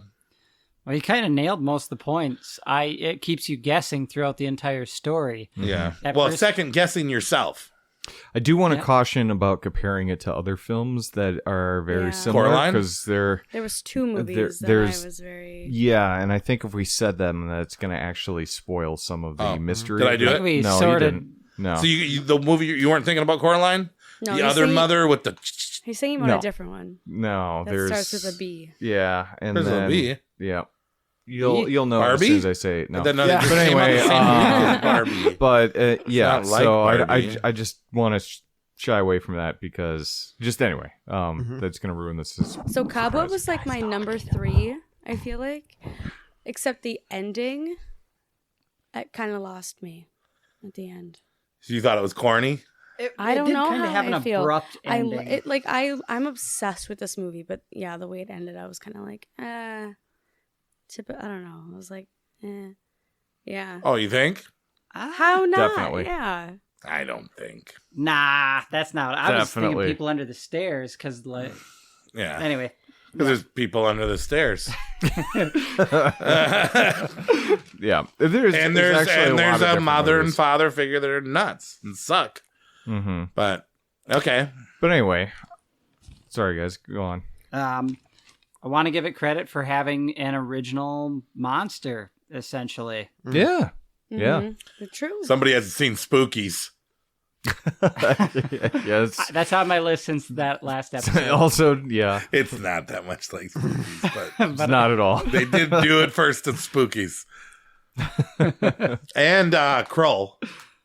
Yeah. The fantasy movie with With the you remember Carl? with the shuriken throwing thing. Spider-Girl on that too. Yeah. It's Homelander is so great at hating him. Yeah. Right? If you thought you hated Homelander, you even hate this guy worth him and more. the mom. They just have this vacancy in their eyes. And his death comparable to Beau's Afraid paint drinking with the black. I love that. That was beautiful. I was thinking he was This is a great year for poisoning. Yeah. I very much enjoyed this movie as well. It was my number 7. It's very fairy tale, dreamlike, which there's a lot of exaggeration with like shadows, and it was just a good time. It was interesting to see the mystery of what's going on. There's like some good dream sequences that like when it's the mom ghost like coming towards him like it during his nightmare sequence. With the glowing eyes. And that was creepy. What about the intruders with the animal masks? Yeah. It's been done before, but it was done well. They had a good Although another hole that I can spot is how she fucked them up so bad, those intruders. But the drywall in that house is so fucking strong that well, maybe maybe they fortified it or something. Yeah. Or maybe she's just late. Well, I mean, they could have. You saw the cell in the basement. Yeah, you're right. Speaking of which, question. I might have missed something. But why the fuck did that teddy bear have teeth? I mean, a lot of people make teddy bears with teeth. Like, I mean, it had actual fucking teeth. What are you talking? I don't remember that. I don't remember that either. I don't remember the teeth. Go back and What are you, watch it. That nuts? teddy bear has like human teeth in it. Is that from the girl that was murdered by? No, it was They found her. she has it, right? What? Whose teddy bear is it? The one. It was her teddy bear when she was in the basement. Yeah. Okay. And then he had it. Yeah. Yeah, because she. Well, I'm assuming. I don't remember. She probably pushed out her baby human teeth into spider teeth, and then she probably jabbed it in her toy. Well, remember there was she had plenty of time. The one girl who went missing that they found in the. They found that in the garden now. Yeah. Well, maybe the teeth were taken out. I don't know, but anyway, I was just wondering if you guys caught Maybe it. that was just lint. A lot of us missed that. I'm just kidding. Hey, A lot of us missed that. Good. Gonna Because then that means when I overanalyze this rewatch like The it Shining. You're next gonna look for Halloween, it. I'm going to be watching it. Yeah. You're gonna watch it next Halloween. I will, yeah, because this movie is drenched in fall and in Halloween. watched season. this 100%. Yeah. I was 2 times? obsessed with this No, movie. just the first time. Yeah. I didn't watch it that long ago, so it's pretty fresh in my mind. But I got it from the old library, but it is on Hulu. If it is on Hulu. It's always been on Hulu. It's been on Hulu for a long time. I bought it. I think it's worth a buy. That's my number 6. Surprisingly, at number 4. Number 3, the big 3. The 3 I knew that was. Anthony, would you like to take this one? yeah, I Give it a shot, bud. okay. Part 2 of this. So talk to me. I am. I've been talking to you all night. Oh, What do you mean? oh man, this discussion is going to be. Jacoby joke. But yes, talk to me is a. By the Who'd way, you see it with? I saw it with some jokers. I don't know, Some jokers. some That jokers. was a Savator Creep meetup, wasn't it? It was a Savator Creep meetup with other guest Ray and you. Well, you forget Ray was on the podcast as well. So Yeah, that's right. Yep. Yeah, and she, but yeah, it's an Australian film, first feature. Same with the last film was also Cobweb was also that director's first feature as well, which is crazy. It's so well realized, and I would say the same thing with Talk to Me. It's such a well realized film. It was made by these two Australian brothers who have Danny been on Philippou and Michael Philippou. Yep. And they were part of this like brain dead YouTube channel called Raka Raka, where it's just the dumbest shit ever. And they're like, okay, we're going to make a feature length film. I actually watched a 15-minute video of when they went to Sundance and just like them reacting, going to this thing. And this energy is like very much in the movie and also not. It's hard to explain because the movie can range from high energy to, very brooding and very complicated, I guess. But essentially the idea is a hand is being brought all over to all these different parties. People can grip it and say, talk to me, and get possessed by a ghost. The way I explained it For was like 90 seconds. It's a horror game Yes. that people play like a drug. Mm-hmm. Crazy cool idea. We're mixing drug abuse with the Ouija board. Fucking awesome. And the fact that it's a mummified hand with no backstory, with no explanation of exactly where it came from. We were talking about that before this, how curious we were of where that hand went. And maybe they'll make reference that it's the not talked to me and they'll do the prequel or something. Yeah, they reference that it was an embalmed hand of a gypsy or something, but that wasn't 100%, fact or anything in the movie. So there's still a whole world out there that we're not sure. I mean, it's another big horror movie about grief. Yeah. This movie's about grief. It's about dying. Oh, it's about definitely. accepting death. Yeah. Mm-hmm. It's about dying yourself. The kangaroo part where they drive by and you think that it's nothing much, where it's just kind of like some creepy thing where they should kill that kangaroo, I actually think has way more to do with the movie than most people think it does. I think so too. About how sometimes you got to let things die and leave them dead, or sometimes you got to help them die and move on, and I don't know. Yeah. I loved the kangaroo aspect. I loved how it came back. It kind of pisses me off that the only thing people talk about when I try to talk to them about talk to me is about the guy making out with the dog. Yeah, I forgot that part. I just remember the the embarrassment in the video and the thing, and then it sets off. And I loved how these vengeful spirits wanted the kid. And and pulled out the kid, and I mean, he beats the eyeball right out of his fucking head. Mm-hmm. I'm jumping around a little bit, but he scene, pretty much beats an eyeball out of his fucking head. Yeah, that scene is intense. Do you think that the mummified hand is cooler or less cool than the Ouija board? I think it's kind of cooler than the Ouija board. I think it's 100%. Yeah. Plus, it has a lot of character. It has like all these signatures and writings from other people that have come in possession of it because it's just being passed around. It has like this. Cast. Yeah, like it's a cast. It's, and also it has the moral that things need let things die, but it also has a moral that only older teenagers should do drugs, exactly. not younger teenagers because they don't do it right. You know what I mean? This movie was awesome, and it had all the hype in the world. Everybody was like, this is going to be your favorite movie. This is going to be your favorite movie. And it was, honestly, kind of tied for one of my favorite movies. These top three could have won in any position for me. This is great rewatchable. Anthony said you said something about how you didn't really like the characters. I actually thought that the plus of this movie was that there was no big names in this movie. I mean, could you imagine if they would have cast Iggy Azalea as the lead? I'm not asking for big names or anything. I'm just saying, like, the actors did an excellent job of playing annoying teenagers. So you told me you wouldn't hang out like. with that redhead or that girl in the yellow sweater? You didn't like them? I mean, I would hang out with them. And I thought the other people were fun that had the game. I'd go play the game. I'd kick it with them.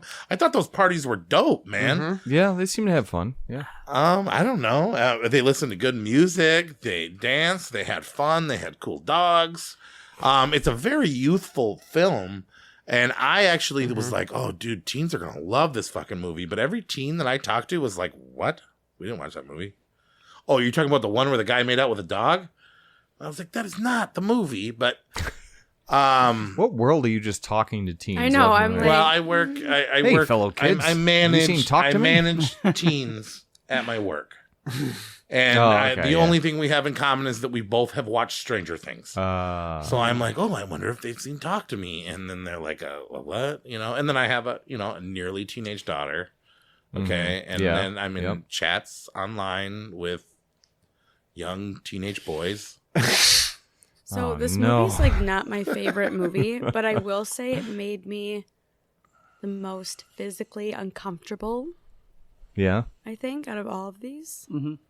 Yeah. I think I flinched and when screamed. the horror is few. Dude, and her mom, that impersonator of her mom was scary and crusty and it was fucking The was almost horror as good as- sequences aren't plentiful in this movie, but when they do come, they're super fucking intense. Another movie, I guess it's unfair to say that One Evil Lurks is the only possession film, because I guess that technically this is a possession film. also, yeah. Oh yes, for sure. Since they are getting possessed at the end of the day, but yeah, this is more like a possession drug film. So another interesting take, I guess. I think that the idea is immensely original with old ideas. Yeah, definitely. And I do want more drug horror. Yeah, that's a subgenre. Would this count as psychedelic horror? Oh, good question. That is a good question. It might. I think it could. I think it has to be implied that psychedelics are being involved and that it's not just a magic hand. I think it's just a That they look pretty high to me when they're taking that game. Yeah, I don't know. We did that episode. This wasn't on it. But no, Talk to Me is delightfully refreshing with, yes, the drug angle, the grief, the loss of the main characters. It's all handled very well. Hereditary meets Mandy. Just kidding. Wow. Yeah, I don't know if it's quite that, but I mean, for the fact of the matter is that this is their first feature film ever. I mean, it's like, holy TikTok, shit, I guys, can't wait to see what these guys do afterwards. It was a big year for TikTok, too. Yeah, and Talk to Me is definitely one of the more emotional horror movies that we got. Talk to Me is one of the most talked about films. It is. It's What a wild- emotional, but it's also like during the montage with the possessions, it's like it has so much energy to that scene, and it's just like the way it's working the camera with. And it's not all scary. There is some super loved its scary youthful stuff, vibe. but like, yeah, it's it was cool to see the actual possession being fun at times too for the people. Like, it's not necessarily a terrible thing. It's just, look, when there's rules in horror, follow the fucking rules. As soon as you don't, bad shit happens, right? And then that's what happens in this They also movie. had the Inside Strangers kill with the dad. I mean, even though he didn't die, she thought she was. Yes. And then the real one got stabbed. Psychedelic They horror. did that again. That's kind of the thing. One of the things that didn't do it for me. At one point, you kind of figure out what's going on, and then you're just waiting to watch things. When play did she out. die? What was the point when she took those pills?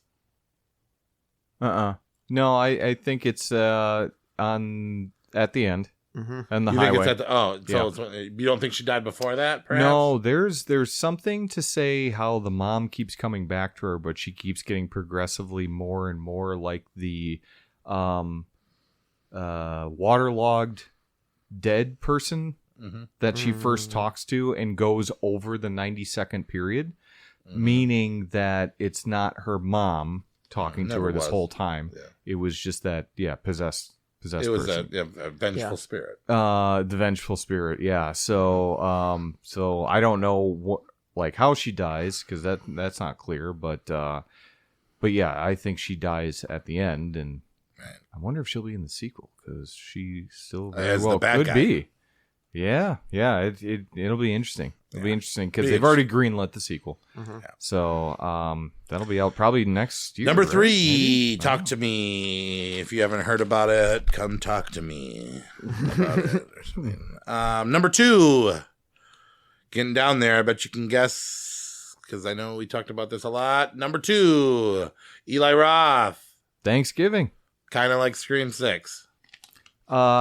Yeah, kind of, except better. Yeah. Except better than Scream 6. No, so originally there was a script, an old script for this movie. It's all from the Grindhouse trailer, Thanksgiving. And the original script was a lot more gritty and gross and whatever. And Eli Roth just released, he's like, yeah, I waterlogged this like you wouldn't believe. And I took out a lot of the weird stuff and I made a movie that I think will be my legacy. He does plan on making more of these movies. Oh, they already interesting. greenlit a sequel. Yeah, it did. We got Super TikTok successful. star Addison Rae. We got that young man from Zombies. We got Gina Gershon. Yep. We have a cop. Patrick Dempsey. From Scream? Yeah, Scream Yep. 3. I think. Scream 3. And he reminds you of the cop in Scream 7. Yeah. Yeah, Scream 6? Yeah, he does, actually. Yeah, that's why I was getting confused. And then, I don't know. I feel like they gave away the killer in the very first scene. How many times have you guys seen this movie? Has anybody seen this one once? They did give it away. Theater, Like, no. my girlfriend called it out before the killer even killed. She's like, that's the killer. And he hadn't even killed anyone. So I was actually, What the hell? because of the podcast and some of the things that you were saying about how Scream-like it was, I was actually thinking it was multiple killers. Oh. I was too. Yeah, you So- kind of led us astray with the whole like Scream like, but you meant it as in the structure. It's a who done it. yeah. It's a slasher who done it again, much like Where- you saw and then from the teens 80s. in the original Scream, where they were like, Yep. "Ooh, we're getting together. Maybe it could be," and it's probably one of them. And, We're gonna get this killer back. and it's yeah, clean blah, blah, cut. yeah. And, The only thing they needed to do was play Red Right Hand, and it would have been a Scream movie. yeah, I mean, What I love, And also, I would say this like, is way more hardcore than any Scream movie, though. Even the first Scream. Oh, yeah, definitely. Yeah, Although I do still stand behind it being one of Eli Roth's tamer ones.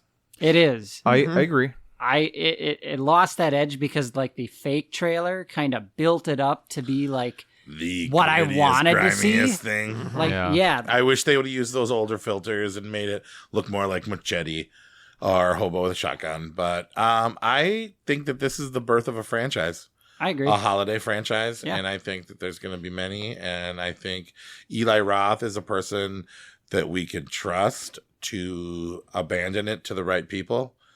Because you Yeah. know he's not going to do this for a long time. That's not his thing. But he's going to Yeah. be remembered by this like Wes Craven's remembered by Nightmare on Elm Street. But he didn't do all the movies. You know what I mean? Yeah, Eli Roth has got a Eli Roth is dope. I would is. like to say he's a legend in my eyes, even though his catalog is not that long.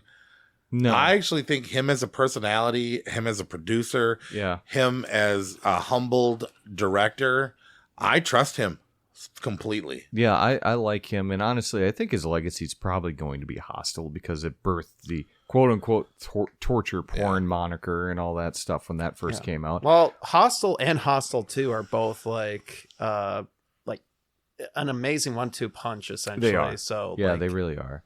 Well, and Cabin Fever is... Oh, come on. Green Inferno's his best movie. Yeah, grow up. But, yeah, and I know you don't mean that. I know it's I Cabin wanted Fever. Green Inferno to be his best movie. I was so excited.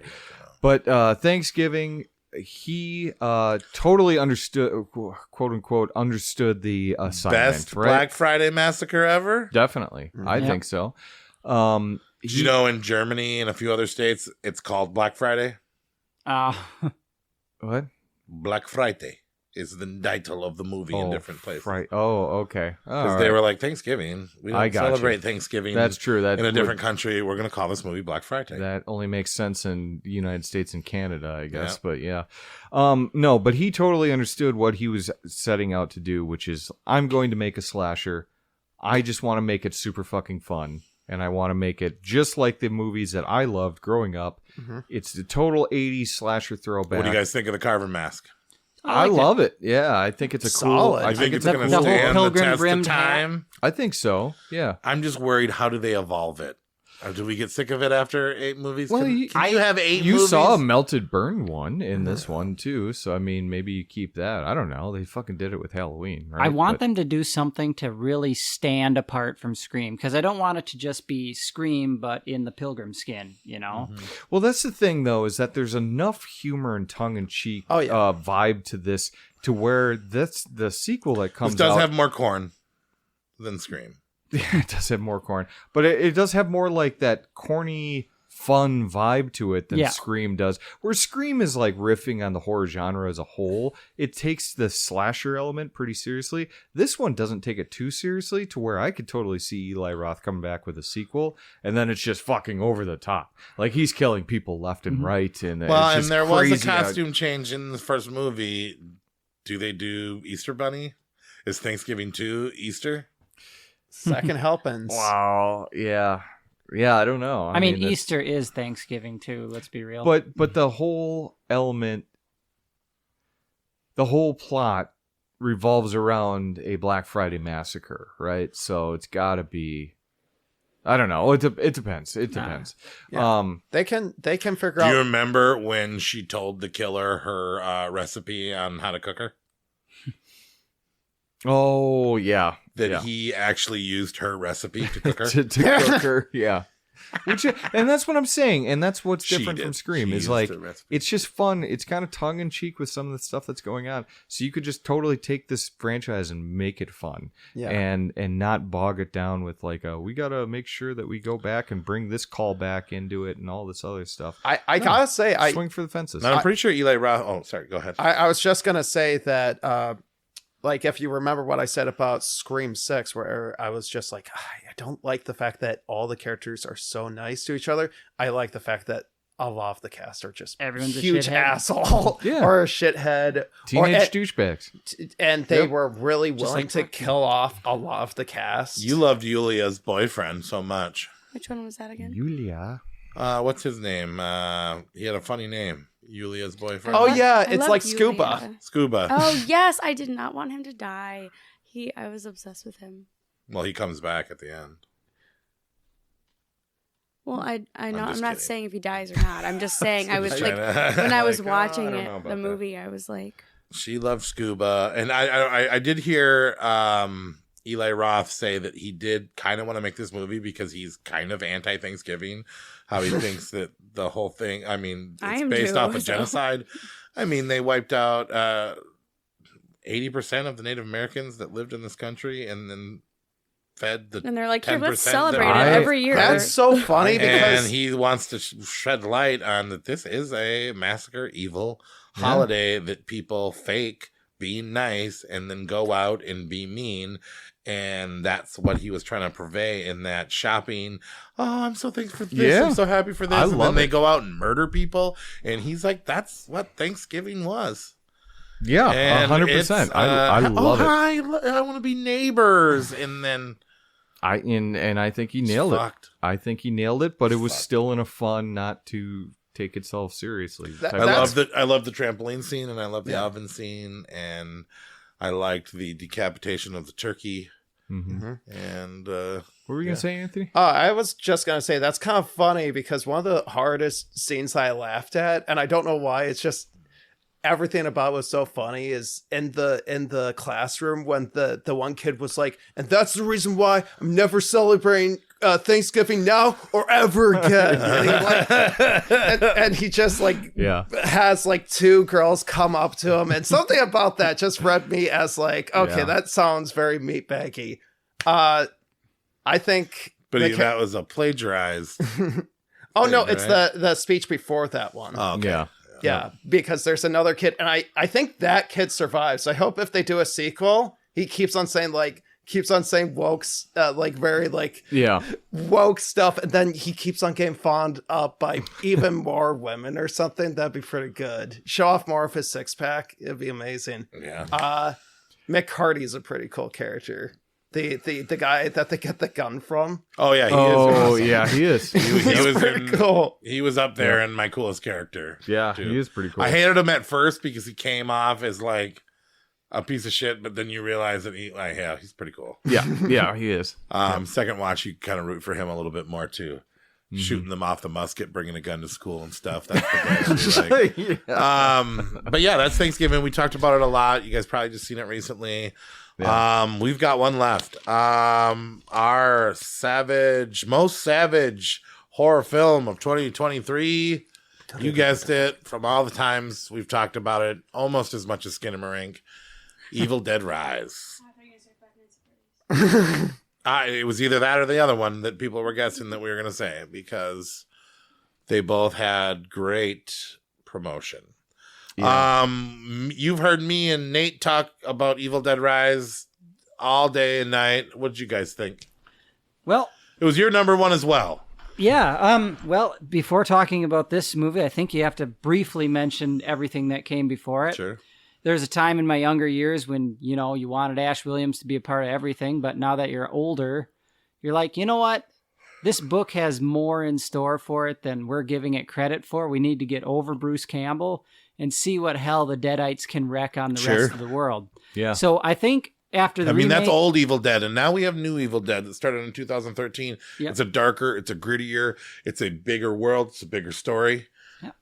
So yeah, now we get to kind of see what the Deadites what havoc they can wreak in other parts of the world, and what else can come out of that book. And the fact that they brought the 3 books back from Army of Darkness Mm-hmm. is huge as well. That now we can follow 3 storylines of 3 different Necronomicons. I do like where the franchise I'm can so go excited with with that, that, where you can have, like, in comic books, how there's alternate timelines. We have 3 books to follow, not 3 characters. We have 3 books, and we have tons of characters that we can intermingle. Wouldn't it be cool if Bruce Campbell and the girl from the 2013 reboot and Beth all cross paths randomly, God, that but would be through cool. different things? We can even go back in time and talk about the priests that were protecting the books and That would hiding be the a great books movie. and tell those ones. That's We your- can do prequels. The Evil meter Dead story Dead right there. world Yeah. just got huge. It's more than the car in the chainsaw hand and Ash's hand flying around. As if that world already wasn't big enough in the Anywhere, Evil Dead any franchise, 3 right? of those books can be at any place in time. Could be a great story. Yeah. And Actually, Lee Cronin, the director of Evil Dead Rise, actually talked to Variety about like 4 different like possibilities for sequels and stuff, where it's like one was like, yeah, get more into the story behind the Book of the Dead, show off like what happens to the cleanup crew that would come to the apartment building. and then It's like kind of exciting. It's actually like, oh yeah, definitely. And granted, we left the cabin when we went and back in time with Army of Darkness. Yep. But wasn't it cool to have it in an apartment, man? We love apartment horror movies. I Demons love too. that we Demons still too. had a little bit of the cabin with that side story, which I thought was great. yes. But yeah, to take it a different place, to make it female based, to make it secluded, to have that shining elevator blood scene. Yeah, that was cool. was so amazing. Like I said, if you really want to hear us, when the movie came out, we talked tooth and nail for like an hour and a half about this movie. We did. But- I was kind of critical of it. I still liked it a lot, but it is my least favorite of the Evil Dead franchise. I watched it But again. Evil Dead is Evil Dead, dog.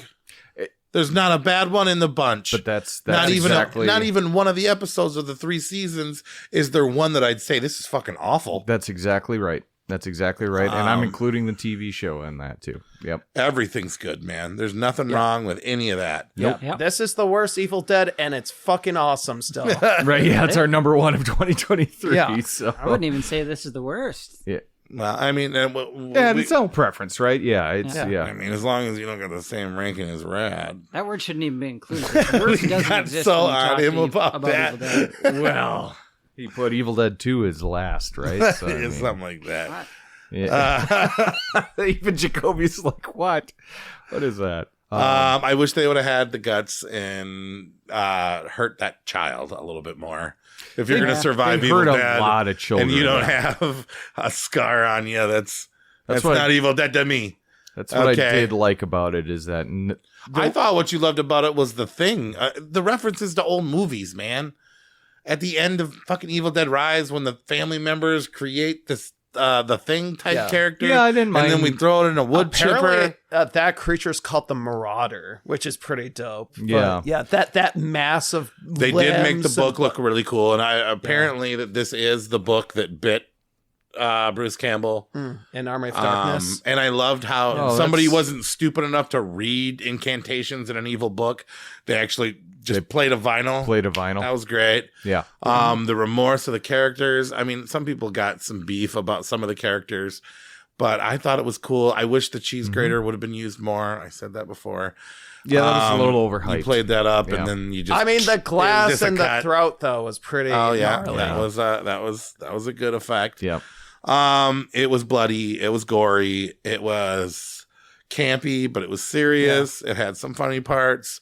I thought the performances were great. And god damn it, it's awesome that originally it was just supposed to be for streaming, and then it got So much buzz. so Yep. highly rated that they were like, let's put this in theaters, and it made bank. It actually was like one of the most successful horror films. Yeah, I like sticking it to the studios too and saying like, horror's not this fucking cheap genre or anything like that. There's like, I think it's the most creative genre. I think it's the most influential genre out there. And it's where a lot of people get their start. It's where a lot of creativity and a lot of inventive techniques are developed. Well, and say what you will about Blumhouse, but his fucking business model is outstanding. I'll make a movie for $1 million and I'll make 20. Yeah. And there you go. So, and if I lose money on one, I'll make more on the next one. It doesn't matter, right? Yeah. I mean, the whole thing. What I'm looking at this list over here, and the big franchises that came out, like Scream 6, Godzilla, Thanksgiving, Evil Dead Rise, even Talk to Me, right? Mm-hmm. Those cleaned up at the movie theater. Look at Marvel. They even put some movies that weren't supposed to be in the theater into the theater because they're like, well, wow. Yeah, right. And it's like, oh wow, we should have put that in the fucking why theater. Do we have to keep proving this to big studios, right? That horror is alive and so and congratulations, Evil Dead Rise. You are our number one. You've been our number one before. Evil Dead, you are a great franchise. Congratulations. Shout outs, movies that you think should have made it that probably did not make it. Hold on, can we recap our Savage 10? Oh, yeah, quickly? Yeah. So, honorable mention number 5, let's just say 15.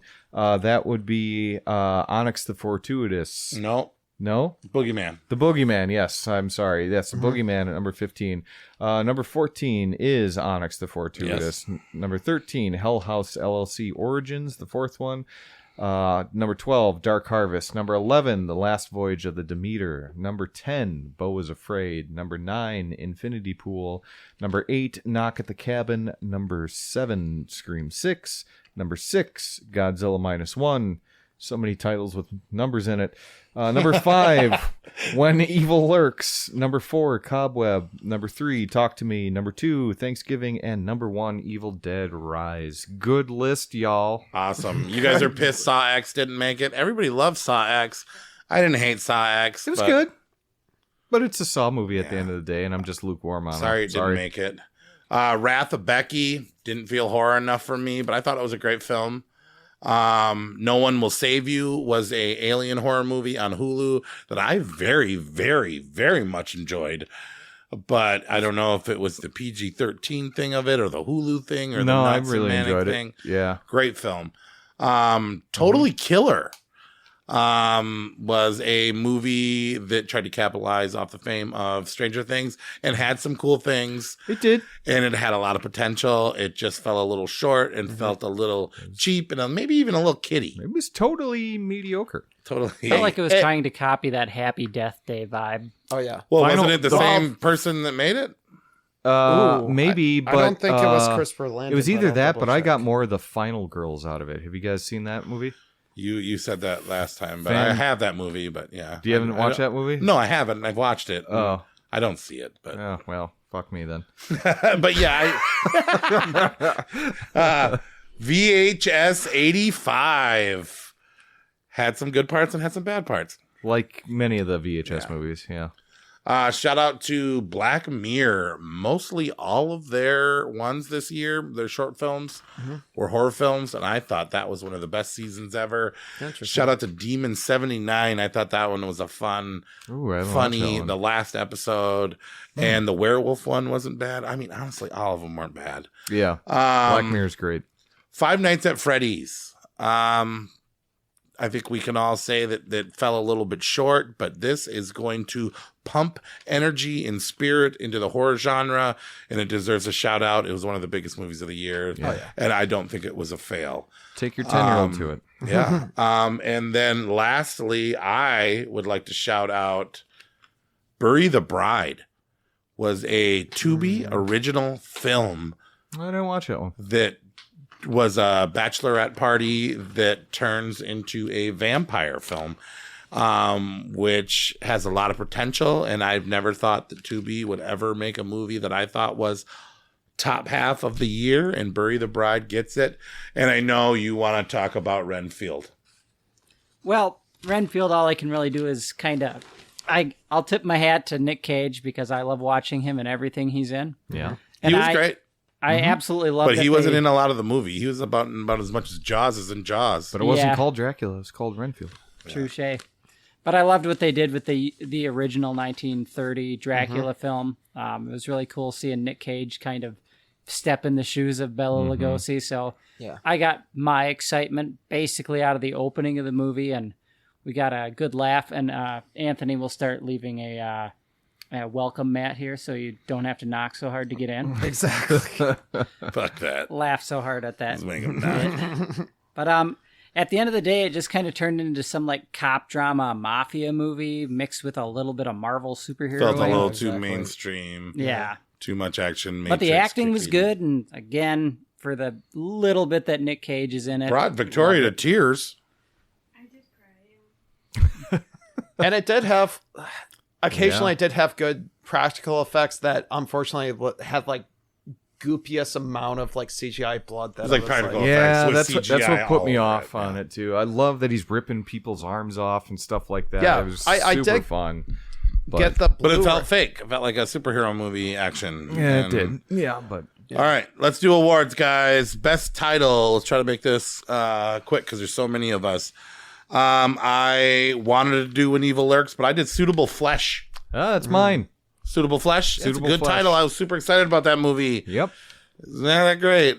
Not real good. I came across one on Letterboxd called Humanist Vampire Seeking Consenting Suicidal Person. That Which one is- It wins seems for- like you just put an ad in Craigslist or something right now. Oh yeah. Apparently it's like French Canadian, so which Okay. I liked Cobweb just because it was ambiguous enough that you're like, what is this all about? Right. And in the end, it sort of This ties movie into the doesn't theme. have any cobwebs in it. I wonder what the person in the Where's wall all the is. cobwebs? I didn't catch that. Best art. I went with Onyx the Fortuitous's main art. It was a throwback to the 80s. style. Big Trouble in Little China. Yep, that's what it felt like. Yep. Which that was one of my things. But I also I had a tie between Infinity Pool and When Evil Lurks, because When Evil Lurks has the cover of my favorite scene, and once you see the scene, it makes the cover look cooler. But Infinity Pool I thought was really intriguing too, and had me interested with them drowning in the pool of blood.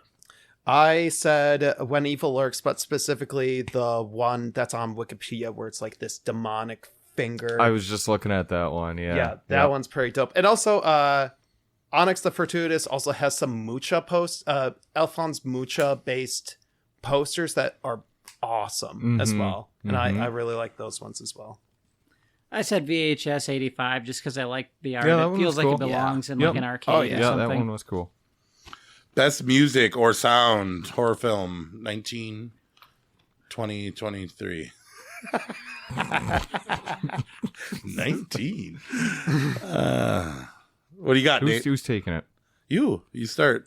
I went. So this is weird, right? But I went not because I couldn't think of any like soundtrack music or anything like that. I really just I racked my brain, could not think of anything.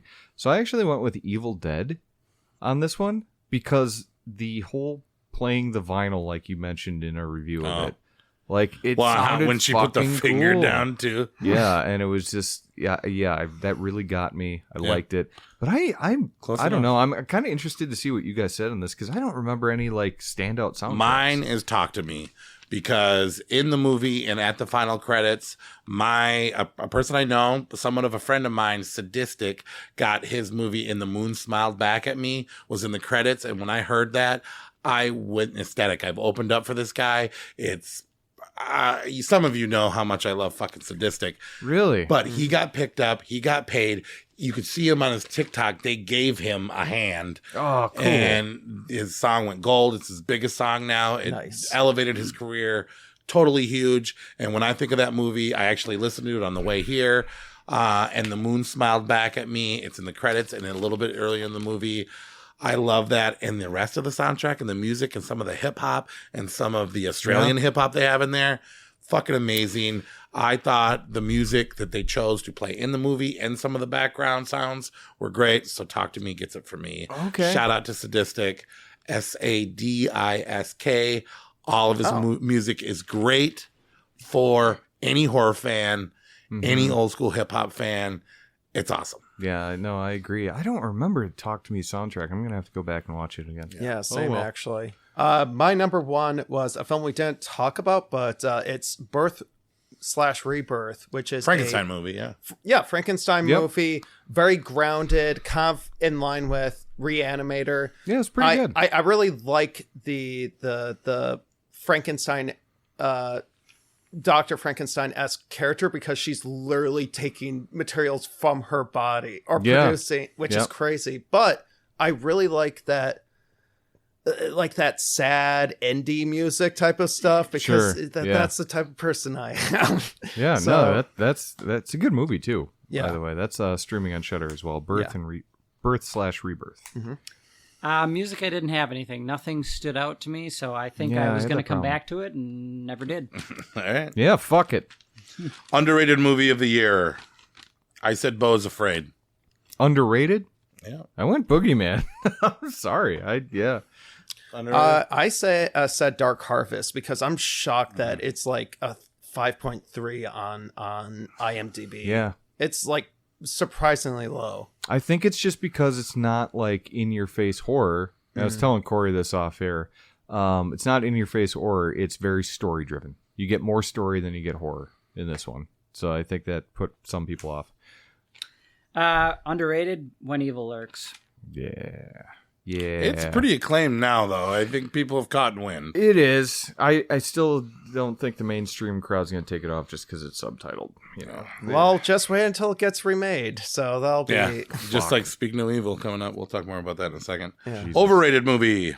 Saw X. Okay, Five Nights at Freddy's. Okay, that's a good answer. Scream 6. Oh, hot take. Thanksgiving. Oh, how dare you? It's just Scream. Oh. What did you rank that one then? Is that 8 or 9? Thanksgiving is up there on my list. It's You did have it lowest. It's at 6. Okay. But okay. I could go on about that all day. I wanted them to push the envelope a little bit more. Wanted to be more like the trailer. I could see. What if there's an unrated one where I could go for that? Because I could see the MPAA saying like, "Hey, that trampoline scene, we got to dial that back." Well, even if like he would have forced didn't you see someone he at the did an dinner scene. interview where he talked about that, where he actually likes the MPAA, where he feels like they're protecting the movie so that people don't try to strip. I don't know. He's down with the MPAA. They don't fuck with him bad or something. Worst movie of the year. I got to change mine though, because it's got to be overrated. My opinion, I think it's Talk to Me. Sorry, go on. Oh shit! Get out of here. He's like, you know what? I'm just gonna table that hot take and give an even hotter take. Yeah. Worst movie of the year. Winnie the Pooh, Blood and Honey. Or The Nun 2? I believe it's that one, and I also put Exorcist Believer because with all the money and talent behind Thank you. to get that movie that we got. I told you off air about Exorcist Believer. I rewatched it with my daughter, and she enjoyed it, and it made me enjoy it, and I feel a little bit better about that. I actually went back on Internet Movie Database, gave it a couple points higher. Oh, that's... Well, I didn't hate that movie. But I do hate it. But I saw that. No, it's okay. Yeah, it's you like worst what you movie like. of the year. Okay, just mine. I have notes for this. It's Jacoby, worst movie of the year. Totally Killer. It put me to sleep. It was generic. There was nothing exciting about it. Yeah. Okay, so my note says the Exorcist Believer can suck my dick. There's a drawing. Oh my god! There is so a drawing that Anthony has done that says the Exorcist Believer can suck my dick, with also a cartoon What does that penis. It looks like you almost spelled my wrong, though. I did. I was like, shit. I misspelled a 2-letter word. We better fix that. But You should- also you should there's give a that to me. cartoon penis. Yeah, I'd love to hang that up. Wait, but you're coming on David Gordon. Yeah, Green. it's a Does cartoon that penis mean you coming like him? all over. Things After you don't he like, you sucks want my to dick. suck your dick. You like them to, like, if Do you you really co- don't like somebody, you want them to suck your dick. But hang on, the drawing. You're coming on David Gordon Green. Yeah. Does that mean you like him? It's a power move. It's a power move. Yeah, he's trying to I only come on people I steal like. dominance. I want to come over the J.J. Abrams of horror, essentially. Oh, wow. No, you guys are right then. There's two of them right there. Coolest character in a movie from 2023. You guys are... So count down to 3 and say it all at the same time? Sure. I'll do it, sure. 3, 2, 1. Godzilla. Party. What did you guys say? I said McCarty from Thanksgiving. I said Godzilla. I said Onyx. Onyx was not cool. That was the whole purpose of Onyx. Right? He was a nerdy But virgin. he's a mix between me and Jacoby. And Jack Black. Which I think is pretty Fuck cool. off, Nate. Yeah, and What Jack did Black. you have, Jacoby? Coolest character, John Carver Pilgrim. This is kind of the new slasher face on the scene. okay. Oh, yeah. Okay, yeah, I like that. And then All right. we had McCarty. Yeah. From Thanksgiving. Which one's McCarty? The guy with the Oh, guns. the gun. Yeah. Yeah, He's even cool. you The guy said he with the was guns cool. who He turns was in away, my list of cool. He turns away the teenagers when they guess didn't know he who wins. Black Sabbath Yeah. was. They were like, get off here. Yeah. Yep. Best monster or killer in a movie 2023. Count to 3 and say it again. I don't think we're going to have it. Yeah. Ooh. Well, I have the right answer. Then once you start. Penis monster in the attic. Beau's afraid. Oh, man. That's- I forgot about that one. That's like my third. But I That's like I was my- I really like that one. But split between the Cobweb monster and the Carver from Thanksgiving. Oh, I put Sawtooth Jack, actually. I thought he was kind of cool. That one is number 4 And then for me. he's full of candy. the meter Dracula? Nope, Cobweb's sister from Cobweb. I guess she Yeah. wins. But All right. I think penis monster is the Penis Monster. that was a pretty Could've good used one. him for David Gordon Green, right? Ain't All right. All right. Crush of the year. Do you guys want to say this on 3? 3? Yeah, sure. Okay. 3. 2, 1. Me Miss Megan. Divine. Oh. Megan? Megan? M3 Who said that? You said that. Shit. She's underage, man. She's a robot. And a doll. Oh, God. Mia Goth, right? Did you guys say Mia Goth? I didn't. I said Jenna Ortega. No. I said Miss Divine, the teacher from Cobweb. Yeah, because you know who like Miss Divine is. She's so fine.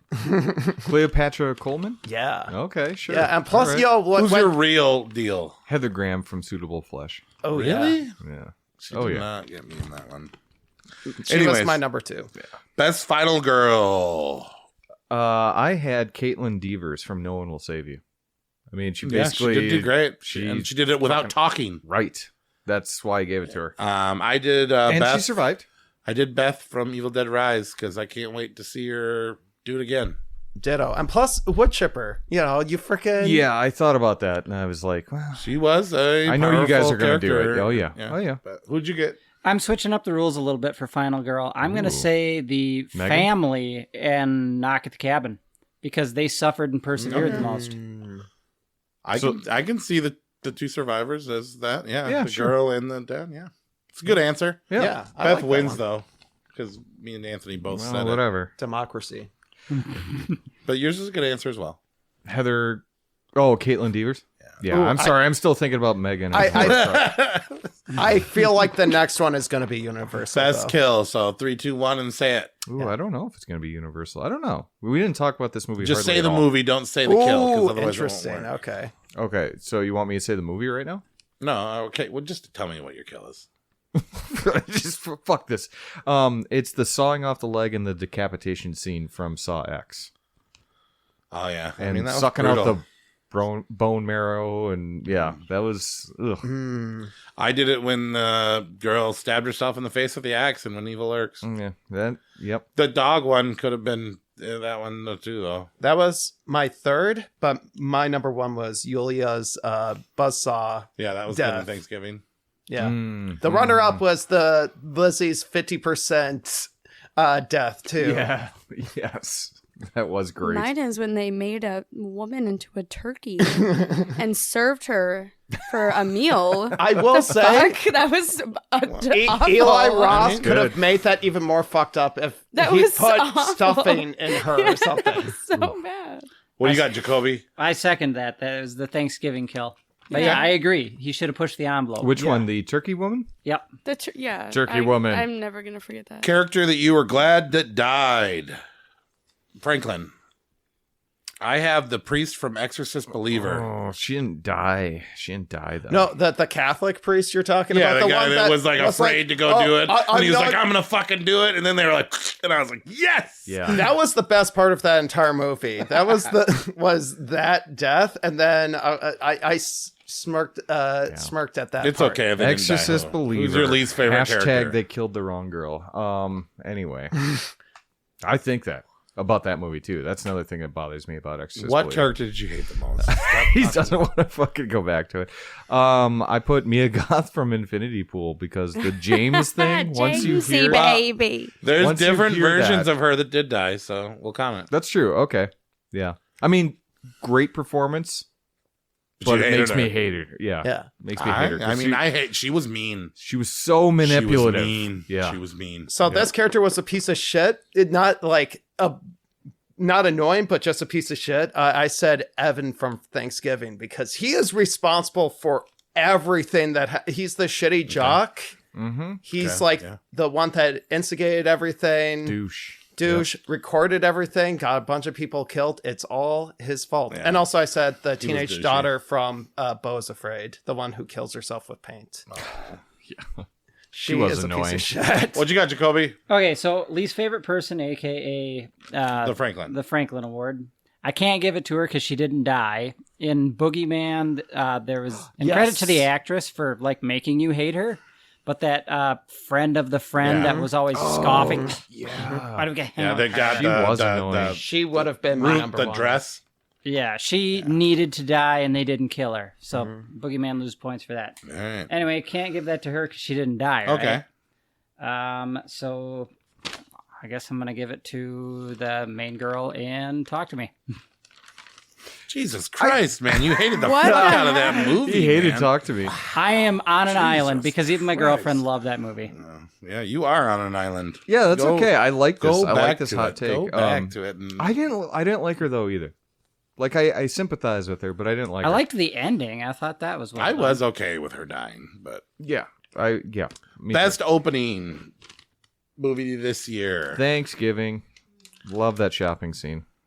Okay. I love the chaos. I thought the dinner scene was more the opening scene though, and then that was kind of like the lead up after the credits, kind of. Well, it's the thing that kicks off the movie, I'll right? count it. Yeah, that's fine. That's fine. I had Scream 6. That is good. Yeah, you guys love that one. I said Thanksgiving, but the more I think about maybe Evil Dead Rise, that intro, the intro with the at when the she's cabin. reading the book that she's holding. No, in the cabin. And the Oh no, the drone? opening scene was the drone scene, and then the pulling out of the water. The opening credits on Evil Dead Rise was fantastic. yeah, that was cool. But I don't know if the opening scene. But yeah, good answer. I don't know how much of a stretch this is, but I'm going to say When Evil Lurks because that whole first act is just balls to I the feel wall. like not. What happened in the first act? Well, that They find the body, they move 'Cause the I body, felt like and it then took it's just a rush to get 30 out of minutes town. for some crazy shit to happen. Oh, it's crazy shit like right away. Okay. Were you in a bad mood when we watched that movie? Yeah. Okay. Well, it got me in a bad mood, man. All the Yeah, I could see that. All right. Best best ending? ending. I'm gonna go against the grain. You guys have never guessed I'd say this, but I'm saying Skinamarink. Wow. Okay. When the face peers out through and he says, "What's your name?" Yeah. And then he goes, "Go to sleep." Wow. I don't know. I mean, as far as very last seconds, that was the best part of the movie. And it was like, and I wanted something so bad. I wanted one fucking big scare, not just blood splatter, not just the upside down, not just the pile of Legos getting bigger. It's creepy though. But It's then when he haunting. came out and he kind of spoke to you, Mm-hmm. and he was like, "What's your name?" And I was like, "My name's Cory." And I was like, "What?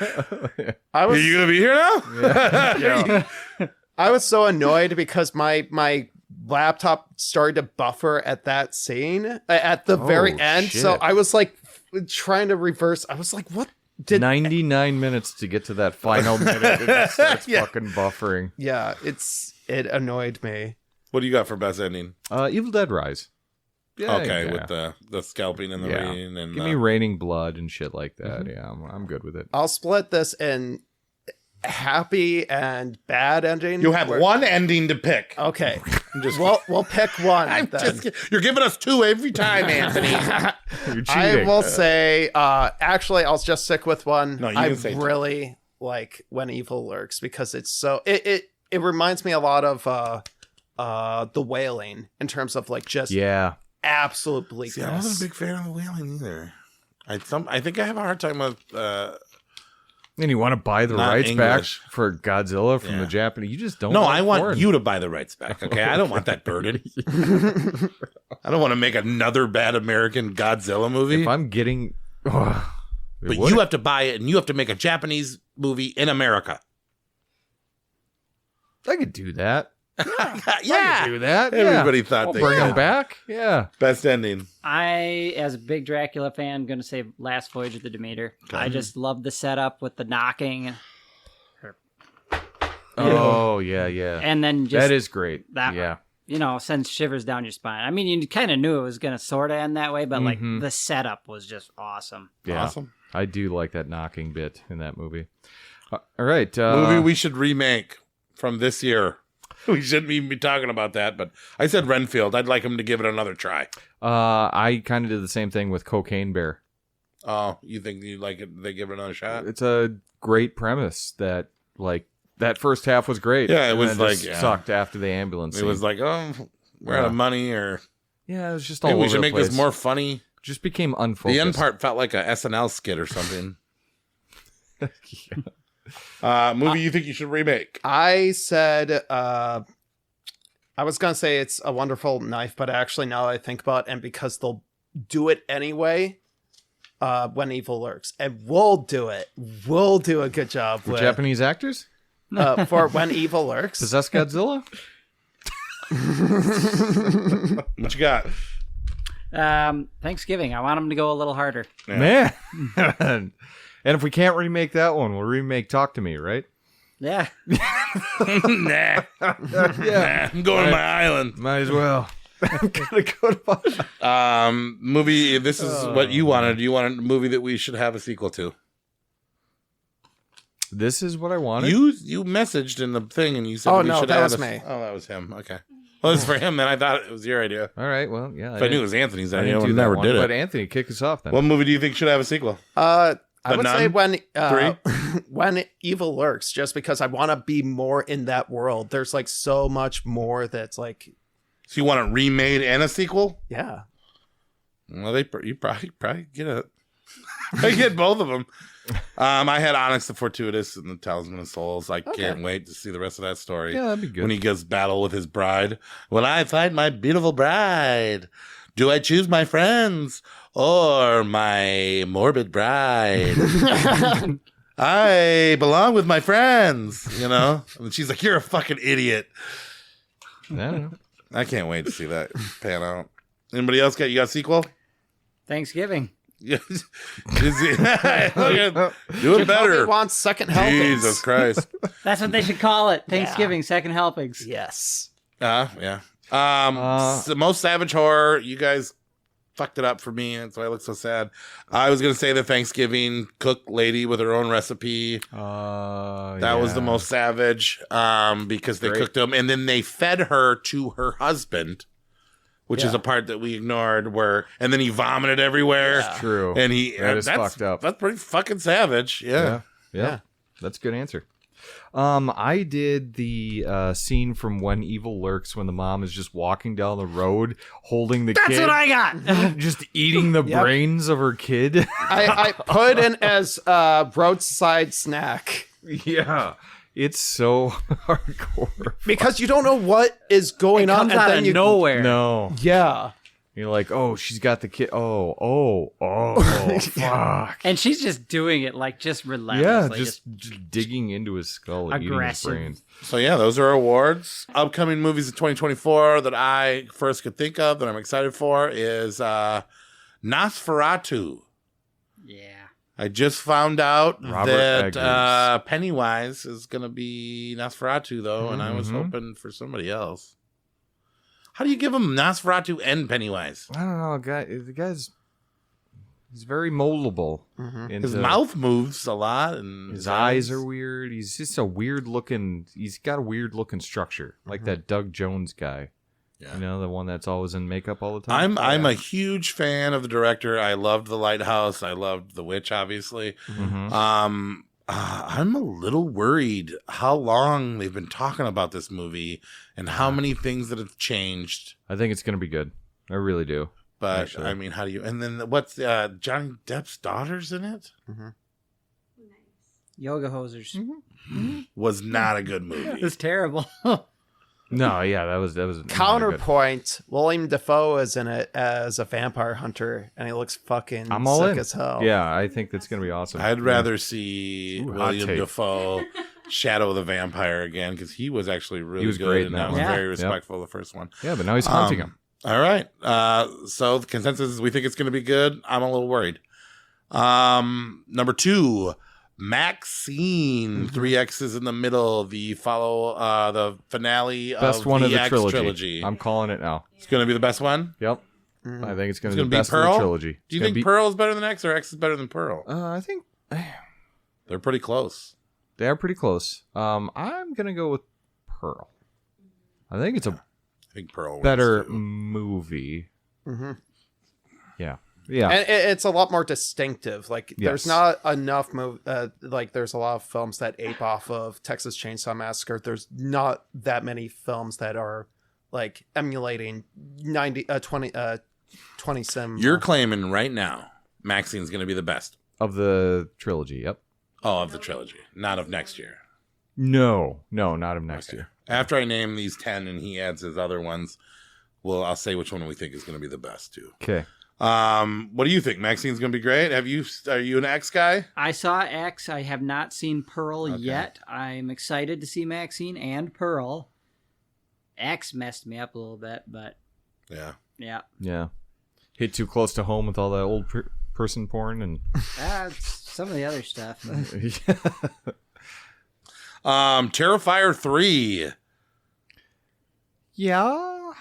Stoked. Yeah, that's your fucking response to Terrifier 3. Ho ho ho. Yeah.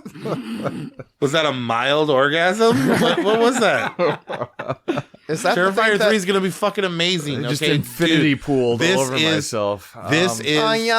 This is the highest expectations for a Terrifier film. Terrifier 1 was not beloved until Terrifier 2. He's pushing money back in people's faces because so many people want to give him money to make this movie, because this is the birth of a Nightmare on Elm Street type franchise character. This is the new fucking Freddy Krueger. Okay. Yeah. And number 3, what was the best Freddy fucking Krueger? 3. Number 3. Okay. Yeah. So if this is the next Nightmare on Elm Street, this is the number 3. This is the first top tier bloody disgusting Damien Leone movie. Lauren Lavera is about to become a fucking superstar. Art the Clown is going to start showing up on kids' lunchboxes. He's already on Serial. Okay. Jesus. This is going to be fucking huge. Okay. And maybe the best Christmas movie of the future. I just don't want them to try too hard. Like the second one. But we said that before. We trust Damien Leone, don't we? Because he's protective of that character. He's not letting other people help him. That's true. He's not letting producers stick their head in there and tell him what to do. That's a good point. That's a good point. I'm back. He's not doing the same thing. He's taking it a little bit away from Halloween and doing another holiday. I don't know. Well, just because a movie is popular doesn't mean it will be necessarily suck. Sometimes that does, good. Though. Yeah.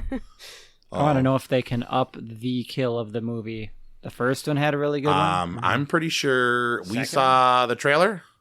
That little girl is done. I'm pretty sure gets ripped to shreds and put on that Christmas tree. Wait, the trailer's already out? There's a teaser trailer. Oh, I haven't watched it. And there's a little girl that's waking up to find Santa. Wow. And it's not Santa, and it's Art. And they are already saying, don't you dare do what we think you're going to do to that little girl. And Art's going to rip that little tiny girl into shreds and put her on the Christmas tree like ornaments. I'm pretty sure of it. Or the second the movie opens, The second the movie opens. You can't open with that because I then think they're going to open with that. Then it's all downhill from there. You got to keep going. I'm not sure if they're going to let him keep that in theaters. I don't know. Well, yeah, I don't know if it's going to air in theater. Anyway, all right, yeah. So I'm excited about that, though. The Strangers trilogy, are all 3 of them coming out next year? That's what they're aiming for, which is crazy. It's like a TV show in theaters. It's like the Fear Street movies, but in theaters. Yeah. Which I didn't mind those. Wait, Rennie Harlan. So Strangers is going to get a trilogy? Strangers is next getting year, a the reboot. whole trilogy is coming out.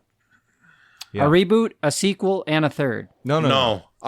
First, 3 movies, same year, new story, same characters. Yeah, The Strangers remake Chapter 1, trilogy. Chapter 2, They're going to Chapter 3. remake the first 2 with 3 in the same year. I'm thinking of the same one, right? With like Liv Taylor and... Yeah.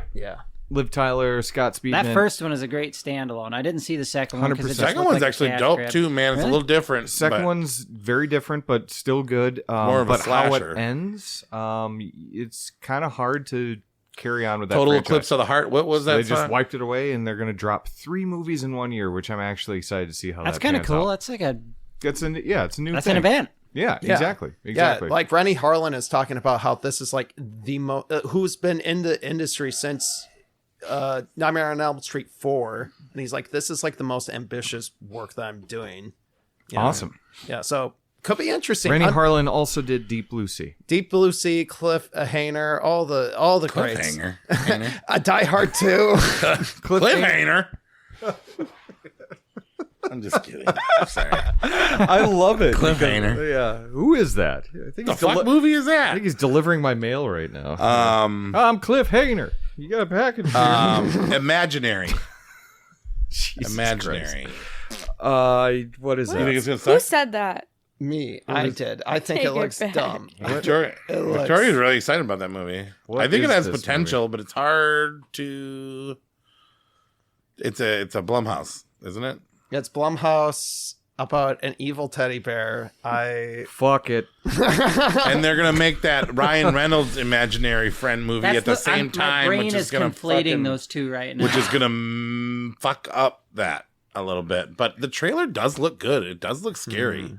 Okay. So wait, does Whatever. that mean if, Well, what are you saying? Are you looking up any information on it? if close it's to a going to doll. succeed and then Too imaginary close is going to to a tank doll. just like the thing?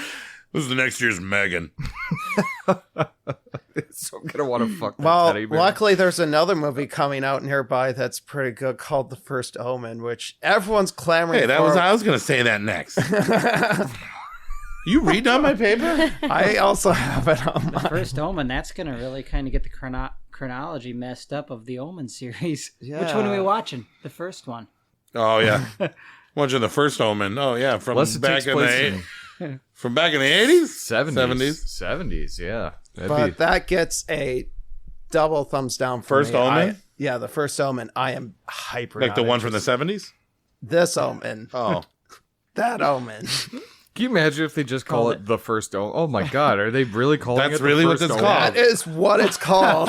The First Omen. You mean the one in You the realized 70s? it And they're like, before no, you the First finished the Omen. And I was like, it's from the 70s.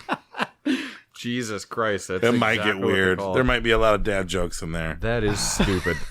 One that's coming out actually kind of soon. Lisa Frankenstein. Mm-hmm. Oh, hell yeah. The creators of Jennifer's Body is now making a. Well, it's Diablo Okay. Cody is writing it, and it's going to be Robin Williams' daughter, Zelda Williams, will be directing it. And she was talking about how she's inspired by like weird science, and it looks like it's going to be Warm Bodies, but Frankenstein. Well, but I feel like it's going to be because Jennifer's Body had some really great stuff to it, and Yeah. the film isn't necessarily bad. I But there's don't know. something that itches people the wrong way, and myself a little bit about the film too. But I think that might be okay. It might be. It's going to be like Anna and the Apocalypse, but sorry, American. I'm looking at this and I'm getting Frankenhooker vibes, honestly. Ooh, if it's Frankenhooker, it's going to be the best movie of the year. I'm getting some Frankenhooker vibes. Mm-hmm. Well, Interesting. you haven't heard of this movie? No, fuck no. Yeah, it's coming out Comes out February Valentine's 9th. No, I've just been hyped Yeah. up about The First Omen. The one from the 70s? Yeah, that one. Huge Gregory Peck The fan. one from the Quiet Place Day One. Yeah, Oh, actually, I'm intrigued by that concept. Yeah, same. And also, is Jim from If The they Office stick going to be in land. it? That's my question. No. But didn't we kind of see day one in the second movie? Well, for like a second. well, it's also When I did saw love the second one and I was like, dude, I want to watch this movie. it. Yeah. But if Jim from The Office isn't in it, it's going to be a different day I one think of it's thing. it's also taking place in a different location. It's going to take place in New York, I believe. Newark? New York. New York. New York. I mean, are they going to show Times Square, or are they just going to be in a warehouse the whole time? They're going to Because be if in the they're going to be in a warehouse the time. whole time, who gives a shit where it is? All right. They're gonna be It's on a getting boat. late, guys. It's getting late. I'm Cliff Hainer from Newark. Speak No Evil remake. Getting giggly now. Already? What? Coming out this year. The Speak No Evil remake with some great actors. Look it up. I chuck rocks at your wife. You were, movie? when I told you about this, and then I was like, it's going to suck. And you're like, no, it isn't going to suck. Are you that tired? They do have a solid director for not. it. They got the guy who did Eden Lake directing it, and Okay, James Watkins. Yeah. Sure. Could be interesting. Also, James McAvoy is going to be in it. Yeah. Scoot McNairy's pretty good. Scoot McNairy. Yep. I love him. Scoot McNear me, will ya? Can you scoot a little McNear me? Jesus, now we're getting loopy. All right, moving on. Beetlejuice 2. Yeah, okay. I'm in. I think they'll do it. Yeah, I who's think they'll not do it in fine. for Beetle? Like, I'm sorry. it's mostly I'm. It was the last always one. hard. The last one was 1988, dude. It's mostly 1988. It's more Beetlejuice against too. Michael I- Keaton it's- is a dinosaur. but Who cares? Can Me he be too. Beetlejuice still? it's Yeah. more Tim LL Burn. Cool J can't do the songs he made in the 80s. That's fine. Nobody It's cares. 100% LL J just couldn't make me yeah. being against Tim Burn. That's pretty much it. I haven't seen a Tim Burn film in like a decade. Because You watched Wednesday, didn't you? No. Oh, no. shit. Fuck no. Oh, fucking. No, it's because of Funny, no, I those damn tic-tackers, and they're dancing up to. You did give me that, like, what am I, an asshole? You got. Of course, I Nope. didn't fucking watch Fucking it. didn't watch it. You got any more that you want us to talk about? That was what I had. Oh, and also, apparently we're getting a new Alien film by the Evil Dead remake director, Fede. Oh, yeah. Alien Romulus, which That sounds so dumb. hey, Probably you know won't what? be a horror movie though. I you got think? got Not much my more than Alien Godzilla is. tattoo, I so don't I'm think Let me always see excited. that. Oh, yeah. Stop punching it. Let me look at it. HR Geiger. I actually, Geiger, it's yeah. just it looks like a blurry blob. Oh, that's it. Okay. Kind of looks Where I'm like a sitting. penis. Like a. I mean, I it just is don't have a- my- I just see my glasses on. Her, I mean, that eyes is- are bad. they It's did- not your. It's I'll not get your, up and real nice and close and look at it. Any more you got?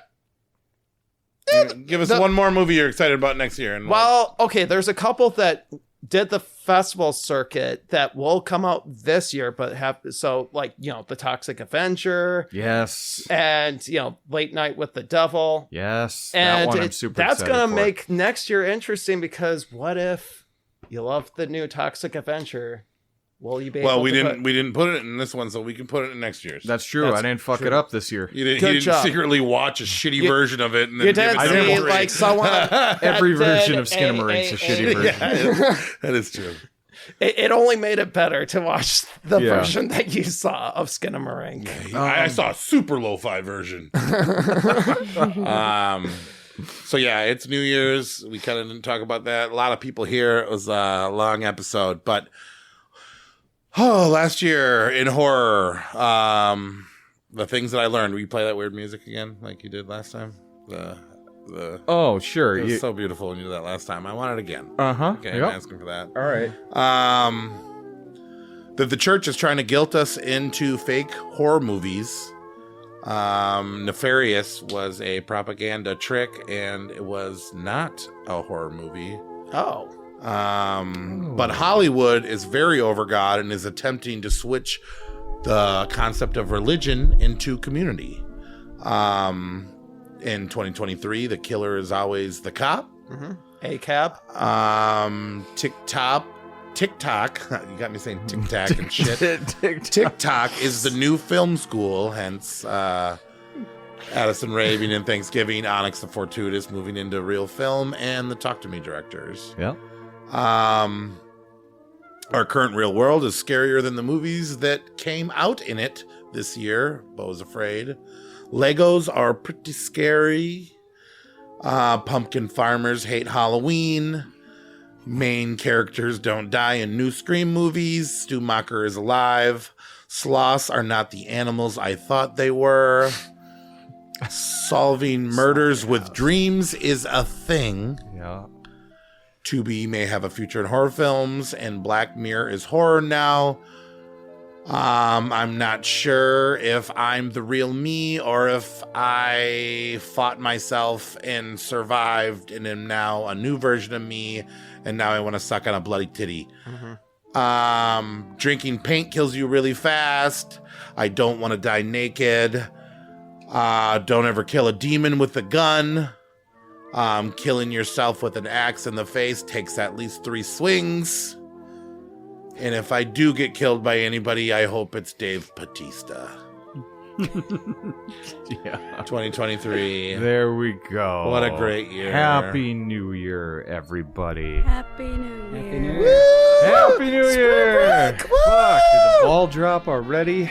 Yeah, all right. We'll be back, folks, in a new year with some new movies. Coming Love soon. you all. Stake him, will you? Christ.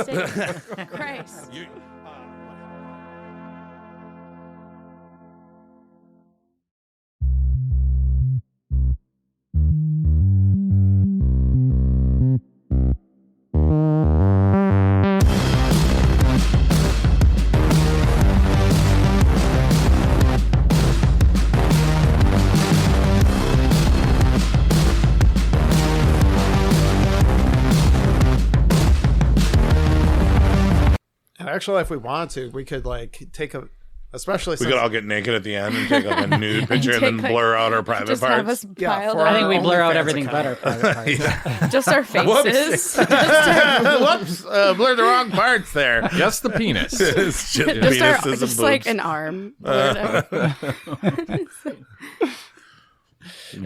Guess whose wang is whose wang. Instead of guess the creep. This one's Guess the creep.